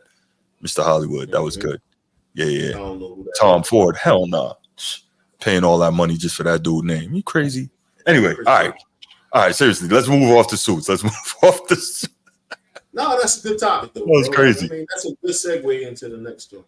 That was crazy. I don't know. How do we segue into the next joint? I don't even know how. We just going. Chris said he liked Tom Ford suits. He said that? Great Prince Strike. Okay, all right. Listen, I'm not saying that Tom Ford don't make good. Listen, I'm man, saying, that's I'm the not saying, segue, bro. Like we talking about suits here. You know, some people ain't never put them up. yeah, definitely off the rack, but Taylor. Even And Taylor don't get me suit. wrong, a custom suit is even better. I agree, but Yeah. you know, if off the rack, but Taylor, It that gotta works. be custom. If it ain't custom, it ain't right. Nah, I could do off the rack, but Taylor. I've done that before. Yeah, it worked. Like I bought a suit for my I daughter's mean, you paying the high same school amount graduation. for a custom suit that you would for a Taylor suit at the same time. Yeah, Really? yeah, yeah. Huh. Hell yeah. Interesting. Yeah, I'm sure. Real talk. I'm gonna have to check that out. Okay. All right. You my dog. See. Yeah. How dare you tell me I realize gotta wear one though? Like, I wish you would. Put that suit on, boy. Unless I'm briefing the commander in chief, bitch. Who you talking to? You know what I mean? Yeah. All right. All right. Let's do this. This will be a quick one, y'all. This will be a quick one because I didn't expect that last one to go crazy like that. But LA Rams started off the season, I believe 1-4, right, G? They were really struggling, and now they're 3-4. They're on a bit of a couple game winning streak, and now they're in a position where they can get, with the next game, they can get back up to 500. So the question is, are they in a position where they could possibly win a division? Are they in a position where they could possibly really make a run later? What are your thoughts on that? Oh man, I don't got no stocks. I don't have no stock. Even though they just got both of their receivers back, right? Yeah. Cooper Kupp played and Puka Nacua. That's right. Yep. They got both their receivers playing. They still got a lot of holes in that defense. But it looked good the other night against Minnesota. Yeah, Matt doing his thing, but at the same time, I think it was just, we all knew that Watkins was fraudulent, right? You seen the meme I was circulating around. We knew this was going to happen. Like, all right, it's only after we get to week 7, week 8, you start to see the dogs come out. And they it's a race to the finish, and all those things that happen the first 8 weeks. A lot of organizations and franchises. This is where they make their money the first 8 weeks. This is where they get their season ticket holders. They make them happy. But we know that like some of these teams, like the LA Rams, those warm weather teams, it don't sustain in the last half of the season. That's true too. They have a problem with the turnout. Like people don't come to the games. Right, either the beginning or the end of the game. They don't beginning of the season or end of the season because people don't want to. They just don't want to do it. They want to do something else. They over it. But yeah, I agree, Bruce. Matt is definitely Ali. I think so too. But he got a lot of stats, and now he has the Super Bowl, and I think so too. But there's arguments for his quote unquote greatness, but I do feel like but we know that defense they had when they won the chip was that was vicious. And if we're real, if Jaworski Tart from the 49ers doesn't drop that interception in the conference championship game, well, because if you watch Matt Stafford play, you just gotta wait. He's gonna try to give one away at some point, what I mean? So it's like, I don't know. But he's got all the numbers that would say he's an all-timer. He's got all the numbers and he's got the ring now. So I can see both sides of the argument. But part of me has always felt like he's overrated. I do agree, Bruce. I can't lie to you. Yeah. Matty Ice. Same level. I think he's got more arm talent. I think he's got more mobility. I think he's better than Matty Ice, but I still think he's overrated if that's possible for a guy. No, I mean, if they didn't have that defense, they wouldn't. Yeah, no question. I know it's hard. It's hard for people to look at that. I mean, especially with the Chiefs doing what they're doing right now. With 6 touches and 8 interceptions. But let's be real. That defense has really been carrying these guys. And during that Super Bowl season, the defense definitely carried it. Like, definitely. That's why he didn't get the game MVP. I think it went to what's the dude name, bro? You know his name? Donald. Not Donald. Sam Donald. Not Sam Donald. What's the guy's name, man? He played defense. He retired already. He was doing the training with the knives. Oh, Aaron Donald. My bad. Donald. Okay, Yeah, I lost you. Aaron yeah, Donald. yeah. Yes, sir. Come on, yo, you gotta be sharper than this. Yeah, my bad. You gotta be sharper than me. You gotta be sharper than me when I say that. Yeah, Aaron Donald, but yeah, definitely, man. Like I think if he'd have won the game on his back, then I'd have been different story. But because he wasn't able to do it, and anytime a defender, we saw that a few times with what's the dude name for Denver? He with Buffalo now. He was Von Miller, right? Mm-hmm. We saw the same formula with Von Miller, where as though he won that shit. And LA Rams, I think they fraud, man. I think it's a fraud.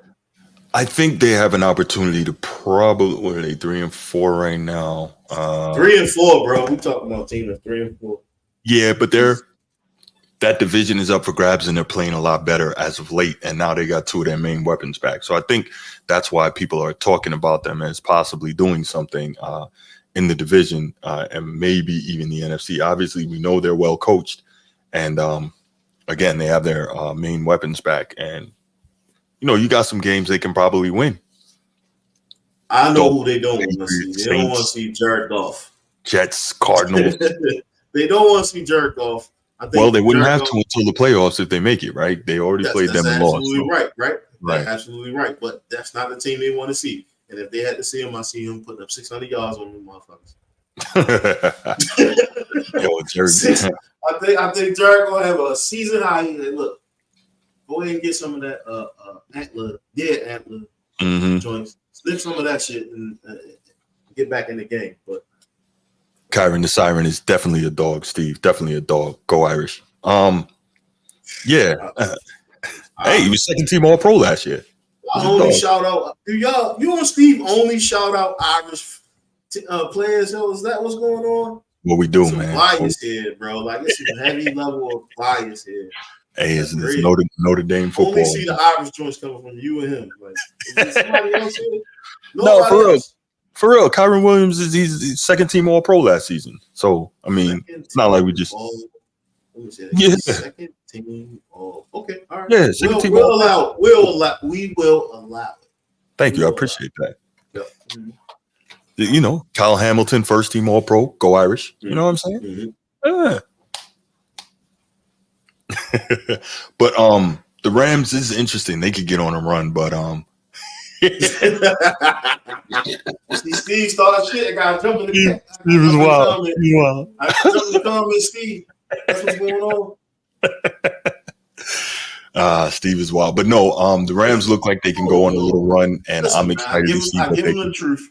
Listen, I give him the truth, right? I talk about Russ. He called Russ a stick.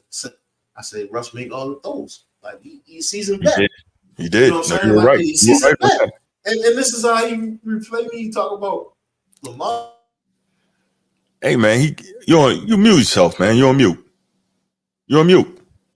I can't wait till we play y'all, bro. I can't wait, Steve. I cannot. Russ is he's a family man. That's Mr. Unlimited. He's a simp, man. He's a family man. He raising other men's kids. There's a different. That's called. Yeah. That's not. He married her. Well, how's that simp? Oh no. He turned a broken family into a probably shouldn't have done that. What? Wow. That's Sierra, first and foremost. Hold on. We had this discussion offline. You probably shouldn't have done that. That is Sierra, dog. Like she one of one. So the Rams look like the Rams can make a run. And they could possibly make the playoffs this year. Not to be confused with Tamir. Let's make that. No, the Rams could possibly make a run this year, man. And it's going to be interesting to see where that ends up. I'm going to leave it there, man. My brain is fried. My bad, dog. Why you didn't go live today, bro? You already know what it was. Look, I look online. I started not even jumping on. I was like, "Oh man, I'm tired of shit." And I say, "You know what?" No. It's not even that. My man got the 2-button polo on him. I'm in there, shorty. I'm in there. He got the fresh red polo on. I'm in there. My goodness. Man. Deadbeat. Yeah. You know what that means? Another man raising kids is crazy work. Yeah, it's not. I take my hat off to him. It's not a good look. Not a good look. But yo, we're gonna leave it here, y'all. Man, we are gonna leave it here. Man, that was tough. So yeah, we think the Rams can make a run. We'll see what happens. I think the Rams can make a run. G says no. We'll see what happens. Crazy. I mean, this NBA, yeah. I mean, this NFL, yeah. They're playing well right now, and really, that division looks like it's up for grabs. That's the only other thing I can say. But they talking about trading what's his face? Stafford.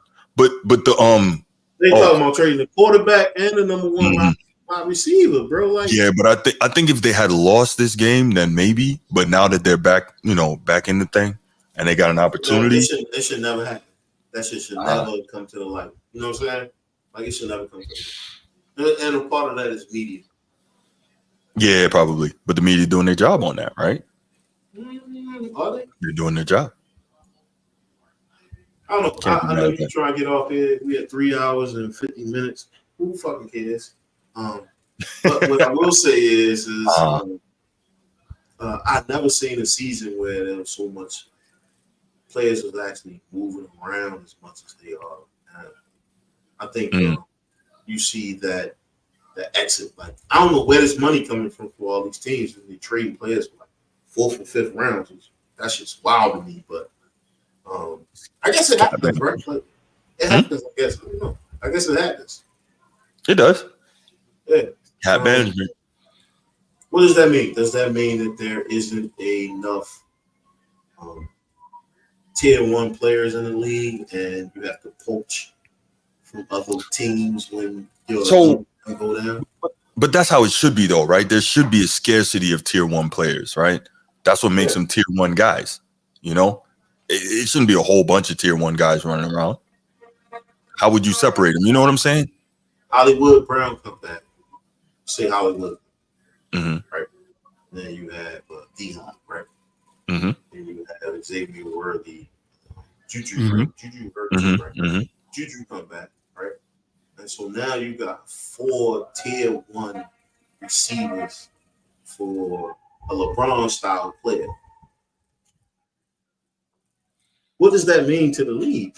Like, you stacking the deck. Like, these dudes gonna be back. It's only week 4. I think football is so different from basketball, so I wouldn't use the LeBron type argument. Football is so different. No, you don't want to use it, but no. The reason I say that is because in football you need so much more, right? In basketball, one player can have a larger impact than they can in football. So I think football is totally different. You need so much more, and everybody playing their role and doing their thing. Oh, good D. Who could possibly come back this year for the Chiefs? Who could what? Who could possibly come back for the Chiefs? D-Hop is playing. Xavier Worthy is Hollywood could possibly come back, right? Mm-hmm. And then Juju can come back, right? Mm-hmm. So now you got 4 tier 1 players. Oh, Pacheco. Okay, there you go. Nah, those guys aren't tier 1 players. In fairness, I don't think he's got any tier 1 player left on that. You bugging, yo. Yeah. D-Hop was, but I mean, we may see if he can get back. D-Hop hasn't been that for years. Hollywood Brown certainly is not a tier 1 receiver. Juju definitely is not. That's why I keep getting traded all over the damn place. Nah, none of those guys are tier 1. Nah, not at all. Nah. You sure? Yes. In the Andy Reid system, you don't think none of those players are tier 1? No, that means they can work in the system. That doesn't make them tier 1 players. There's a difference. Like I said, D-Hop could be if he can get back to that, but we haven't seen that in years. Oh man, you're killing me. Short hands. All those are short hands. They are all short hand players. But first of all, D-Hop is the only one of those who's ever been a tier 1 receiver. And again, we have Hollywood was a tier 1 receiver with the Ravens. No. He was good. He was never tier 1. I don't even think he was a Pro Bowler with the Ravens. Gosh. No. Let me see. Let's find out. I could be wrong. Andy Reid only going for tier 1 players. Nah, man. Nah, he likes guys that'll fit. He was the Zay Flowers. He was the motherfucking X Factor, the X Factor for Zay Flowers. Let's see. He there for a reason. I could be wrong, but I don't think he's ever been a Pro Bowler. Yeah. I could be wrong though. I don't think he's been healthy enough to be a Pro Bowler, but he only got to play 2 games in the playoff. Anyway, I digress, man. We can talk about this on another topic. Yeah, never that. But it's a narrative that he hasn't been healthy though. As a rookie, he played 14 games. Second year, 16 games. Third year, 16 games. Fourth year, 12 games. Fifth year, 14 games. Like it's a narrative that he hasn't been on the field.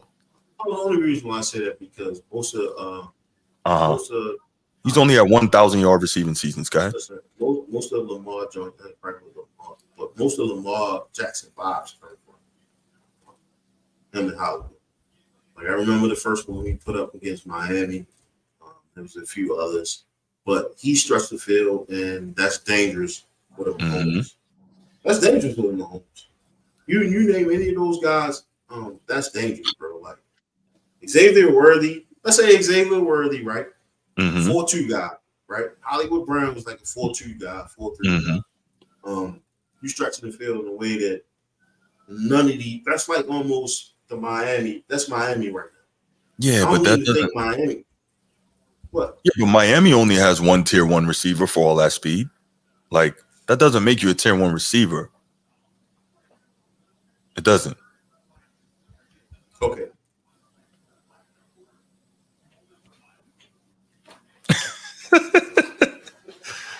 All right. Let's go ahead and put it on. It's gonna get bad if they all come back. That's the only thing I'm saying, bro. I can see that.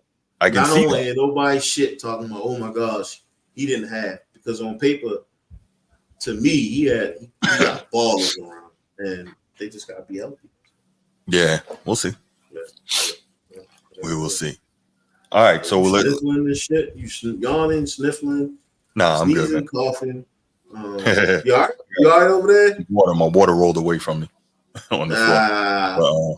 But, yeah, but no, we're gonna call it right here, man. Let's see. Yeah, 4 hours. Good show, man. That was crazy.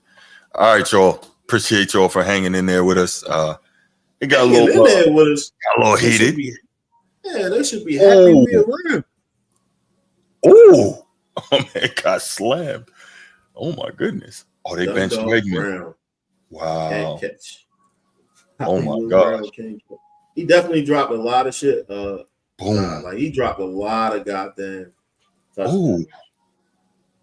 Dropped a dime. That was crazy.